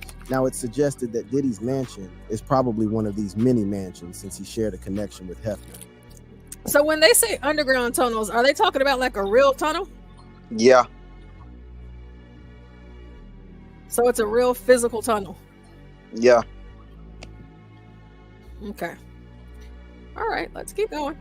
This connection was evidenced by Kendra Wilkinson, Hefner's ex-girlfriend, revelation on the Kyle and Jackie O show. On the show, Kendra revealed that she attended several parties where Diddy was not only present, but a familiar face at these gatherings. I remember just going to like one or two parties that Diddy was at. But again, like I had a great time in my youth, said Kendra. Kendra emphasized that although troubling things may have occurred at these famous parties, she personally never witnessed anything negative. When asked by the host if she ever observed anything unusual at the parties that one wouldn't typically see at a major Hollywood party, Kendra Wilkinson responded, "Look, you're going to the Playboy Mansion. You know there's girls topless in the grotto. Don't we already know that?" Given the proximity between Diddy's mansion and the Playboy Mansion, together with Kendra revelation, it suggested that there is an underground tunnel connecting both houses which serves as secret passageways, allowing Diddy and other guests to move unnoticed during the freak-offs. While this claim still has the benefit of the doubt, there are underwater swimming tunnels reported in Diddy's mansion. Diddy's Los Angeles mansion spans around 17,000 square feet and features 8 bedrooms, 11 bathrooms, a 3,000 square foot guest house, and some of the most extravagant amenities imaginable. Among them are a 35-seat theater, a fully equipped gym, a wine room, and an underwater swimming tunnel that connects to a grotto. Another chilling claim involves hidden cameras allegedly planted throughout Diddy's mansion. These cameras were reportedly used to record guest activities during his infamous gatherings. The footage was eventually used for blackmail or as a means of control. In some cases, former staff members and attendees have claimed they became aware of these cameras only after the deed. One such is Diddy's former producer, Rodney Lil Rod Jones, who sued the rapper in February over several complaints, including allegations of sexual misconduct and forced drug use. In the lawsuit, Lil Rod said the rapper stashed hidden cameras in his Los Angeles mansion and his compound. Hey John, are you here actually? He said he'll be back in 30 minutes. Okay. I was curious to know if he's heard about this. Found on Star Island. While living and traveling with Mr. Combs, Mr. Jones discovered that Mr. Combs had hidden cameras in every room of his home, the lawsuit said. It also added, Mr. Combs possesses compromising footage of every person who has attended his freak of parties and his house parties. When Homeland Security raided these properties in March, in relation to an ongoing sex trafficking investigation, the agents also alleged finding hidden cameras within several angles of the mansion. Rapper Mark Curry also contributed to the revelations in a documentary on Diddy's downfall. In TMZ Presents The Downfall of Diddy, Curry alleges that many recording devices were seized from Diddy's properties, suggesting that many people find themselves implicated in these recordings taken in secretive and compromising situations. He even gave an estimated number of the hidden cameras retrieved, and that's a whopping 250. In addition to his mainland estates, Diddy reportedly hosted freak-off parties on a private island, referred to by some as his Love Island. The clip of his Apple interview with Young Miami, in which he speaks about the island, also resurfaced. I put something in the back, but I don't know if this is real. Okay. And controversy. But he not only mentioned owning an island, but he also referenced the off-grid lifestyle that took place on it. When public figures like Diddy casually mention private islands, it naturally raises questions about the kinds of activities that take place there, especially in light of previous high-profile cases like Jeffrey Epstein's. Guests were allegedly flown in for exclusive, no-holds-barred events that were even more secretive than his mansion gatherings. While little has been confirmed about what took place on the island, the secrecy surrounding it has only fueled more speculation. Reports of baby oil and lubricants being found throughout Diddy's homes add fuel to the already brimming fire of rumors surrounding his freak-off parties. During the raids, authorities seized more than 1,000 bottles of baby oil and lubricant from Diddy's Miami and Los Angeles residences. These products were implied to be used during the parties, giving room to the fact that sexual activities were being encouraged or facilitated in certain parts of the mansion. Meanwhile, Diddy's attorney, Mark Agnifilo, attempted to play off the amount of baby oil as though it's not a glaring red flag. During a sit-down with TMZ's Harvey Levin, Agnifilo tried to reframe Diddy's freak-off, where prosecutors claimed participants were subjected to abuse, threats, and coercion as normal sexual behavior. Back when I was a kid in the late 70s, they were called threesomes, he said. When pressed about the disturbing detail of 1,000 bottles of baby oil, Agnifilo responded that he was unaware of the origin of that figure. I can't imagine it's thousands. I mean, you know, and I'm not really sure what the baby oil has to do with anything. When Levin suggested that the 1,000 bottles of baby oil were implied to be used as a sexual lubricant, Agnifilo responded by playing dumb. I guess. I don't know what you need 1,000. One bottle of baby oil goes a long way. I don't know what you need 1,000 for. I mean, he has a big house. He buys in bulk. You know, I think they have Costco's in every place where he has a home. Agnifilo further tried to dismiss the claim by pointing to Costco's bulk buying culture, stating, Have you sat in a parking lot of a Costco and see what people walk out of there with? However, a Costco spokesperson later confirmed that the retailer does not sell baby oil in any of their U.S. stores, contradicting Agnifilo's explanation. Agnifilo's attempt to downplay the significance of the 1,000 bottles of baby oil comes off as particularly tone-deaf when revisiting Cassie Ventura's lawsuit against Diddy from November of last year. In her detailed complaint, Cassie described the so-called freak-offs, alleging that these events took place in hotel rooms stocked with baby oil and Astroglide. She further claimed that Diddy would instruct her to pour excessive amounts of oil over herself. This, combined with the rumors of underground tunnels and hidden cameras, paints a troubling picture of what may have taken place at these events. Allegations of inappropriate behavior and exploitation have hovered over the music mogul for years, with various celebrities and industry insiders alluding to the dark side of his empire. Gene Deal, Diddy's former bodyguard, has been vocal about what he witnessed while working for the music icon. In past interviews, Deal has alluded to the freak-off parties, stating that they were far from ordinary celebrity get-togethers. Appearing on The Art of Dialogue, Deal, who provided security for Diddy for the rap mogul throughout the 1990s, shared that the disgraced music producer. Have y'all been keeping up with Diddy at all? Nah. The last thing I heard today was like the reason why he's becoming such a big story is because they're trying to cover up a 23andMe story or something like that. It's some conspiracy that I've heard. So I don't know. I'm getting into that rabbit hole right now. What about you, Virgo? Have I been keeping up with the Diddy story? Yeah, or have you like heard anything or? I haven't heard anything new. What did I read? You ain't heard nothing new. They've been dropping stories like crazy every day. Yeah, I just don't pay attention to. I think it's a distraction, to be honest with you. Yeah, that's what I was trying to tell you just now with the 23andMe situation. Yeah, it's just a distraction. I mean, they did it with a lot of other celebrities as well. Situation. This is how I feel about the Diddy situation. What he did, was it nasty? Yeah. But was it really a crime? No, most of those people willingly went there, man.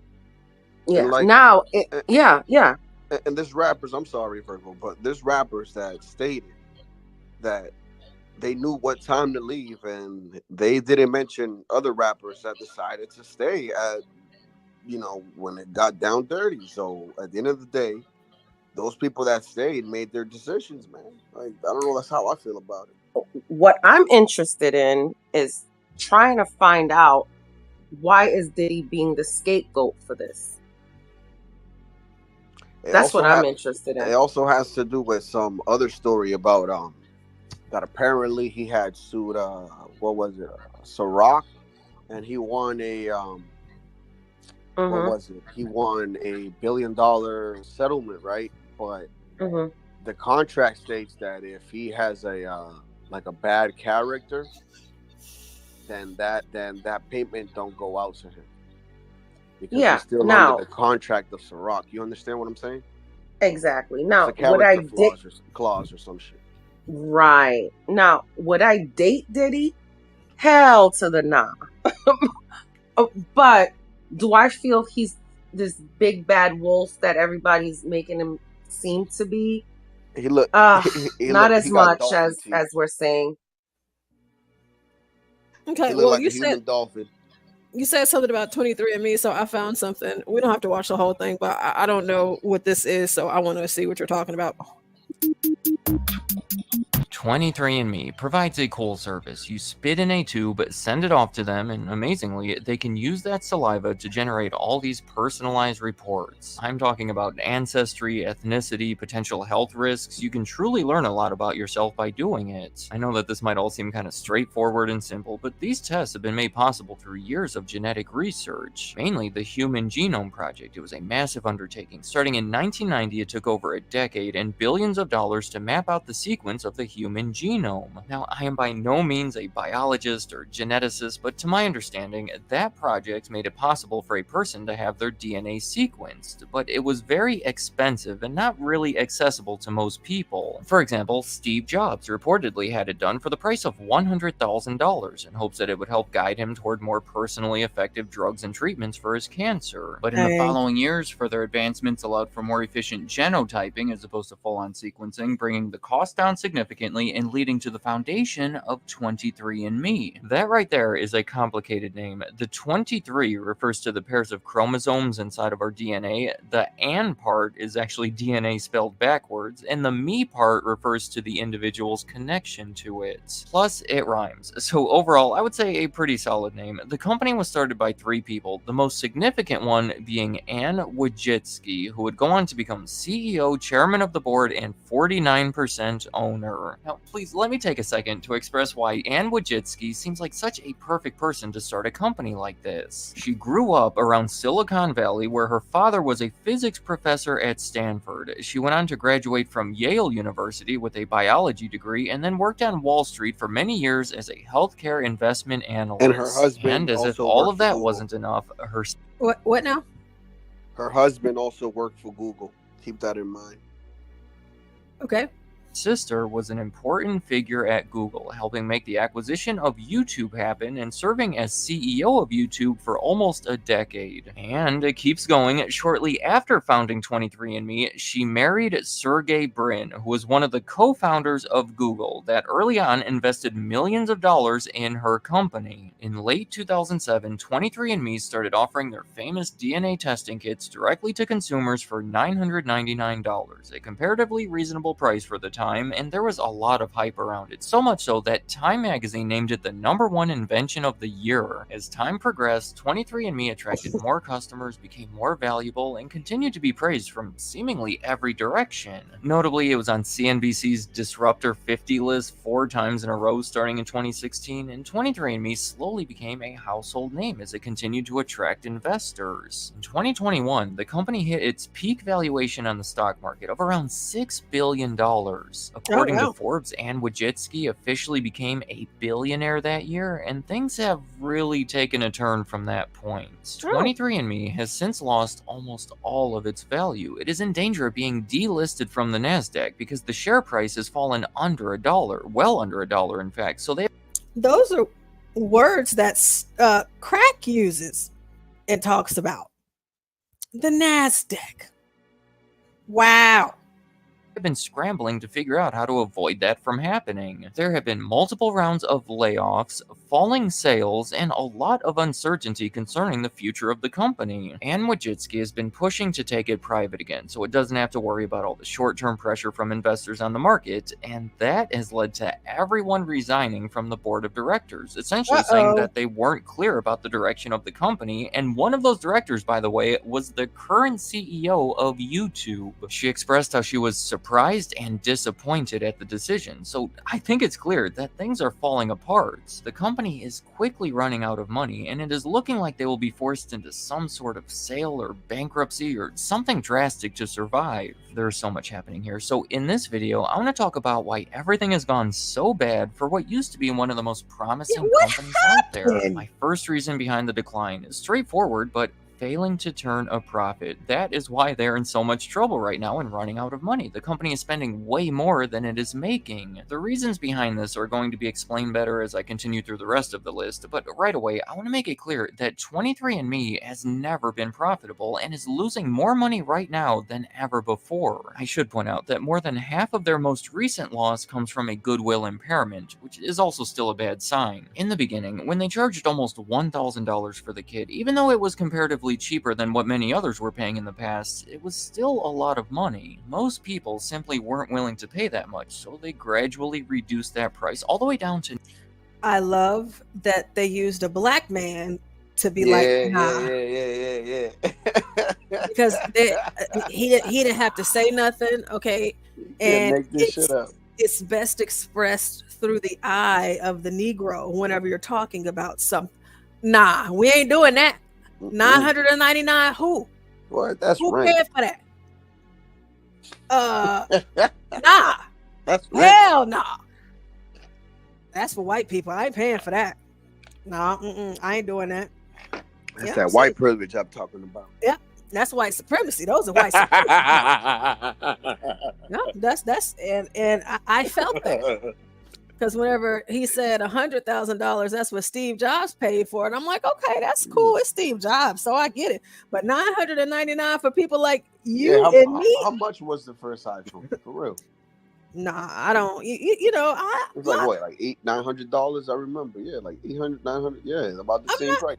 I'm not spending $1,000 on a DNA test. I know No, who my hell mama no. that is. Oh hell no. And I don't. You know what? Anything before At least that, your iPhone lasts you for 3 years. you know, I can't do it. Let's keep going. $99, attracting over 15 million customers throughout its lifetime while losing money through all of it. Next up on the list, a lot of the trouble stem from the fact that 23andMe has had a lot of difficulty maintaining their customers. Let me know if this has been the case for you, I mean, but how I many suspect tests that do you most need to people are excited to take their test, receive the results, learn everything about their genetics, but once that happens, Okay, they said retain, like customer retention. I mean, like, don't you just need to buy one?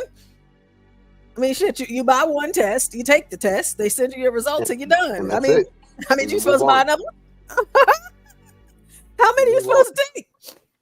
I mean, they don't offer nothing. I mean, I guess we'll find out, but it's like they don't offer anything else, or I mean, what are we doing?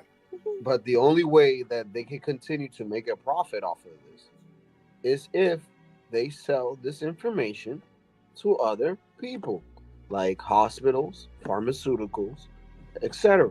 Because in that way, these people can monopolize on you if you have taken this test.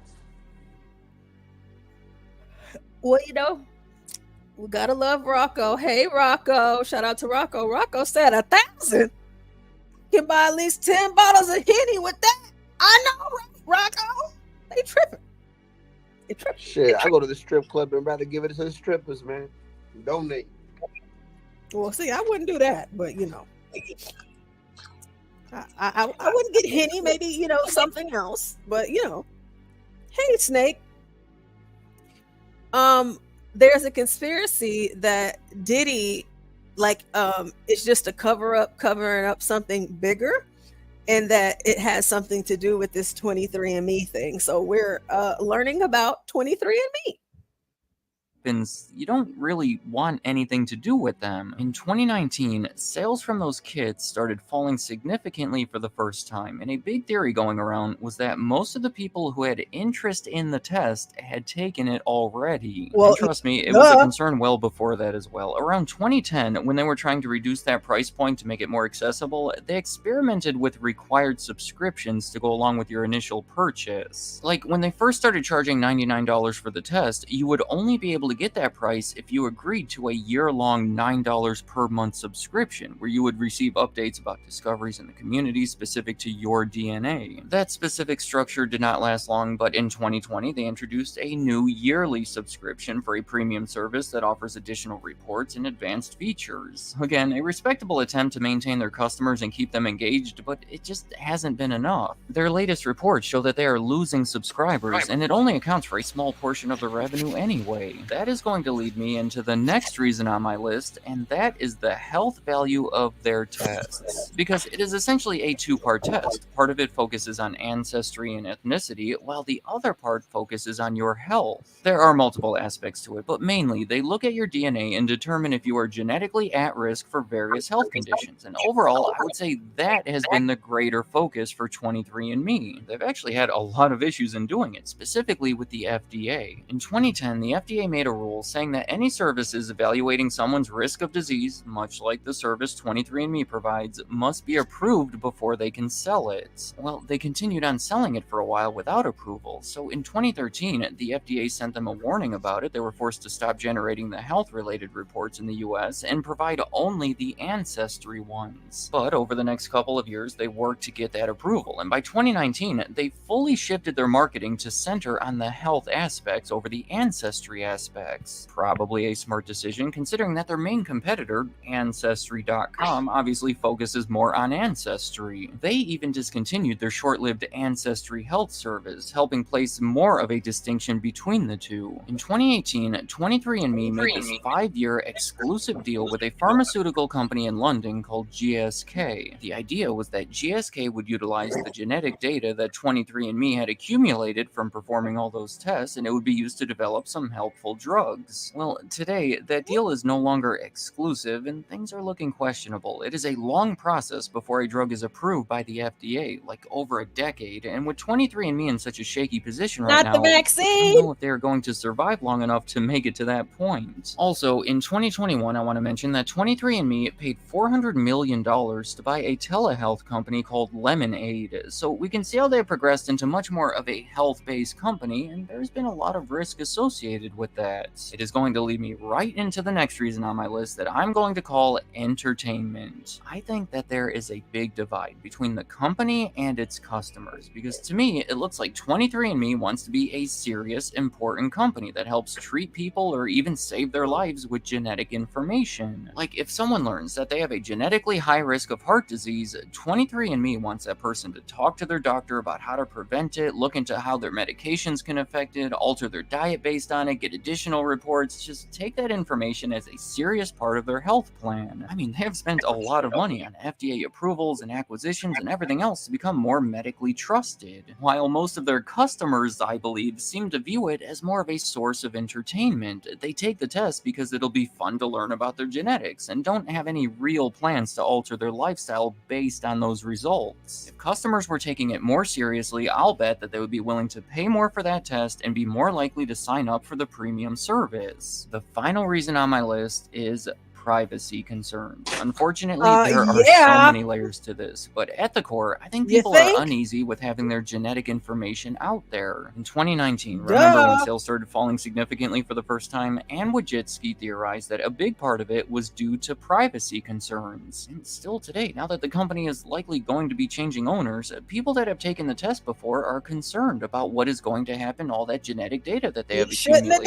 Who is going to have access to it? What are they going to do with it? And are the laws strict enough to keep everything protected? Because I guess the specific data is not protected by HIPAA that would protect it in a more traditional medical setting. On top of all of those concerns, 23andMe had a data breach in 2023 that exposed all sorts of account information from 6.9 million users, which is almost half of them. I'm talking about locations, birth dates, ancestry reports, and a bunch of other information. The company said that they incurred $2.7 million in expenses directly related to it, and in 2024, there was a $30 million settlement connected to it. In conclusion, 23andMe is a mess. Something that started out so promising has quickly become a negative subject. Let me know in the comments, what do you think about 23andMe? Is it a legitimately useful service, something fun to do once for $99, or is it just something that you would rather avoid? I'm curious to hear if you... So, yeah. So, the whole point of the 23andMe, the whole conspiracy is that now she wants to go private, and her going private, she could sell that information to anyone. I mean, a 6.9 million data, well, let's just round up that 7 million data breach is crazy. I just, like, I didn't know what this was, but I have heard of like the ancestry and stuff like that. I just don't understand why somebody would like willingly Yeah, to me that pay is for dumb. something and do something like that. And then Like, of all you course, got to do is talk to your grandparents. as the business model, it's like people are only going to buy it and take it once. They don't need to take it more than once. So this company can seems tell like you it what was happened. I can set tell to you fail from the what beginning. happened. Tell me, Snake. Let's go. I can What tell happened? you what happened. They thought they were going to encapsulate a lot of men in child support with the 23andMe. What happened was all the black women in all these little small developed communities was only having babies by at least a couple of dudes.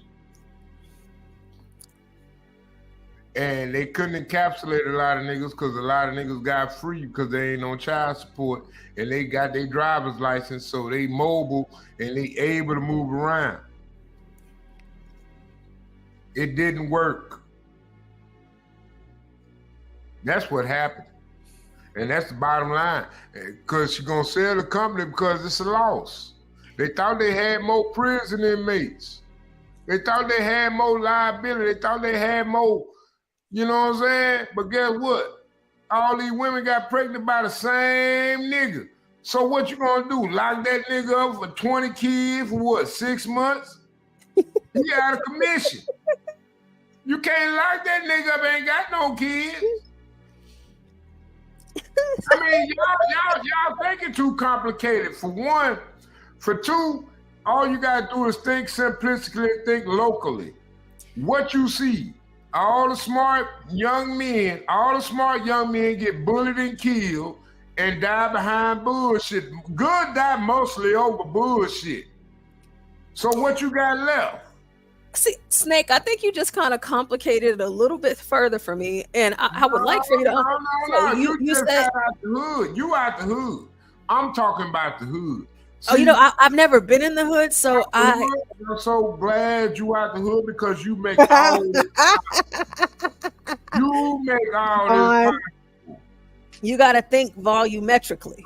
I'm glad as hell you ain't got no Pookie or no Ray baby daddy. Yeah, for real. And you know what, Snake? I'm glad too. You as a baby daddy. No, my man. Fuck my baby daddy. He ain't a Pookie or a Ray Ray. You know, sometimes he can be. Hey, I'm just glad you able to do what you do. God put you in a good position. I know that's right. And that's all I'm gonna say. You looking at it like that, but I'm gonna tell you something like this. Do the Lord's work by women teaching these kids. Get pregnant. All these low intelligence. We want to praise black women. I can't praise black women like that. Yeah. I can't because I look at the niggas that they had their babies by. Either they dead or they in jail.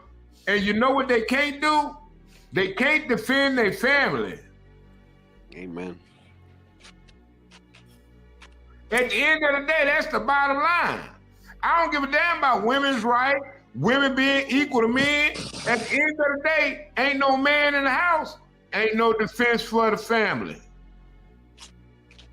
Y'all can sit there, y'all can play this Democrat bullshit as far as y'all fucking want. But as a woman, you need to understand you need a man. If you ain't got no man, you ain't got no man to protect this household. And at the end of the day, that's all that matters. Y'all sit back, y'all want to sit back and legislate and create rules to stifle the man that can. The man that can protect this household. If I had a woman, a black woman got 8 kids, all of them young black men. They grew up under her anger and her inability to keep a man in the house to raise every other black man child she don't have a baby by. I got a black woman. I got my black kids. I got a single bled family. I'm talking about a man and a woman in the house. I got to protect my family against a woman that got 8 kids by 8 different niggas that's all in jail. Fuck my baby daddy. Okay. That's the math. Okay. So all these women get out here, they get all these babies by all these different niggas, but then they want to settle down with a nigga, or better yet, try to bulldog the house that a black man that wouldn't dare sleep with him. Okay, so Snake. With a woman, Hey, Snake. Okay, so Snake, I had to mute you. So Snake, so from what you gathered from watching that breakdown of 23andMe, you think it was created for child support purposes? You're thinking it's created for child support purposes to stop men from being put on child support? Is that the argument? Hey, just like hip hop, you don't see no other culture out here celebrating the death. You don't, just like hip hop, you don't see no other culture out here celebrating the death of their own children. You don't hear no politician out here advocating to white people about abortion. They only advocate that shit to black people because it's black women hollering about they want to be single and they want to be individual and say, fuck my daddy and what he stand for, and go sleep with a nigga that don't stand for a goddamn thing they daddy stand for. Come on, man. This shit ridiculous. But that's because of 23andMe. Ridiculous. No, I mean, but so like that's why they created 23andMe, and that's why it failed. I'm pretty sure they created BLM, didn't they? Solid Snake. Oh, did they? I didn't know that. Snake. Have you ever been in the hood, or are you currently living in the hood? Solid Snake. They buying up your property right now just to sell it to illegal immigrants for half the cost, and they want to tell you a lie. Solid Snake. Are you from the hood? Do you currently live in the hood? Oh, please, come on, Stanley, let's go. Have you ever lived in the hood? Stanley, I'm in the hood as we speak. Okay, that was my question. Thank you for answering. I ain't going no motherfucking well, Stanley. Okay. I don't move. I ain't no Rolling Stone, nigga. I'm just a rock. I don't roll no motherfucking well. I stay where I'm at.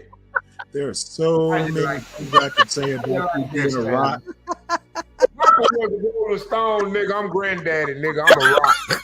Yeah, dodecahedron. Wait, what was the shapes we got here? What the platonic solids? No, first of all, the dodecahedron got 10 sides, nigga. I ain't got but 2. And that's good. If I roll, nigga, it's over with. What? You don't have 3 dimensions? You just got 2 sides. I got but 2 sides. And that's good or bad, nigga. Which side I you don't wanna know. be You're a on? plane. All right, we got you. He's a plain black man. Parallelism. There's a lot of snakes on that plane. Who let the motherfucking snakes on the motherfucking plane? Motherfuckers out. Oh Lord. So that's interesting what you say, Snake, because I didn't realize that, because I didn't even think about child support being a reason for this company. Do you think that child support being the reason for this company? Do you think they were targeting black men? All I can tell you is bastardization carries a big sword. So do you think that they were targeting black men by having this child support focus? Black men will pay $99 for this. No, Stanley. Listen. They targeted black people. When they came in with the Section 8 program and they said, hey, black women, have to do with the DNA. no. Let's look at it from the outside and then we're there within. We ain't gonna talk about all that inside shit now. I know that's right. Go ahead. The results that we see in 2024 from 1964. We're talking about 60 years worth of policy. And so they had that. So they had that in mind before. In the house, only a measly pence of a man's worth is being aside for the family through the government, but the man himself can't even provide a driver's license. But at the same time, we're gonna say, hey, you can come over to this country in 2005, 2006, when California implemented the law and said, hey, you ain't even gotta have a fucking social security number, and we gonna bypass the DMV.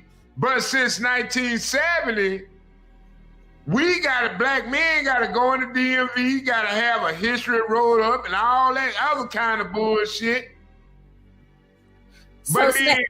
So, Snake, did this tell me that it's not? 60s, I got a stronger argument for that. So, Snake, in the 60s, were they pre-planning for the launch of 23andMe to hold the black man back? Is that what you're saying? Like in the 60s, they, you know, the powers that be, they knew, hey, I'm going to create this DNA company called 23andMe.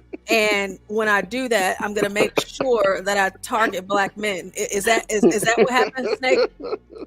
What I look at, hold on, don't mute me.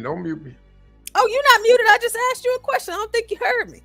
I get it, but I'm saying what they knew was the black woman was going to be unlike the white woman and not know her place. Okay. They could sell a black woman. Listen, they could sell a black woman leadership of the home and 23andMe, but they can't sell it to a white woman. Oh, because white women, they didn't buy the 23andMe. They sold into feminism. Black women sold into leadership. Okay. They wanted to be the man of the house. A white woman ain't never said she wanted to be the man of the house. A black woman said, fuck that. I'm gonna take the government funds. Why you think they so developed over us? You want to blame it on racism. I blame it on inability to be accountable. So do they have to take accountability because they bought the 23andMe test? Yeah, what?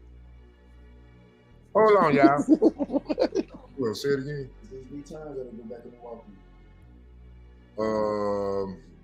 Go look at the date on them and check. Because it might be out of date. They might be out of date because that's simple and that's pure. But what's pure? If anything, what I do, I just go and get them and put them in my car. Are we witnessing the first? Are you talking about drugs? I hope not. No, we're not talking about drugs. We're talking about product in the store. Yeah, we don't sell drugs around here, no. No, that's my I mean, because if it was like cocaine or something, you're asking is it pure? We ready for the feds over here. I got all kind of mouth for them. They ain't gonna catch me like Donald Trump. I ain't that nigga. Well, tell them your co-workers coming all day now. You know, shit. It's like whatever I get my hands on. Shit, that my brother. That my little cousin-in-law. He married to my cousin now. He got a baby by and everything. I'm just trying to make sure he's straight. You're a hard-working young man. Well, man, look, man, you talking to big dude, other big brother, man. You know, but I'm gonna mute. I gotta roll up a blunt because he on break right now. So, are you about to smoke something pure? You might not go get this shit in, bro. I know. Smoke weed every day. Oh, you know, Mike. Yeah, boy, that motherfucker. I'm supposed to have it rolled up. I got you to get off though. Ninja Boy. That motherfucker. Man, that's I'll be on the live stream. That's some Negro vernacular right there. Yeah. Yeah. Who knew Ebonics had a dialect? Yeah. Stanley. All right. Snake, can I ask you, what does that motherfucker being a motherfucker mean? What does that mean? Oh Lord, that can mean a million different things. Like what? That motherfucker being a motherfucker. It can mean a good thing. It can be a bad thing. I mean,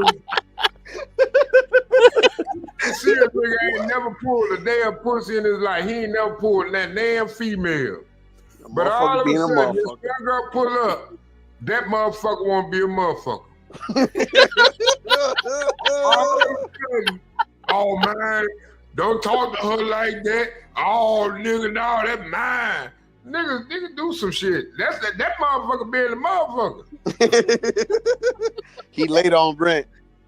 He hey man, it is what it is. That motherfucker being a motherfucker right now. The female might be that motherfucker being a mother, just want to be messy. I want that nigga to admit. I want that nigga to claim that motherfucker being a motherfucker. A motherfucker ain't no male or female, ain't no man or no woman. A motherfucker is a motherfucker. A motherfucker is a motherfucker. He's all. And when they do some motherfucking shit, they do motherfucking shit. It don't involve nobody else. It's just they motherfucking ass being a motherfucker. Whoever's there at the moment. Wow. Thank you, Solace. I mean, that was just such a thorough explanation of that. I felt that was great. I'm just glad to be a part We're gonna have of ebonics lessons with Snake. And invite everybody in your family to join the channel, even if they the black sheep. Say, hey, we got this nigga named Solid Snake on the panel. I need to know where you coming from. Hey, you might identify with Solid Snake, and you can listen to him and learn. You could probably listen to Stanley. If you're a female, you can listen to Portia. You can listen to Virgo. You can listen to Ra. You can listen to... Man, we got so many different personalities on this channel. Please like, share, and subscribe to this channel, man, because we need to be out here. We don't need to be subjugated by YouTube algorithm because it's going all this cursing. Reach. Okay, so here we have. If you're black or white. So okay, so which of these aspects is motherfucker being a motherfucker? Is that perfect, progressive? Is that intensified, continual, not habitual? They doing some motherfucking shit. They're putting a bunch of motherfuckers out of work. They're putting a bunch of motherfuckers out of place for a bunch of motherfuckers that didn't want to do right in their motherfucking country. But we want to sit back and sacrifice all our motherfucking lives for some motherfuckers that they ain't even want to get a line. Matter of fact, them motherfuckers who ancestors sold our motherfucking ass across the motherfucking Atlantic and Pacific Ocean for this motherfucking bullshit we got right here, right now. Them motherfuckers. This dude's like the Energizer Bunny. He keeps on going and going. Is this the explanation of black vernacular over here? Yeah. This is ebonic stuff. Yeah. Oh. I gotta find my old notes. I learned this stuff in college. It ain't easy. Well, get crack. I'm finna kick your ass. Crack, can you actually read? Can you read some of this? Talk. What? Okay, the habitual continuative aspect. He be working Tuesdays. Standard English, he frequently works on Tuesdays. Intensified continuative, that's habitual. He stay working. Standard English is he is always working. Intensified continuative, not habitual. He's steady working. He keeps on working. Perfect progressive. He been working. He has been working is Standard English. And this is the good one here. Aurelius. I don't know what that is. He finna go to work. He finna go to work. He's about to go to work. They should have put he finna be late to work. Mm-hmm. For real. That motherfucker be a motherfucker because he finna gonna work. Motherfucker gonna work, but he finna been late. An hour and a half late. Anyway, yeah. So yeah, I took anthropology and I specialized in linguistics anthropology. So yeah, they had a section on ebonics. So the whole Damn. So you had to dumb down basically. Hey, remember when 1996 when the FBI came out and said they needed more agents to come out and study Ebonics?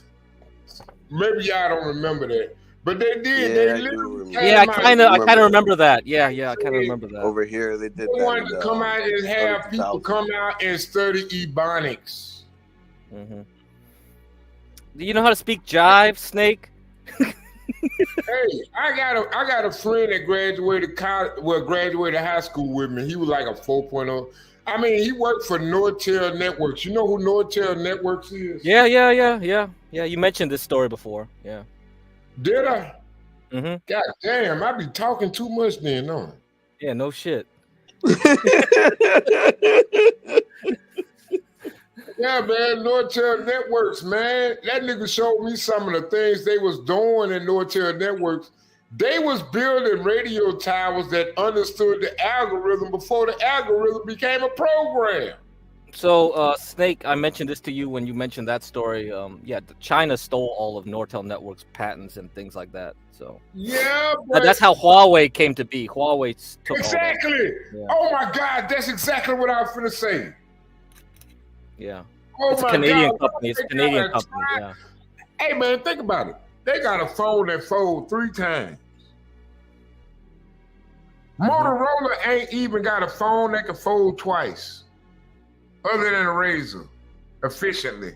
But they got a phone that folds 3 times. And we sitting up here arguing about P. Diddy.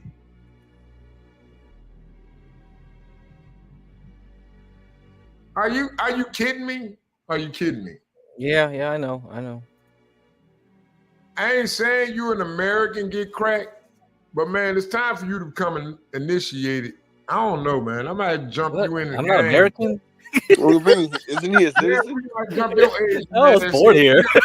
I'm like, what the fuck? We gotta make sure you official get cracked. What you mean? Official? I'll meet up in New Orleans on January 24th, and we just gonna have a big old slobber knocker. What the fuck is a slobber? Well, he think you a kamikaze, bro. He think you Japanese. New Orleans, and we gotta jump, get crack in, so he can always come to the barbecue. He officially inaugurated into the black people culture, cause he here with us right now. And I promise you, these next 4 years ain't gonna be easy for us at all. Dude, he's American, bro. That's like offensive. Yeah, I'm offended. They don't believe that, though. They don't believe that, though. Like No, that. man, listen. I know Tethers. Tethers don't believe. What were you saying? Because he's Asian, he can't be American, bro? Now. He think we see him as a Tether. I don't see him as a tether. I see him as an American. He happens to just be of the first Asian descent. generational born. But I promise you, at the end of the day, he gonna see himself as a Tether. No, he don't. You see yourself as an American. I don't know what I see myself at this point. See that? No, he's LGBTQ. But he still want to see himself as like not American. Like I'm just first generational. I don't know how these 3 and 4 generational ass niggas gonna see me. My 23andMe. Where's that at? Come find out you're a descendant of Kangas You know Khan. what? 23andMe gonna knock a lot of niggas out of reparations. A lot of niggas ain't gonna get reparations because they did that 23andMe and couldn't find out your ass just Jamaican. They're gonna come back. It's gonna come back to Yeah, you reparations just is gonna first have to be generation. paid by Africans, man. Hold on, y'all. Hold on. They're gonna pay you reparations and blow darts.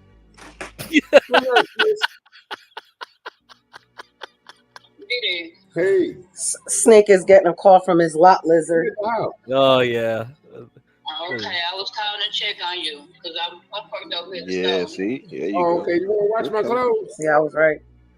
Need to put slap on some Kenny G in the back. Alright, that's all right. That's all right. That's all right. Some Mark Kelly.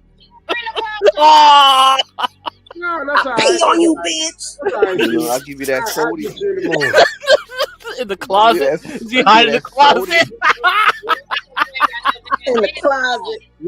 Oh man, that shit was ridiculous. The closet. It's like, damn, it's sweet. It's sweet. He did a whole Tubi movie about that shit. Yeah, he did. That was hilarious. I was like, what the fuck? He's like, he saved my life. He's like, my girl saved my life. I was going to pick my friend up, and I said, let me come check on you while I was out. No, I'm good. I'm just going off It's about really it. sweet. That Fly Guy son and that Somebody that got to check on son, Snake. That Danica son, you know, and I'm looking at that situation. Yeah. Yeah. But I'm gonna holler at you, sis. Okay, love you. Love you too. Love you too. Love you too. Oh. Hey man, we're a small community, man. We don't get out like that around here, man. Well, we all know that Solid Snake is love. I never stopped when I had left my phone over here that had the hotspot. Because I ain't on T-Mobile no more because they cost too much. But man, it's people that resonate with me. They know what I'm talking about. And it's time out for this bullshit. Snake is a sugar. If I gotta be that guy, I gotta be that guy. You're a sugar daddy, Snake. I'm a sugar daddy. Mm-hmm. Well, I had a candy store and I ain't gonna lie, I love to have a candy store. God dang it. I'm God serious. dang it. Damn. Hey, I grew up in the candy store. I had arcades and everything for the kids when they go to school. Man, I was that guy. Did you have the Sour Powers? Oh man, I had skyscrapers in my store, man. You ever had a skyscraper? What you know about Sour Powers, man? Chocolate bar. No I sexual. think that's a New York thing. Skyscrapers used to go hard. They were just big old chocolate wafers, and they were 50 cents back then when I was growing up. I want to send all these kids to school. When I Okay. I used to be that guy, man. For Uber, it was Carlo. Carlo gonna take you to school. I'm gonna take you to school. I'm gonna get in my car and I'm gonna take your ass to college. I'm gonna take you to the next level. That's who I am. You know. Garion. What Garion said, because he's so crazy. He hope he didn't have too many kids in his candy store. Oh Lord. Garion over there. Garion over there hunting lions and shit. No, first of all, let me tell you how it is. This is a neighborhood. We don't do that. So it's like kids go to school, they want penny candy, they want ice cream, they want drinks, they want soda, they want chips, things like that. You can pull up to my window. You got $1 on you, you got $2 on you. I'm finna make shit happen. So you ain't gotta worry about buying school breakfast. If you get off on lunch break, your mama got money, I'm finna go on here and make y'all some hot dog with it. I mean, it is what it is. And if you don't know how to operate, I mean, that's how it is. You know what I'm saying? But at the same time, that's how back in my day, $1 got you a bag of chips. It got you a quart of water. It got you some Bazooka Joe gums, the one with the comics in it, because I love those. Hey, yeah, some cherry chans, some lemon heads. I wanted to be like the old lady in my neighborhood, Miss Sally. Miss Sally, we used to call it Miss Sally's store. Miss Sally used to sell the best goddamn cookies. And I don't know if it was because of the tin she kept them in, but man, them cookies was always, man, they was always on time, man. Like we used to go play basketball, football. You know, we get out here, do our kitty thing. We got $2, $3 in our pocket. We going to Miss Sally's store. So that's where I started my thing. And what I did was I flipped that money into a baseball team, and I started flipping that money over into other baseball teams. And what I had was like a whole thing of like 8 baseball teams, and that's all the kids did. That's all they had a chance to do. was to get out there and play baseball because we bought uniform, we bought equipment, and we set like certain things aside. We used to just set up like days where we'll have baseball day, and it'll just be kids playing baseball. You know, we'll do basketball tournament because I'm a basketball player. You know, I'm Coach Riggs' son. So I'm doing for my community so kids can get out here and you know what I'm saying, introduce themselves to each other because, I mean, that's what the community needs. You know, we don't need to be worried about who represents what. We need to communicate with each other. We need to talk to each other. We need to know what we got in relation to each other. You know, and I don't understand how black people operate the way they doing now because it ain't working, and we see it ain't working, and we being at war with. I mean, we really at the end days of our race, if we sit up here and we steadily want to get at each other throat about some bullshit that don't matter.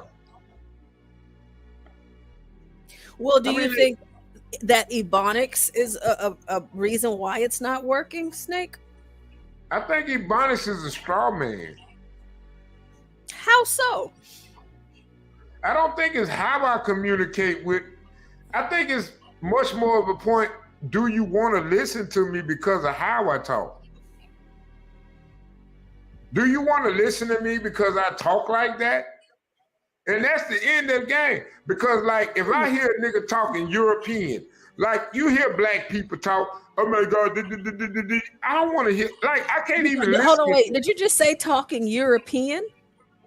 Yeah. Have you ever heard a nigga conversate European? I can listen to Top Gear. I can listen to Grant. I can listen to James May and all those guys. I hate British rap. In that dialect when I'm prepared for it.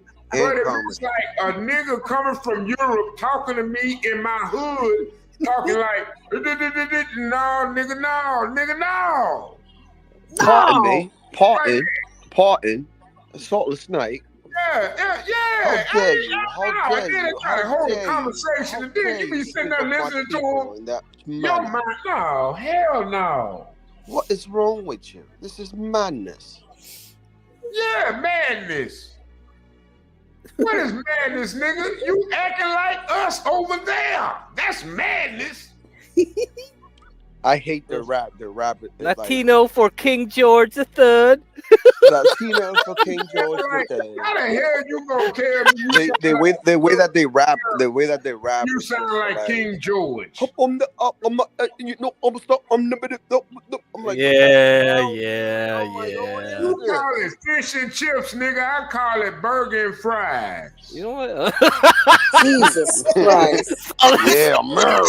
Snake guy, he ain't going for that chippies. He ain't going for the chippies. America. We beat you guys 17. You want some fish and chips? What the fuck? Vitamin week. Snake, have you ever heard them say bottle of water? A bottle of water? A bottle of water. Bottle of water. Bottle of water. Say it again, Snake. A bottle of water. Bottle of water. What happened to tea? What's your name? Oh man, Hot this is love. gonna be terrible. Hot love. Can I get a bottle of water? A bottle of water. Ever had some neeps and tatties? Oh shit! I'm about to say a toast sandwich. How about beans and toast for breakfast? Beans and toast. Oh no. Portia don't know what a toast sandwich is. That's rubbish. It's rubbish. Man, the mushy peas. You ain't gonna go for the mushy peas, bro. You know the biggest mistake we ever taught in school was to teach young black American kids that this was a melting pot. That's the biggest lie ever told. This is not a melting pot. Okay, Craig, if my wife ever made me a toast sandwich, those are terms for divorce. Yeah. And mushy peas, man. That's the poor man's guacamole. That's the poor man's avocado toast. Yeah, that. Damn, Oh, man. yeah. Put that on. Put that on the toast sandwich. It charges like $20 for it. Like 30 pounds, bitch. 30 pounds. Man, when you read that and it said for texture, the reason why they toasted the bread and then they leave the one not toasted. I'm like, what you mean? Hey y'all, I want to talk to this dude named Chris Reed because he be posting some dumbass shit, and I'm gonna call him out because I want to join the chat. But hey, Chris Reed, I see you posted a message on chat and it said, Miss Portia, do you know in the future they can make a baby without a human? Oh, you be reading the chat, Snake? No, my thing is, how are you on the internet and you look at me and you join this panel? Man, and don't worry about those people. Solid Snake is the dumbest nigga I ever seen in my life. No, you're not, Solid. No, you're not. You can make a baby without a human. How in the hell can you create life when life was non-existent from the beginning? I'm sorry, could Chris you Reed, Chris Reed, put the panel down, put the keyboard down. Put the 5G fucking with your brain. Wait, huh? Miss Portia, do you know in the future, he can predict the future for one, y'all.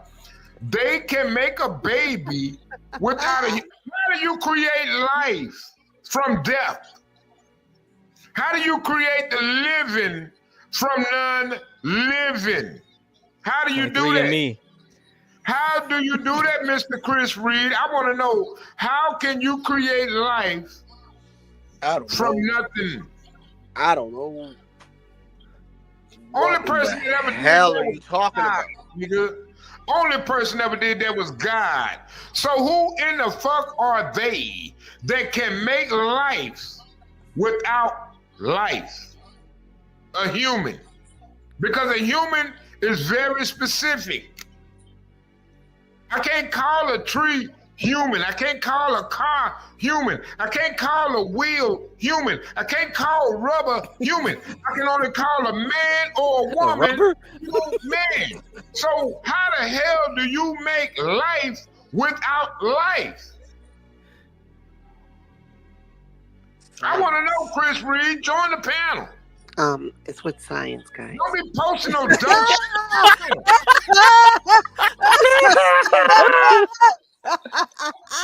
They make life from death. They make life from They death. covered that in the Game of Thrones, Solid Snake. I mean, but how do You know about the mountain?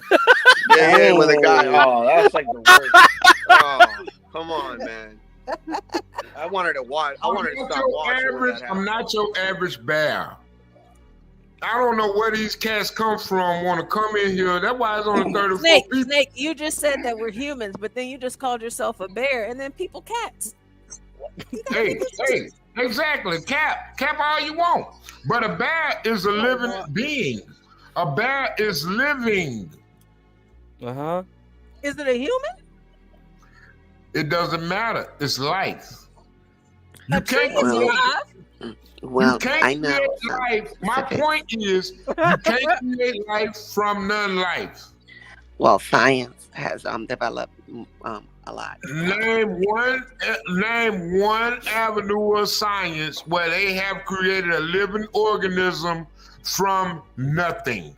The Matrix. Name one experience. Shut up. Matrix. I will argue this. I will argue this to the day I die. I want to know where they created life. Oh no! Don't show this stuff. Oh my god! This is diabolical. This is This is artificial womb with the 23andMe babies. That's one of my babies. That's one of my future babies. That's why I took your DNA, man. And I'm what gonna happens. breastfeed it. This is insane right here. This is diabolical. It is unnatural. Shouldn't have given that DNA to them. Now they're gonna clone your ass. How you gonna clone man when you can't even clone water? Get cracked. I'm gonna breastfeed my baby. Ain't nobody create war? Who just said that? Who just said that? Latinos for George the Third, King George the Third. Cheerio. I thought that was Melanie. Breastfeed. I thought that was Melanie. Yeah, yeah, Stanley. He's so good. good at Trump, it. Latino for Trump is the best voice actor we got on here. He's so good. You just gotta let him rock. Yep. So, See? Snake, what See, that's do my you, baby. What do you think about what you see Oh on the my screen? God. The artificial wombs. That's what Chris was talking about, Snake. There you go, Snake. Look at it. What makes them It's real. artificial? It was light. No, listen. Yeah, that's right, Mackenzie. I'm trying to get King TL to come in with Solid together in one panel. High school. How can you have a test it's a tube black baby? baby. No, listen. Wait, I ain't see no black. Oh, it's a Listen. black baby. How can you create life from the non-living? Nah, it looked more like a little Patel. North said, "This is crazy, but at least we can get rid of women." Or we can get rid of men. Why would you want to get rid of me? Well, they wouldn't be. Why would we want to get rid of You women? need all that stuff to survive. So. Why would we want to get rid of life? Yeah, who's gonna? If you take away house warm in the 50%, you winter. take away the whole. Yeah, God created retarded. man. God created. Oh, they got an woman. app for it. They got an app for it. God Oh created my God. life. Where'd you even find this video? What It's the science. fuck is this keep coming That's what it from? is. It's science, guys. This is some sick ass shit. This is a Chinese video. Oh, are you serious? Yeah. So what you want to do so is you want to bad. try to create This a is pig so bad. or a dog or a This is the cat worst with thing I've ever reason. seen in my life. Look, it's a little Yeah, Hindu baby. They have an app and you can actually sing to the baby and Oh my God. Also, these babies are not even real. yeah, it's just like a simulation type of video Why of do what idiots always watch the dystopic But movies you and don't try to rather make be it a a reality? slave than be a parent to a child. That's the Have mercy. problem. Why would you want to create? Why would you want to indulge in that? That's sad. Because I don't know. there's We're a lot of doomed. girls. There's a lot of girls that say, "I don't need a man," but then they'll have one of these machines. like they have these jackets that the women can wear while the baby is in the tank, and you can it'll be connected to your baby, so every time the baby kicks, you can feel it in the Are jacket. you kidding me? Yeah. Oh my God. This is sick. So the babies are real. I mean, yeah, eventually, yeah. Oh, okay. I'm just thinking that this is just like a simulation type of thing. Yeah, no, this is for real. Like this Oh, is what they're God, working on Jesus doing Christ. for real. No, this is blasphemy. This is they took the Matrix movie and decided to make it in real Yeah, this life. is blasphemy. Bro. This is retarded. This is blasphemy. You have never heard of this. No, this Hey, is Portia, blasphemy. can I man. ask you a question? Can I ask you a Sure, question? of course. Do you drink alcohol? I do. Hmm. You ever had Monaco? No, let me look that up. I don't even know what that is. Wine? Monaco? Yeah. No, I never had that. What is that? Something that you like, the prosecco? Nah, that's something my sister drank. A lot of women drink it though. Oh So no, I we're never gonna- had it. Are we What gonna is it? start replacing people with clones now? That's China's What's a goal. Monaco? Is it a wine? It's like a Crown Royal mix. Okay. Oh. When the white men die out due to lack of not having sex, is this what they're gonna replace them with?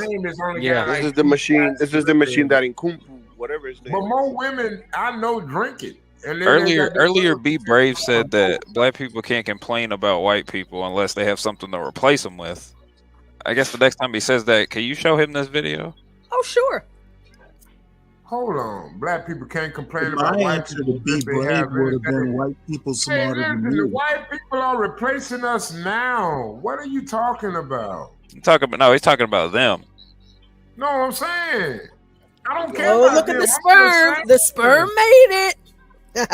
Oh my.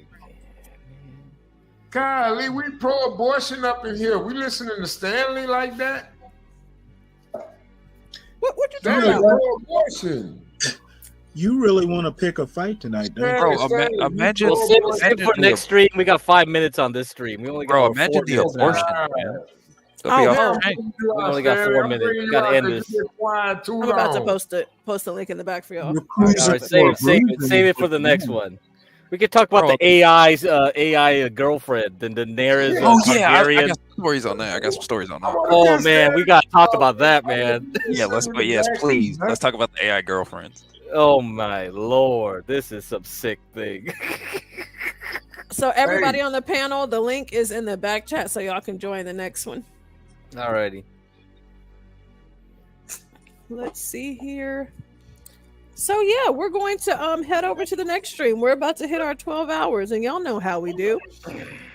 Remember to donate to the pot for Halloween. Yes. And please be sure to hit that like, share, and please hit that share button for the next stream. We need everybody to hit the share button. Let's try to get to at least 80 people in the chat tonight. So if you gotta infiltrate somebody else's chat, We almost did. Let's disrespect some people tonight. Fuck it. It's a long weekend. No. Yes. What? Fuck that chat. Let's bring them over here. We ain't no You know what, Solid. We ready. We need more viewers. We need more clientele. Hey, So you ready for that smoke, Solid?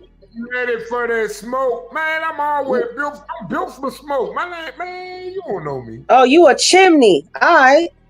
Shit, nigga, I'm a smokestack. All right, Nickel. You ready for that Brooklyn smoke, though? I am a nuclear power plant. Oh, you got a nuclear power plant. Oh, shoot. Okay. 3 Mile Island here. Look at me. Right? This guy's gonna- Well, this guy's melting well, guess down what, right now. Solid? I'm Chernobyl. Oh man, this I'm Fukushima up in this bitch. Man, woman, when I was still trying to holler at you. Hey, man, I'm an ugly ass nigga. I don't give a fuck. But I want family. And that's what we hear. So bring more people over here, man. Let's bring Okay, let's bring drama.